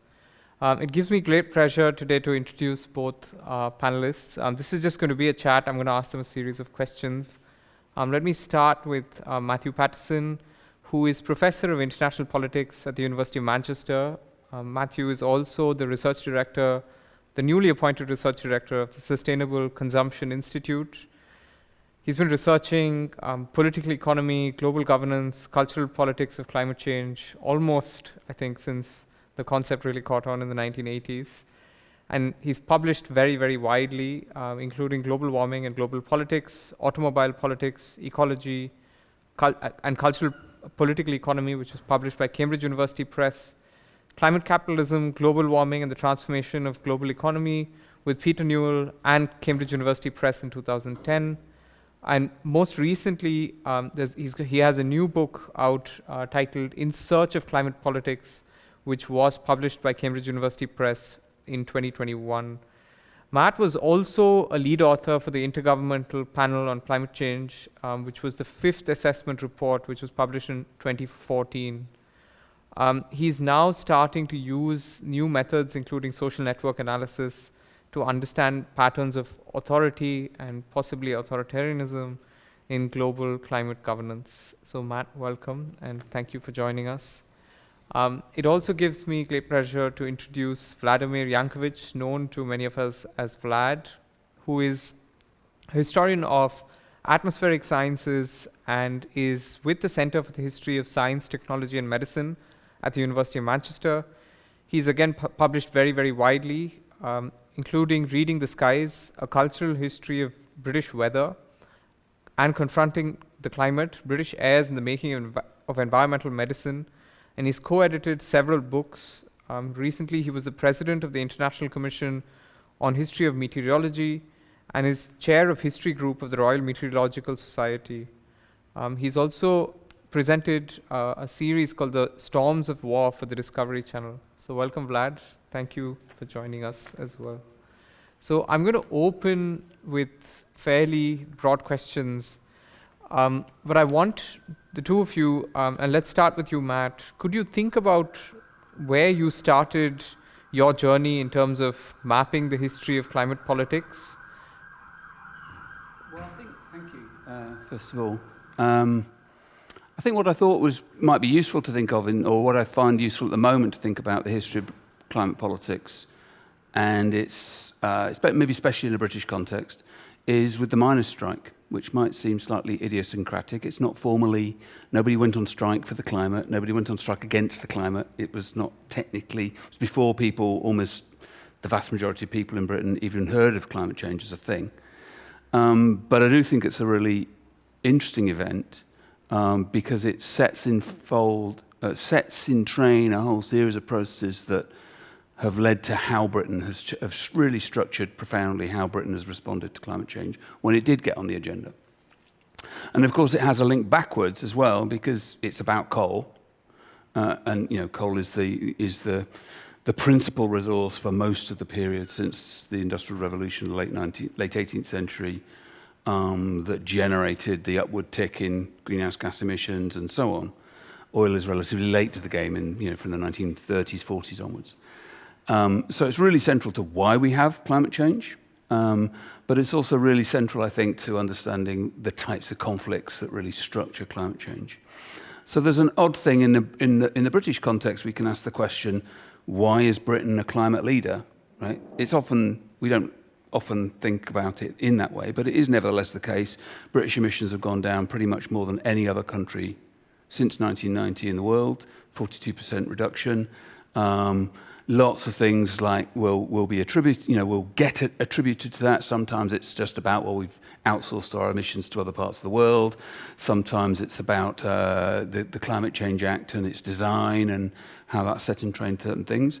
But I think if we go back to the miners' strikes, really instructive, that the reason that Labour, for example, in the 2000s could do the Climate Change Act and then say, we're going to phase out coal, is because the opposition to that policy had already been destroyed. And it was destroyed in the miners' strike in 84, 85. And if you think about it, you asked it slightly as a personal question. I was 17. I spent all 1984, 85 with a Coal Not Dole sticker on my jacket lapel as a high school student, going to miners' benefits and so on as gigs. So it's got that sort of, partly purely how old I am and where I grew up. But it's also then useful because we can also think about it as what types of transitions are involved, right? If we now recognise that dealing with climate change entails this massive social, technical, economic transformation to get fossil fuels out of the economy, then it's pretty instructive to look at one transition that has actually already happened, which is that Britain has basically got rid of coal. From a point where in 1990, coal was still 60-70% of British electricity supply. It's almost eliminated. And it was eliminated in a spectacularly brutal fashion. 9-10 people died during that strike. It was a deliberate act by the government to break the back of the National Union of Mining Workers on the back as part of Thatcher's project to transform British society in the way she thought. So I think that's quite instructive. We have a really good case of an actual transition in eliminating coal. It's absolutely the opposite of what people call a just transition. It also then, I think, is useful because it helps us think back about the scale of the transitions. All of the transitions that we might think about thinking forward on climate change are, at least on the scale of the Industrial Revolution, actually they're much bigger and they're much faster. And all of those transitions, both within the industrial heartland and, of course, in a global colonial context, were spectacularly brutal. And so we have loads of examples of highly unjust transitions. The miners' strike is a recent one, actually, which is about the transition towards a low or a zero carbon society, which is also highly unjust. So it's a useful starting point as a corrective to thinking about, okay, well, if we have these nice, shiny words of just transitions, we don't really have any cases of them, right? So it's a useful corrective. It's also really useful for showing, I think, just the complexity, because most people who want climate action and say so publicly are broadly on the centre-left-ish. Not everybody. There are plenty of Conservatives actually in favour of climate action, but most are not, right? The most vocal are not. And they really don't want to admit that the reason that Britain is a world leader is because of brutal right-wing policies. And so it's a useful corrective to help us think about the complexities and the messiness and sit with that being quite an uncomfortable fact for a while. So I'll leave that there. Thanks. I think I'm going to return to those questions. I think you've raised several important aspects of and contradictions that frame our climate policy, our thinking around climate change, and I'll come back to that in just a bit. But Vlad, where did it start for you in terms of thinking about the history of climate politics? Right. Thank you. Well, I'm a historian of science, and I have a degree in meteorology originally. I was focusing at that time on cloud physics. It's very different from what I do today. It's been a long time since. And then during my years as a lecturer at university here, I started teaching a course called History of Climate Change. Introduced that in the early, well, actually 2008, I believe, 2009. Which has now changed to something called the Climate Change in Society, which is a course that brings students from various parts and various faculties of the university. I will probably say something more about that later on. But I did research in climate modeling and numerical weather forecasting in the 90s and 2000s, really the history of weather forecasting as well. And more recently looking at the urban climatology, and most recently in the last 3 years looking at the differences between the American and the Western and the then Soviet approach to climate policy. So again, another corrective of how complex these situations are and how difficult it was to actually build a global coalition around the issue. So I'm looking at a transition from the so-called bilateralism into multilateralism and the globalism and the construction of climate change as an object of global political action, which isn't obvious in the, say, 1970s at all. Fantastic. So I'm actually going to return to both those points that you raised in introducing your research. Excuse me. So Matt, if I start with you, just to come back, I think you touched upon what was really a fundamental contradiction between the politics of labor and the politics of climate, or what was the politics of not necessarily climate change, but what did become something that you called an unjust transition. So if we think about this slightly more broadly in terms of the kinds of inequalities that we face today, the broadest being that some nations have been historically, or some empires have been historically responsible for creating climate change, whereas some others, or some nations and some people specifically, are bearing the brunt of that problem. How do you think about various kinds of inequalities, and what are the complexities? You know, you can even think about the corporate problem, right? There are very few companies today, 100 companies that produce around 70% of emissions in the world. Whereas, how do you think about the politics behind that, those kinds of inequalities? Are they as straightforward in terms of the contradictions that they present, or is there something else that's going on? Thanks. Well, so there's probably two ways to come back to that question. One is, sorry, go ahead. Can I just ask you also to reflect a little bit in that context about your involvement with the IPCC and whether you saw some of that playing out on the scientific ground as well? Okay, now I have. What's going on? Now I know. I have Sorry. to respond without, trying to be polite to some of my former colleagues, but maybe. So I think there's obviously, like you're intimating, a massive question about varying sorts of inequality, but the global one is the most striking, right? And so when climate change was first articulated politically, 88 to 90, and the IPCC was established, it was quite straightforward. I mean, there was a famous moment where the World Resources Institute, a Washington think tank, produced its annual report, and the first time they put in carbon dioxide emissions, they ranked countries according to carbon dioxide emissions, but they just ranked them in terms of total amounts of emissions. And there's a well-known Indian think tank called the Centre for Science and Environment, Anil Agarwal and Sunita Narain produced this report called Global Warming in an Unequal World, a Case of Environmental Colonialism, and said, you can't measure the emissions of people, farmers in, subsistence farmers in southern India as the same as people flying around in private jets, right? There's something fundamentally different going on there. So you have to at least look at per capita emissions. And so they redid the rankings, and sure enough, China, in the World Resources Institute one, China and India were both in the top 5. On a per capita basis, they were nowhere, right? And the other thing then they introduced was you also have to think about it historically.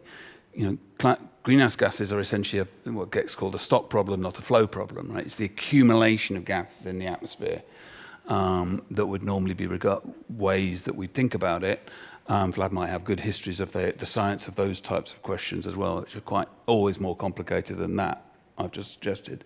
But nevertheless, in which case, it's not only emissions that we're doing now, it's emissions that we're doing 150 years ago, right? That matter. And so, and then if you think about moving forward, you're sitting there saying, well, is it fair for the fact that a country like Britain has huge historical emissions suddenly has sort of effectively crowded out the space for other countries across the world to emit in the same way in the future? And so that makes that sort of, if you like, the country inequality question really, really messy. It's also something that's changed quite dramatically since 1990. Per capita emissions, Chinese emissions in 1990 were, if memory serves, something like a quarter of British emissions, possibly less. And Britain's were on the lower end of the rich world emissions by then already. Chinese per capita emissions are now quite noticeably higher than British ones. So it's become a bit more murky in that respect. On the corporate side, I think it is an interesting one because that figure that you gave has become a really, really powerful rallying cry for lots of climate justice movements. And you now see it circulating as a sort of self-evident fact. 100 companies cause 70% of world emissions, completely uncritically. It only makes sense on, again, everything then is going to be about how we measure, a bit like the problem with the World Resources Institute. And that makes sense if we say that every time somebody in here who owns a car fills up their gas and then they drive their car and that emits, that emissions is attributable solely to Shell or BP or whichever the company is that extracted the oil out of the ground and processed it and blah, blah, blah. So it's a really expansive notion of what counts as those 100 companies cause. And so it's a good example also where lots of times in climate politics, and in a way, my talking about the miners' strike a minute ago is a good example, right? We want to have a nice sharp conflict. We want to have an enemy. We want to have a focal point for our attention to try and motivate us or mobilize. But then it never really quite captures the complexity and the messy and something like that across that oil chain. Attributing responsibility is really complicated, really messy. So yeah, I'll leave that there. So is there a new system that we need to find? Would you argue that there are new systems that we can find to try and attribute responsibility, or would you say that that is not an exercise that we should really be putting energy into at the moment? I think on that last example, what you could do is you can separate out the attribution of the causal responsibility for emissions, which is a really complex problem, and distribute it across a range of actors, from a question of corporate power. Right? It's still the case that the people blocking a set of policies and strategies to get rid of oil are the most powerful people doing that are oil companies. But that's not the same thing as saying they're responsible for those emissions. I think more generally that what we need to do is we need to recognise the circumstances under which simplifying stories are actually really important. But nevertheless recognise that if we're going to transform everything, even that's what's going on in this room, to make an event like this possible, right? That how you would decarbonise this meeting is immensely complicated. Just that example, right? And so every system, every bit of infrastructure, every bit of daily habits, every bit of investment practice, etc., needs to be transformed. And you're not going to have the simple story is never going to quite capture all of that effectively. I think, Vlad, maybe you can provide some context to that. So what was going on in the 50s, 60s, 70s around the science behind some of these measurements? Did people recognize these kinds of complexities, or was it something that, was it a knee-jerk response? Was it something that was never taken seriously? Right. Okay. That's interesting, because coming back to the first thing we talked this morning about the coal and the mines. Late 19th century, there are a couple of people saying that what we're doing in that period is evaporating the coal mines into the atmosphere, and that phrase stuck for generations. In fact, there are publications to try to identify who is the person who said that first. 1880s, 1890s. It is known that the American biomathematician Alfred Lotka used it in his book in 1930s. He said that we are evaporating coal mines into the atmosphere, and that's going to create a massive change in the composition, the chemical composition of the atmosphere, resulting in the global warming. Now, talking about the differences, global warming at that time is a positive thing because it allows for the expansion of the agricultural zones around the world. So it was seen as something that is going to benefit, especially the economies overall. And in fact, the idea of people who are going to benefit and those who are going to lose from climate change continues all the way into the, I would say, 1990s. The last time I heard it was in Beijing at a conference, and when one of the leaders of the climate community in China said that there are parts of China that is going to benefit from climate change. That was 2014. So the narrative of the benefits from this continues to inform some circles. Not that they have much influence on, and they're commensurable anyway, sort of a skeptic and contrarian arguments, but this is something that exists as a kind of a backdrop to this discussion. So even when Calendar, who is known, the Guy Stewart Calendar, who is one of the much sort of hailed scientists who published his late 1930s and early 1940s, several articles arguing that the release of the carbon dioxide into the atmosphere is resulting in the observed increase in global climate. He argues that this is all for good because it will increase the agricultural production. My research in the 1980s, for example, this is a very interesting situation. This is just happening before the Malta summit between the Gorbachev and Bush, where they were going to sign the agreement on climate. And one of my interviewees, who was then the president of the, actually was a scientist advisor to Gorbachev, a very good friend of Gorbachev, who's still around, who gave me an interview last year, said that one day he was sitting in his office and the leading Soviet climatologist came with the president of the Petrological Institute from the Soviet Academy of Sciences. They opened these long files and showed the history of climate in the past hundreds of thousands of years, showing that many, many years ago, the Siberia was warm and subtropical. It was lush with vegetation, and showed that if we continue doing what we're doing, we eventually will have a subtropical Siberia. Arguing in specific terms to ask the chief advisor to go and speak to Gorbachev, not to sign the agreement with Bush in 1989. This has never been documented, it's not published yet, but this is the sort of oral evidence of the kind of things that are happening in the late 80s. Now, what's really interesting here, and I want to come back what Matt was saying about climate politics beginning in the 90s and so on and so forth.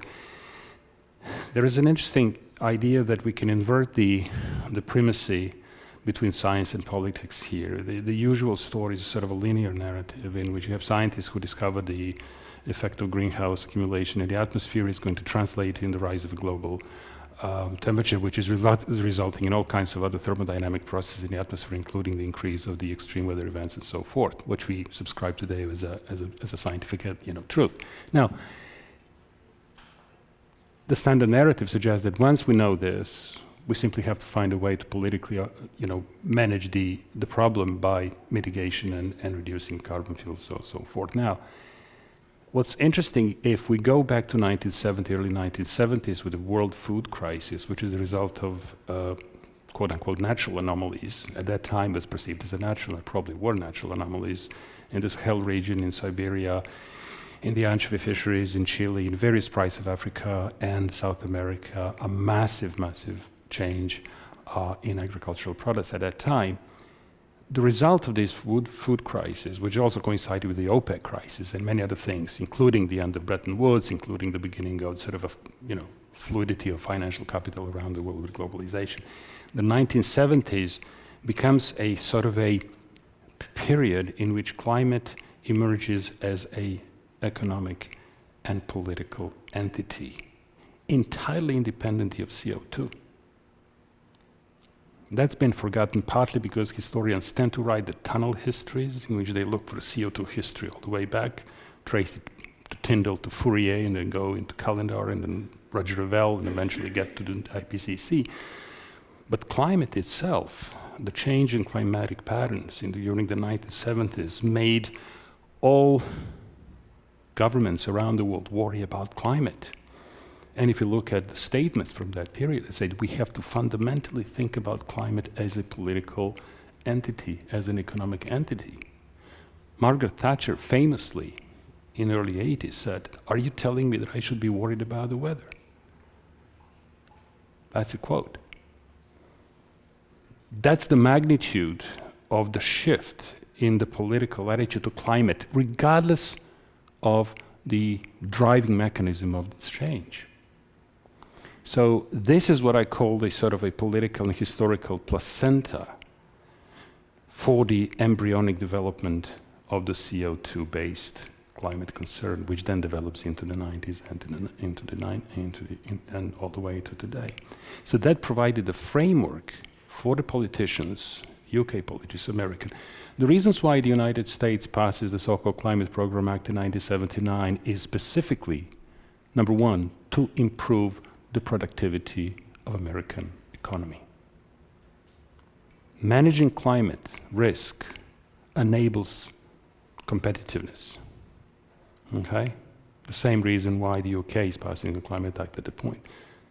Not to prevent the dissolution of the glaciers, not to prevent the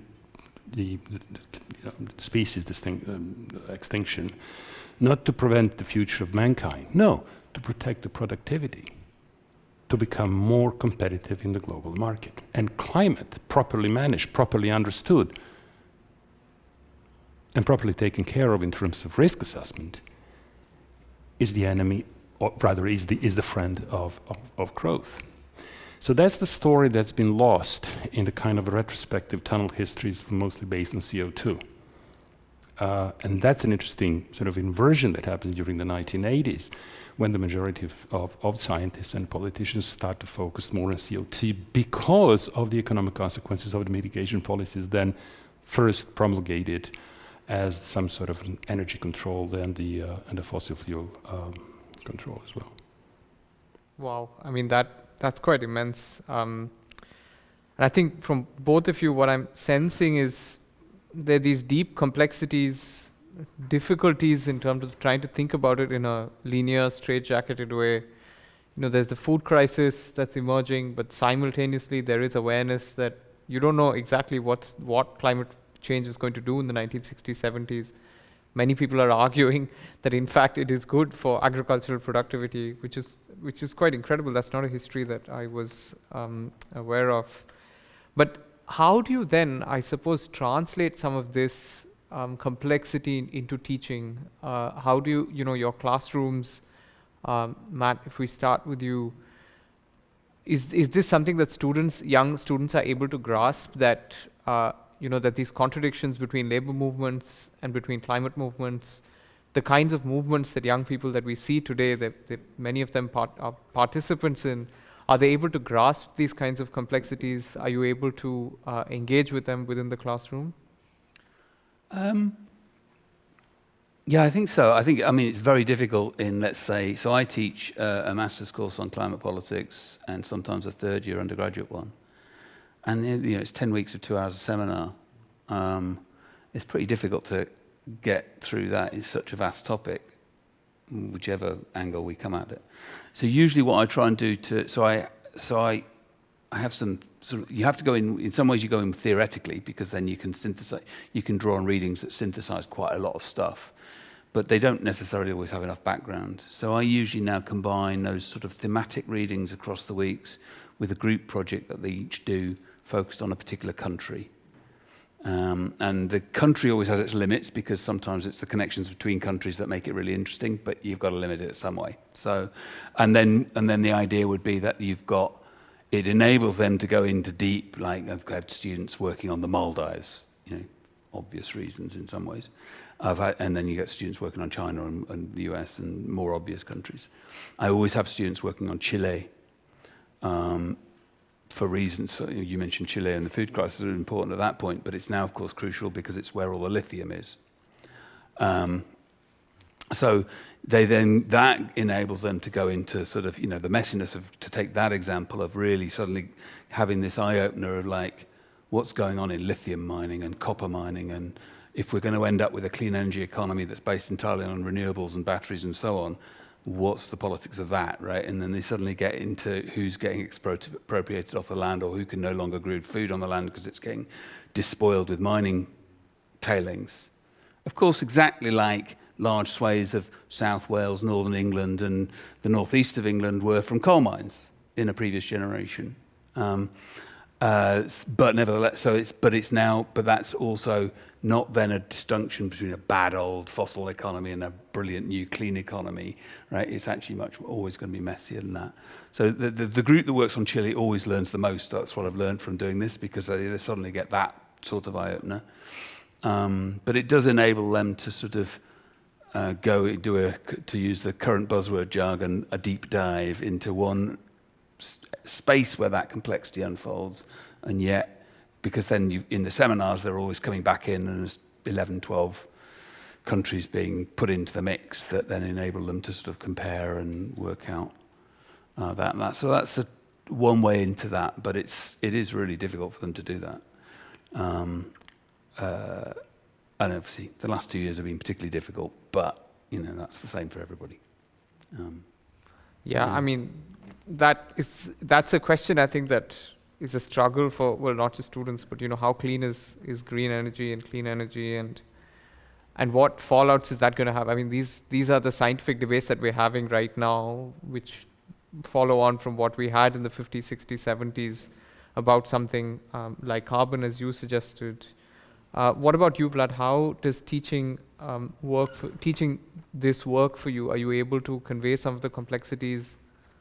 That's really interesting, and I'm really fortunate to be teaching the history of climate change and other climate courses with the students. I think it's the both way sort of traffic.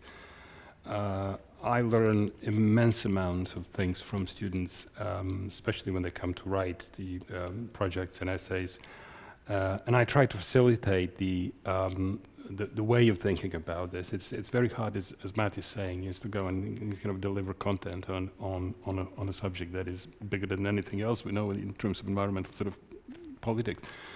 So, but what's really interesting is that most students would come into class with certain sort of a cliches and stereotypical view about what it is, which they gain from the media and from general sort of culture.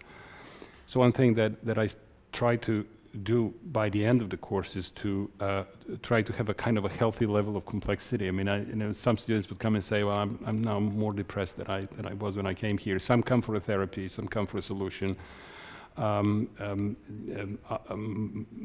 come for science and try to understand what's happening and why we're not, finally starting with the revolution. And then you get to tell them, you have to kind of help them go through the complexity, explain that climate change is not a pollution case, it's not an ozone layer case, it's not a waste case. I mean, all these are very difficult, wicked problems. Climate change is, in many ways, it's infrastructural, it's a developmental problem, it's an economic problem. So it's not only about environment. A lot of people will come in with their preconceived ideas about how we do it.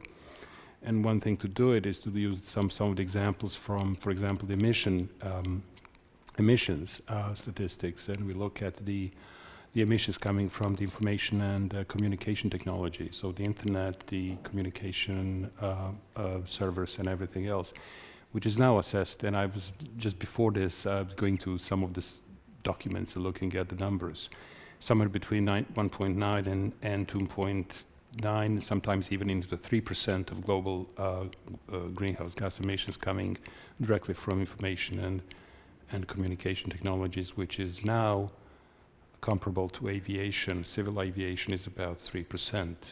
So we're looking at ICT and aviation releasing the same amount of CO2 into the atmosphere. But most students will not know that when we all have this kind of a stereotypical view about you don't fly, flying shaming. So it's interesting. Would you come to the point to consider, texting shaming or Google search shaming or streaming shaming? Netflix is one of the worst offenders. Facebook is huge offender. Not to even mention the cryptocurrency, which is incredible CO2 emitter. There is about 60 to 70 billion spam messages a day. One spam is being calculated to about 0.3 grams. When you multiply, you get about 11,800 tons of CO2 released from spam every day. Now, because spam is usually not used by most of us, but we still get almost 12,000 tons of CO2 from spam. Now, seriously, looking at the emails, now emails are heavy. They're about 3 grams. With attachment could be 40 grams. When you CC, double, so it's a linear. If you have an attachment of a single Word or a PDF file sent to 100 people, you're looking about 4 kilos per email. There is about 300 billion emails a day. And then you start calculating, you're looking at the incredible amount of CO2 being released in order for us to say thank you for someone sending you an email with an attachment you're not going to look. Not to mention the 108 megapixel fuzzy pictures of your pets sitting on Facebook for the rest of history, which need to be somehow preserved in one of the servers that Facebook and Microsoft are building in the polar circle. So that's an interesting way to introduce students to and say that if they start to cycle and move away from the SUVs, their daily use of emails, texting, and everything else that's embedded energy is about 5 miles of driving SUV. So we're looking actually the increase of the CO2 emissions coming from the younger generation, much bigger than any time in the past. That's a knowledge that's not widely circulated for reasons that I'm leaving you to think about. But it's a sobering message. And of course, the great benefit of teaching in the class like that is you get to understand the students are fast learners. And I'm always, really grateful for seeing how they come up with ideas, not so much about solutions, but how they process that information. And when we have a whole class on the climate anxiety and how this is handled both in terms of the medical profession but also in culture in general, and how this is handled. So this is a kind of a cross-section of the cultural impact of this so-called object, hyper-object, sometimes called, of climate change in today's younger generation. So it's, that's a short answer to your question, but yeah, it's these are very exciting times, for lack of a better word, but for everyone involved in this. Yeah, I mean, thanks. I think that was quite, it's very effective in terms of both the shock value, but also just highlighting, I think I remember reading a book a while ago, but there's no point shutting down a single coal plant or not sending that one email. You have to rethink the system of how we communicate. And then that possibly does something. And I think these obviously will then push us to innovate further, or at least think further, and hopefully it will do that for students in different ways. I'll ask you both the final question, and then you can respond to each other as well if you found something particularly. Matt, do you want to come in? I was just going to say, one of the interesting things about that is that I can at least immediately think, okay, here's the simplifying story in response to that, which is that, well, that's because the electricity system is the problem, right? And once we've decarbonised electricity, and also a lot of it's not what you mentioned, the conscious thing, right? I send an email, but this thing has probably got Facebook. It's going to look for something on Facebook every 15 seconds automatically, whether I like it or not. Well, I could turn it off, but I didn't, right? Because we don't.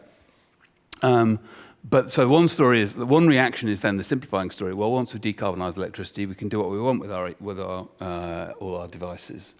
But then it goes. So it's then this tension again. We're saying, well, okay, there's all the problems of the clean electricity, right? That is going to be reliant on all of the 80 odd, I think, rare earth metals in this device, something of that order, that have to be mined and processed and all the rest of it.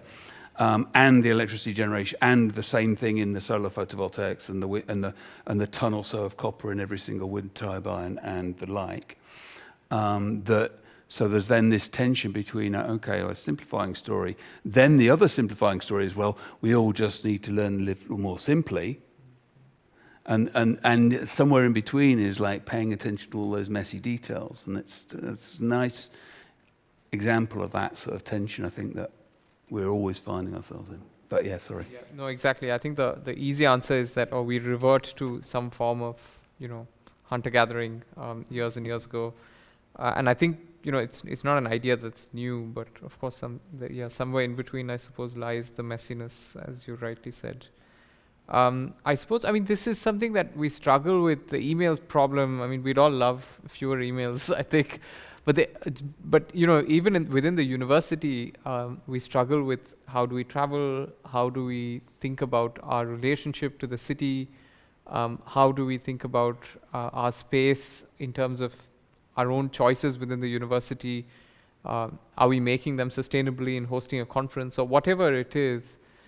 And I was wondering if both of you might reflect a little bit about your own engagement with cities, and they're possibly the most densely populated spaces across the world, job opportunities, young people streaming in. Matt, do they possibly offer a different kind of politics? Have you found as cities have grown? I know you've just published your book on Ottawa, for instance. Well, I think there's an interesting history to be written. One or two people have sketched it, but I'm not sure about how cities got involved in climate. The bits I know are oddly specifically Canadian, because I worked there for a long time, but it's also that one of the first big public conferences on climate was in Toronto in 1988, and on the back of that, in the Canadian context, the mayor of Toronto sent a letter to a load of other big city mayors in Canada, in Montreal and Ottawa and Calgary and Vancouver, and challenged them, said, we're going to cut our emissions by the Toronto target, which was 20% cut in emissions by 2005. That particular conference said this would be a good first step, I think was the phrase. The city of Ottawa was an interesting one where they hadn't got a clue, right? None of these city managers had the faintest idea what this entailed. They just, they made it up because they wanted to look good. The mayor of Ottawa went to the city council and said, we should sign up to this. We've been challenged by the mayor of Toronto, let's do it. The city council said, screw that, we're not going to do 20%, we're going to do 50%. And they had just made it up. I mean, they hadn't got a clue, right? So there was definitely a moment where, there was quite an earlier, and maybe earlier than we think, moment where cities got involved in climate. And I think part of the story is a city-level analogy to what Vlad was talking about, which is that for lots and lots of cities doing action on climate aligned with things they wanted to do anyway, which is to say they want to build better public infrastructure, they want to attract investment funds for that, they want to, transit, they want to, it's all about competitiveness and attracting investment and all the like. So that's one of the origins of cities. And then there's also the rhetorical origin for lots of people in these big global city networks, C40 is the best known, is about we're the place where action can happen. They have this mantra of nations talk, cities act.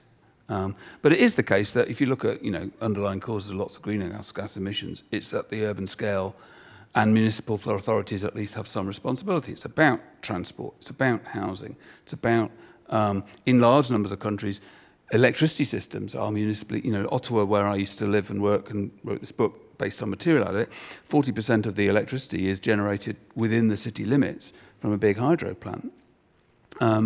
So obviously it goes into the grid, like all electricity, but it's owned by the city. And so quite large ranges, and some of those cities, again, Ottawa's an example, you've got substantial amounts of farmland, right? So you've got a whole load of reasons why city managers think climate change is an initiative. And I think that's one of the things that pushed them into developing these city networks as means of collaborating, learning with each other, cajoling each other, competing with each other.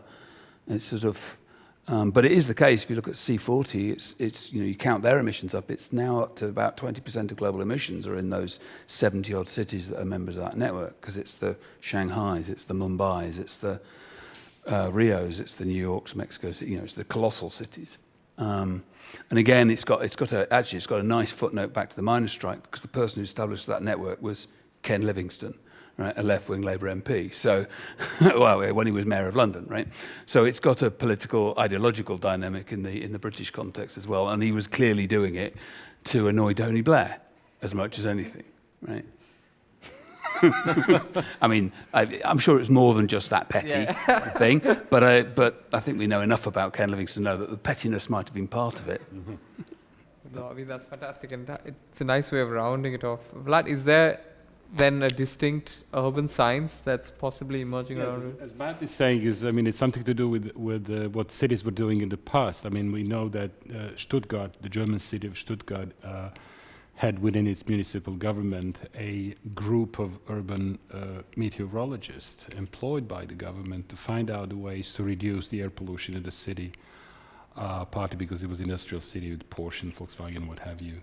And one thing that I came up with was the clever, or as they would call it today, a smart urban design by laying out the rules of how to expand the city and allow for the filtration of the cooler air into the city. The reason why they were doing is because they were sitting at the bottom of the valley, and they experienced these inversions, thermal inversions, and so forth. Now, the idea of these kind of wind paths took on and was translated during the 50s into Japan, in Tokyo, which is the city, one if not the largest city in the world currently, which suffers from what's known as urban heat island. We all know it's that the city temperature is higher than the temperature around the city, simply because of the absorptive properties of the materials of city's morphology, the building. So they would just absorb heat and release heat overnight. What's interesting about this is once you have the heat being absorbed during the day, the heat goes out, and a lot of people are forced to use more air conditioning, which then increases the electricity, which then translates into CO2, which then resulted in the problem after the Tohoku tsunami in 2011, when they shut down the Fukushima, which was supplying electricity to Tokyo, because they decided in all the governmental public buildings to shut down air conditioning in order to save electricity, and they introduce a new dress code for all the public officials who are now allowed to come to work without their ties, which was considered to be a climate adaptation policy. One of the first sartorial versions of that. Absolutely, you're avant-garde. Early Absolutely. So there is a history behind that, and in Toronto, of course, is a great example. So we did research with Tokyo and New York, but what Matt was saying is that climate change and urban climate action is a brand. It's a way to position oneself as a place to be. So when we talk to the large developer in Tokyo, the largest one, who operates in the so-called Otemachi, Marunouchi area, just not far from the Royal Palace, they were introducing all these smart ideas into the building of the buildings and positioning them in such a way to increase the hydrodynamic movement of the air in order to increase the UHI as a result of the computational fuel dynamics and all that sort of thing behind of all that. And when I asked them, well, you're putting a lot of resources into this, and building these buildings is very, very expensive. Why do you do this? Because you are, after all, a big rental company. Why would you be saving the planet? They said, well, the reason why we do it is because the rent goes up. So for us, climate change is one of the largest economic opportunity we've seen. It's fantastic. And we are doing everything to produce things that are as smart as possible so that we can, and so they have these analysis of what happens if you don't do the smart building versus conventional, and showing that smart buildings are far more lucrative in terms of the long-term and short-term rental. So we tend to forget that climate change is a brand name, is large economic opportunities for the so-called sunrise industries, as we've seen around the world today. And I'm sure Matt can say more about sort of the corporate governance of these things.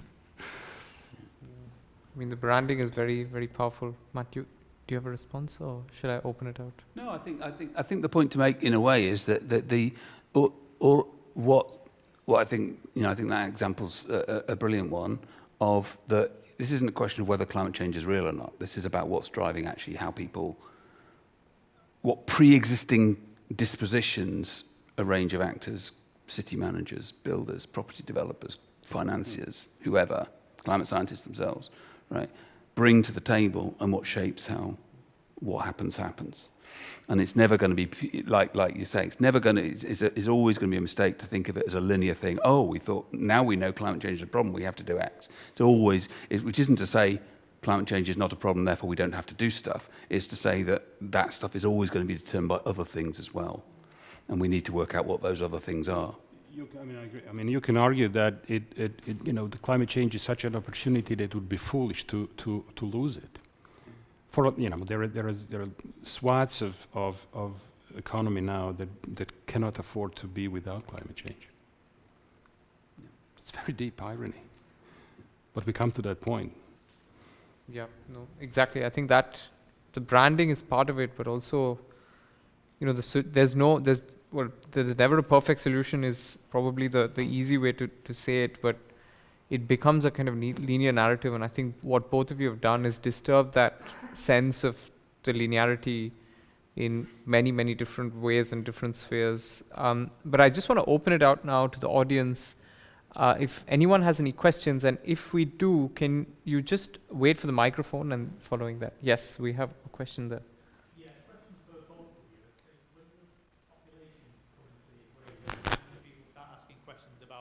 there's just too many people? You might know more about that than me, I think. Demography and population. Well, it's become sort of a dangerous question to ask, I think, in some ways. I mean, you're certainly aware of what's happening in the 70s.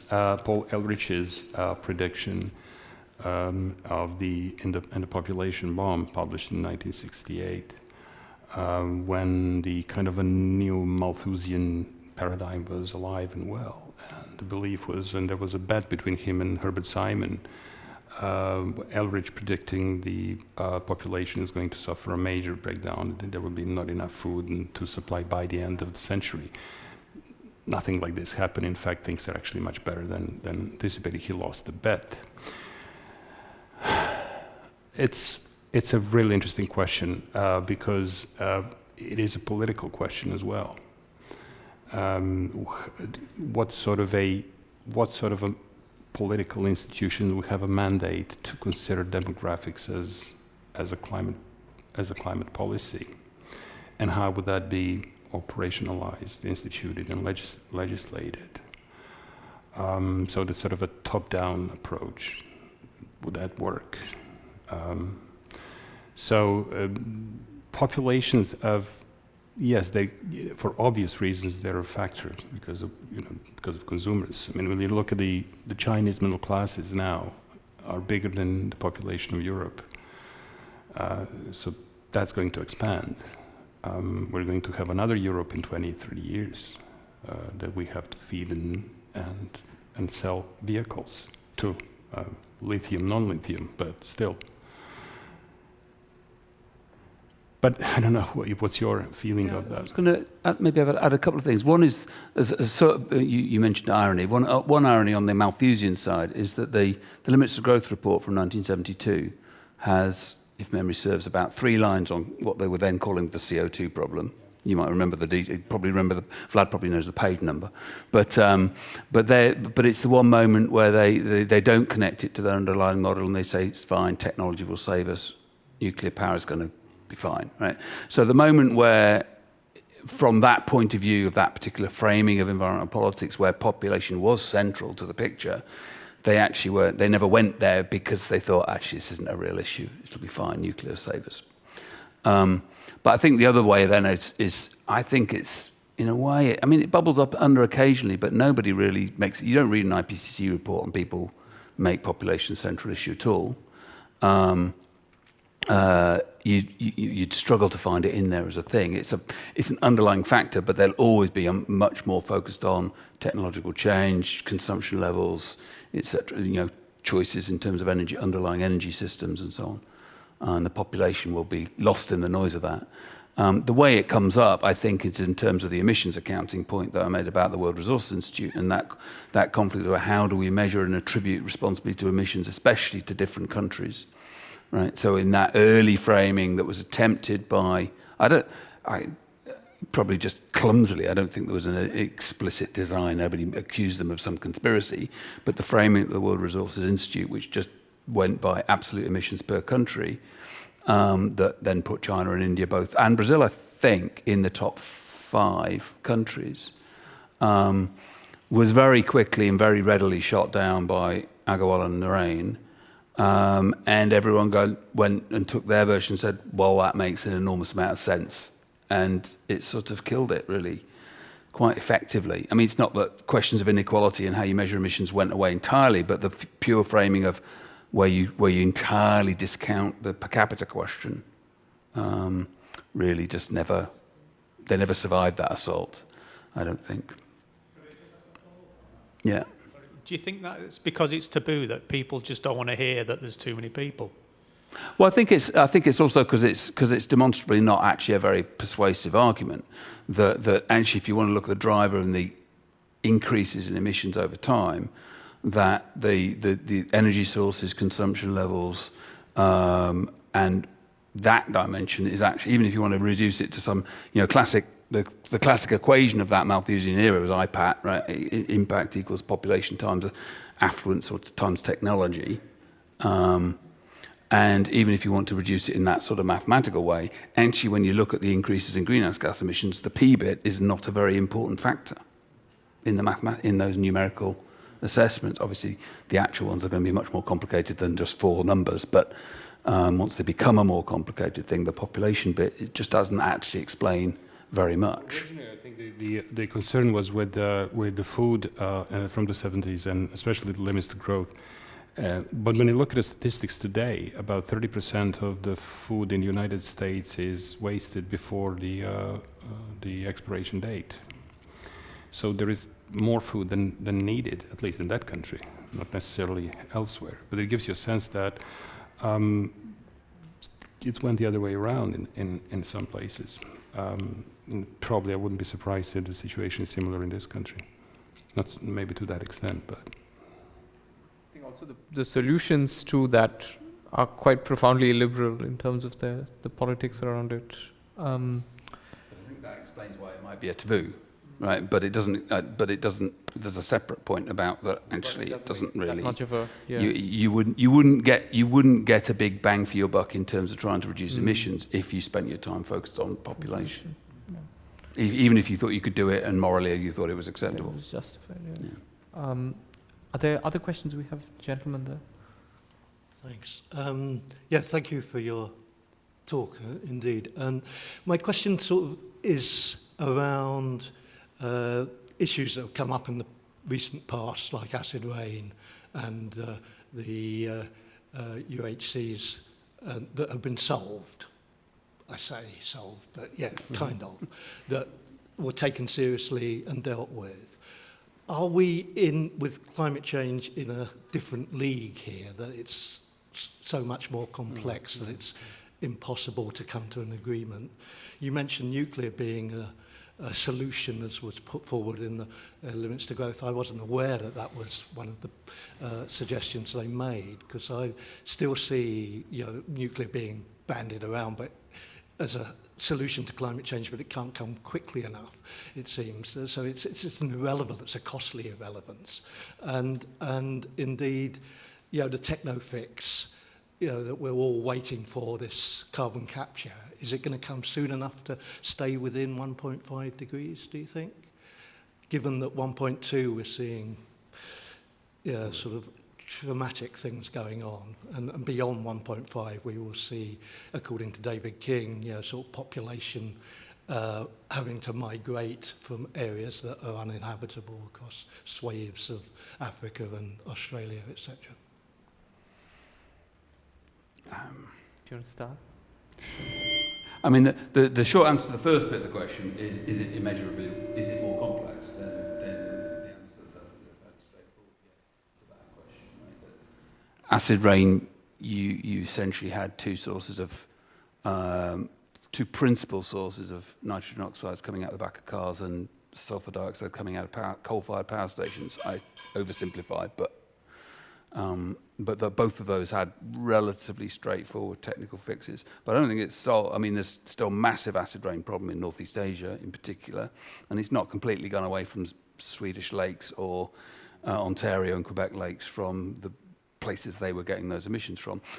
I think it's, quote, solved more in Europe than it was in the US. Emissions certainly have gone down more in Europe. But again, you're back to some of these other things about competitiveness, right? Part of the reasons that British emissions went down is that we introduced flue gas desulfurization.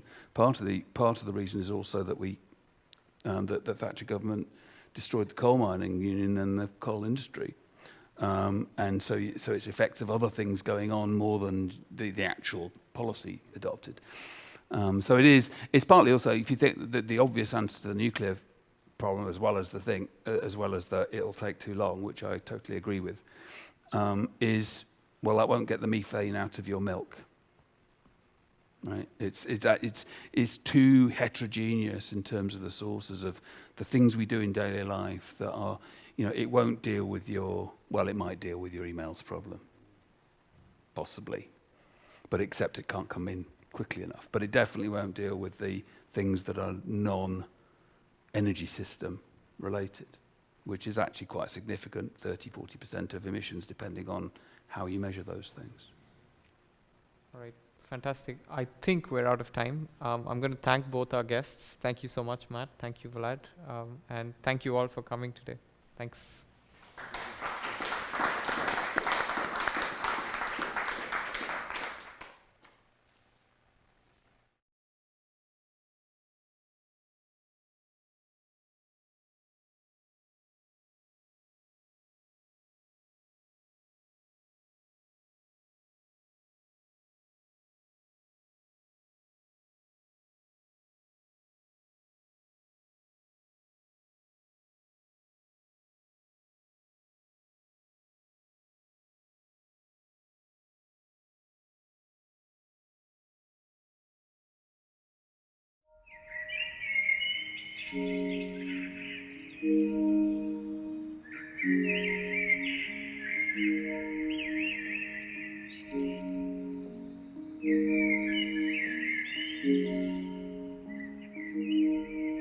Okay, I was doing a cartoon workshop looking at the ways in which cartoons, which I really believe in as a way of persuading and talking to others, looking at ways in which you can use that medium to express really quite sort of serious issues about climate change and injustice, but also try and make them funny and make them appealing. It actually forced me to think about like what I actually do when I draw a cartoon and trying to get across to people, like all these different aspects to them, and trying to make sure that the cartoons are done in a way that's subtle and has really interesting facial expressions and doesn't feel like a little lecture. It was really interesting talking to people about that.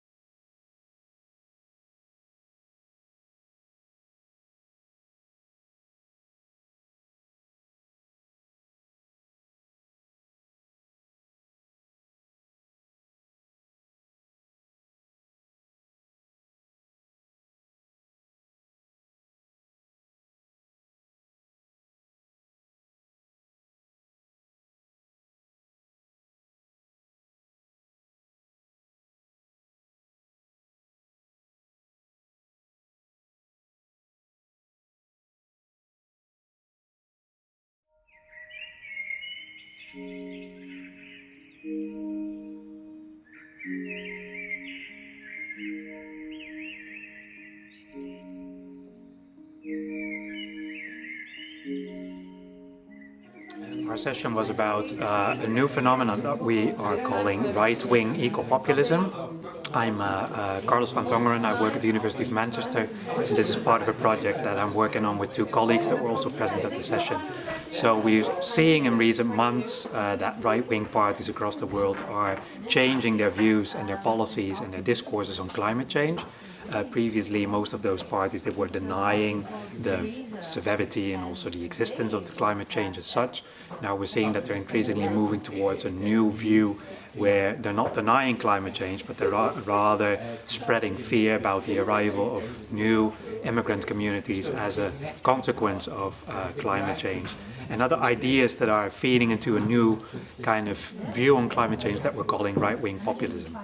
So during the workshop we tried to debate what we understand by right-wing eco-populism, and we've seen that there are many different ways of defining it as well, and in the debate that is something that came up. There are notions such as the ecology, protecting the rural environment or protecting local communities and ecosystems that are used by left-wing parties, by right-wing parties, and we had a debate as well about those complexities and the confusion that arises from all those different ideas that are rising on the right and on the left.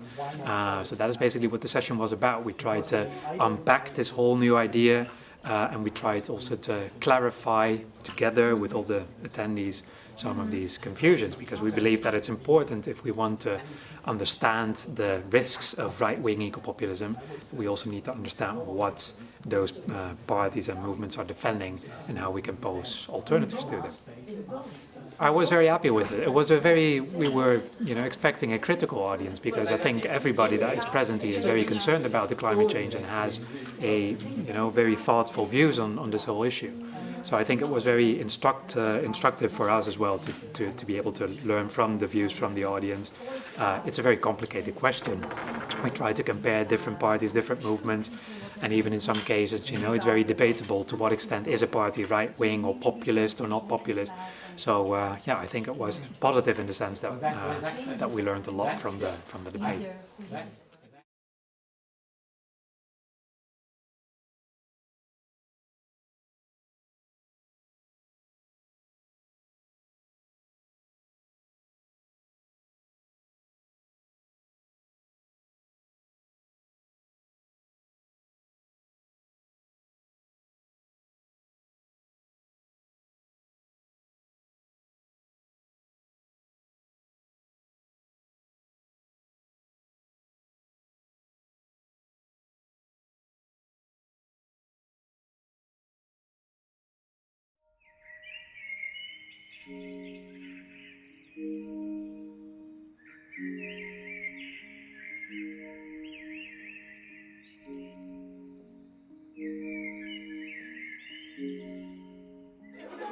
So today's session was part of the Manchester Youth Climate Assembly, which we are running in Manchester over June. And so it's been a pleasure to be part of the Histories Festival with that. And we've been training facilitators today with lots of different ideas for workshops to deliver to young people as part of this assembly. And so we related that today to the history of climate activism and how young people have been involved in climate activism throughout history, and so I've been relating some of the activities for that. So it's been really good, yeah, it's been a really vibrant session, and we've got through quite a lot of activities, and so we're raring to go for the rest of the month now, so it's been good to be part of the Histories Festival. Yeah, really happy with how the session went. Yeah, the participants are they're a great bunch, and so lots of mixed experiences and skills, so they are now going to go into their groups and go around different regions of Manchester, engaging young people around Manchester, and teaching them skills, providing workshops and providing other activities which is going to empower the young people of Manchester to become climate activists themselves, whatever that may mean. So it doesn't mean waving a banner around, although they might want to do that. It might be that they want to go into political activism or go and volunteer for organisations and choose a college course or a university course that helps them get into a career that they didn't have in mind otherwise. So yeah, it's been really good to throw around ideas today and get our sessions boxed off for the rest of the month as part of the assembly. So it's been really good, yeah. I've really enjoyed today's session. It's been fulfilling in the sense that the last session was full of so many ideas just flying around. It was slightly chaotic, but in a productive way, so it was good. But today it's been really valuable just for bringing everything back together, building clarity, and I think having more familiarity with the people that we've been working with as well. It's felt very comfortable, so it started to feel like we're at the beginning of something super productive here, which is really nice. I think that it will make me a lot more open to be flexible when I'm planning and things to do with my volunteering activities. So because I'm in a few climate volunteering groups, I think that when you're working with other groups it can be difficult to reach consensus because there's so many things that you want to be doing, because there's so many elements of climate change that need addressing. But I think that this has really helped me to see that it's good to be flexible, it's good to hear other points of view, and I think out of that more kind of productive side of things, that I think that it will just make me more open to working with a diverse set of people, because there's so much value in taking in different opinions, so that's been really nice.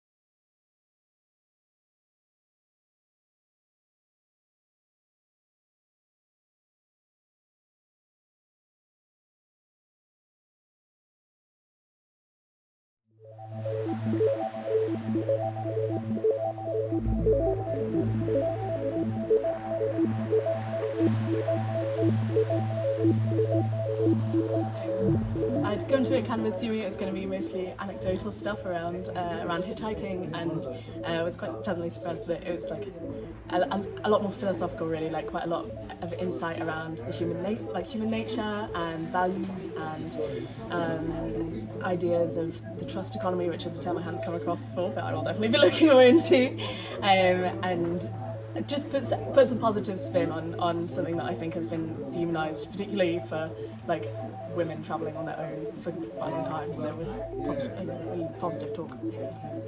I really hope I'll do something. I think I've kind of been working up for a couple of months, like hitchhiking sounds like something I'd really love to do, but there's so much kind of inbuilt fear around it, especially like in recent years, stories like Sarah Everard and like obviously not a hitchhiking story, but stories about women and safety and just that whole general thing. So I think there's a lot of cultural stuff to get over, but it as a lifestyle almost, it really interests me, and it seems a great kind of counter to so much of like the living crisis, for example, and capitalism and so many themes. It feels really radical, and I'd love to try it.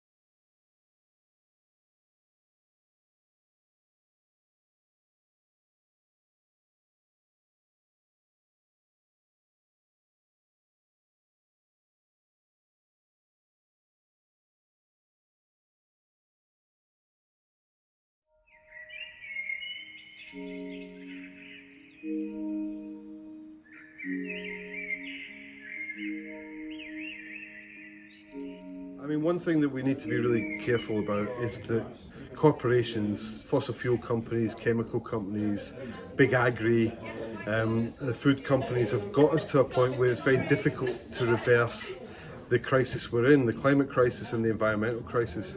And we need to end their involvement in that, and that means we don't ask them to come up with the solutions. So we need to come up with the solutions ourselves.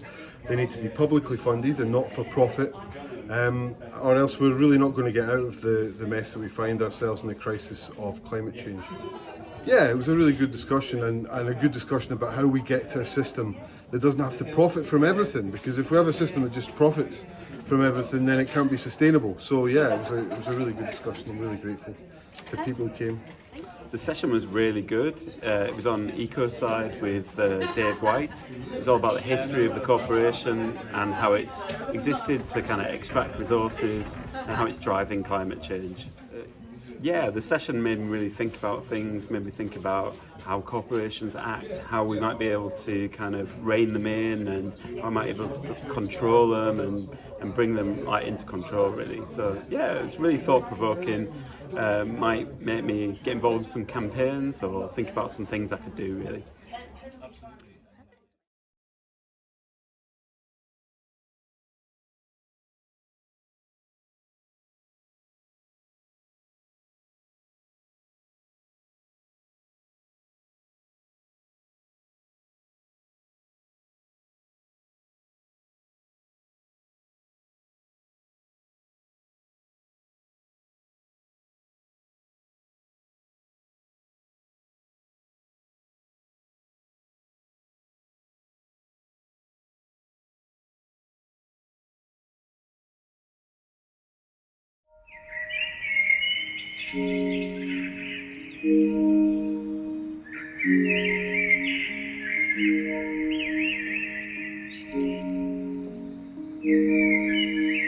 I think the main thing I was trying to get across today is that the North has been shaped by its climate, its geology and its geography from the very earliest times.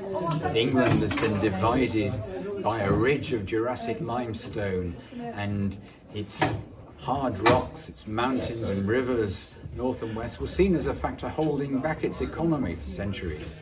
But then that went into reverse in the Industrial Revolution, and all those factors suddenly became advantages. It had coal, it had iron, and sources of chemicals, and rivers, and a damp climate for cotton and wool, and that helped it for a while. But now, as we stand in its future, it's a crucial issue again. Is the climate and climate change going to reshape the North and its history? There were some great questions asked about things like the religious history and the folk history of the North. It was a wonderful audience.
The sea, the sky, the mountain valleys, the forest land. Animals. The world is filled with animals. They flutter, trot, hop, flap, glide, leap, growl. Animals are amazing. In the forest lives a bear, a big brown grizzly bear with an itchy back. The bear hates having an itchy back. The forest is a home to an evergreen tree with rough bark, perfect for itching a bear's back. The bear uses the tree a few times a day to relieve the itch. The bear loves the tree. Every autumn the bear prepares for hibernation, stocking up on food ready for a long winter ahead. Every winter the bear sleeps. Every spring the bear wakes up and heads straight to the tree for a big wake-up itch. This spring the forest smells different. The forest smells of humans.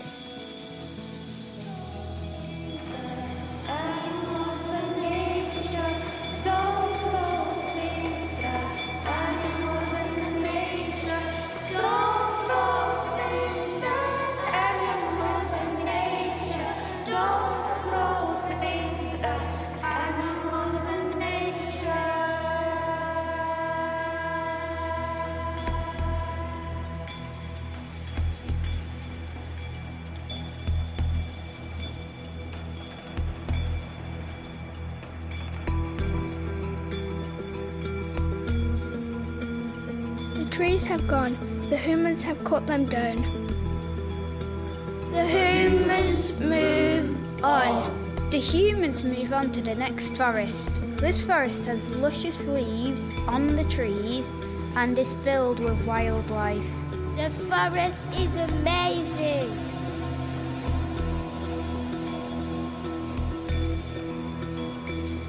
The humans do not care.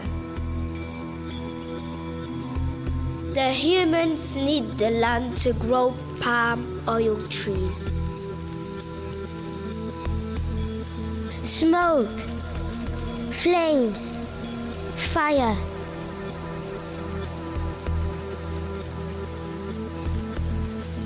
The humans set the trees on fire. The trees are burning.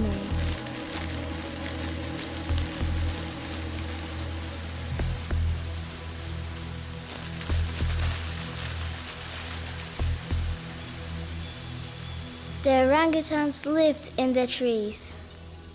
The baby orangutans played in the trees. They swing and climb, run and jump. The orangutans love the forest. The forest is on fire. The orangutans run. Not all of them survive.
If I was the lake, I would say fish responsibly.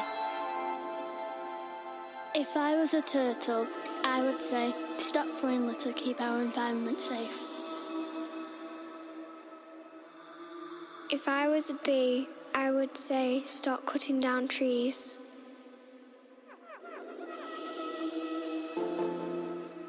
If I was the ear, I would say stop driving cars.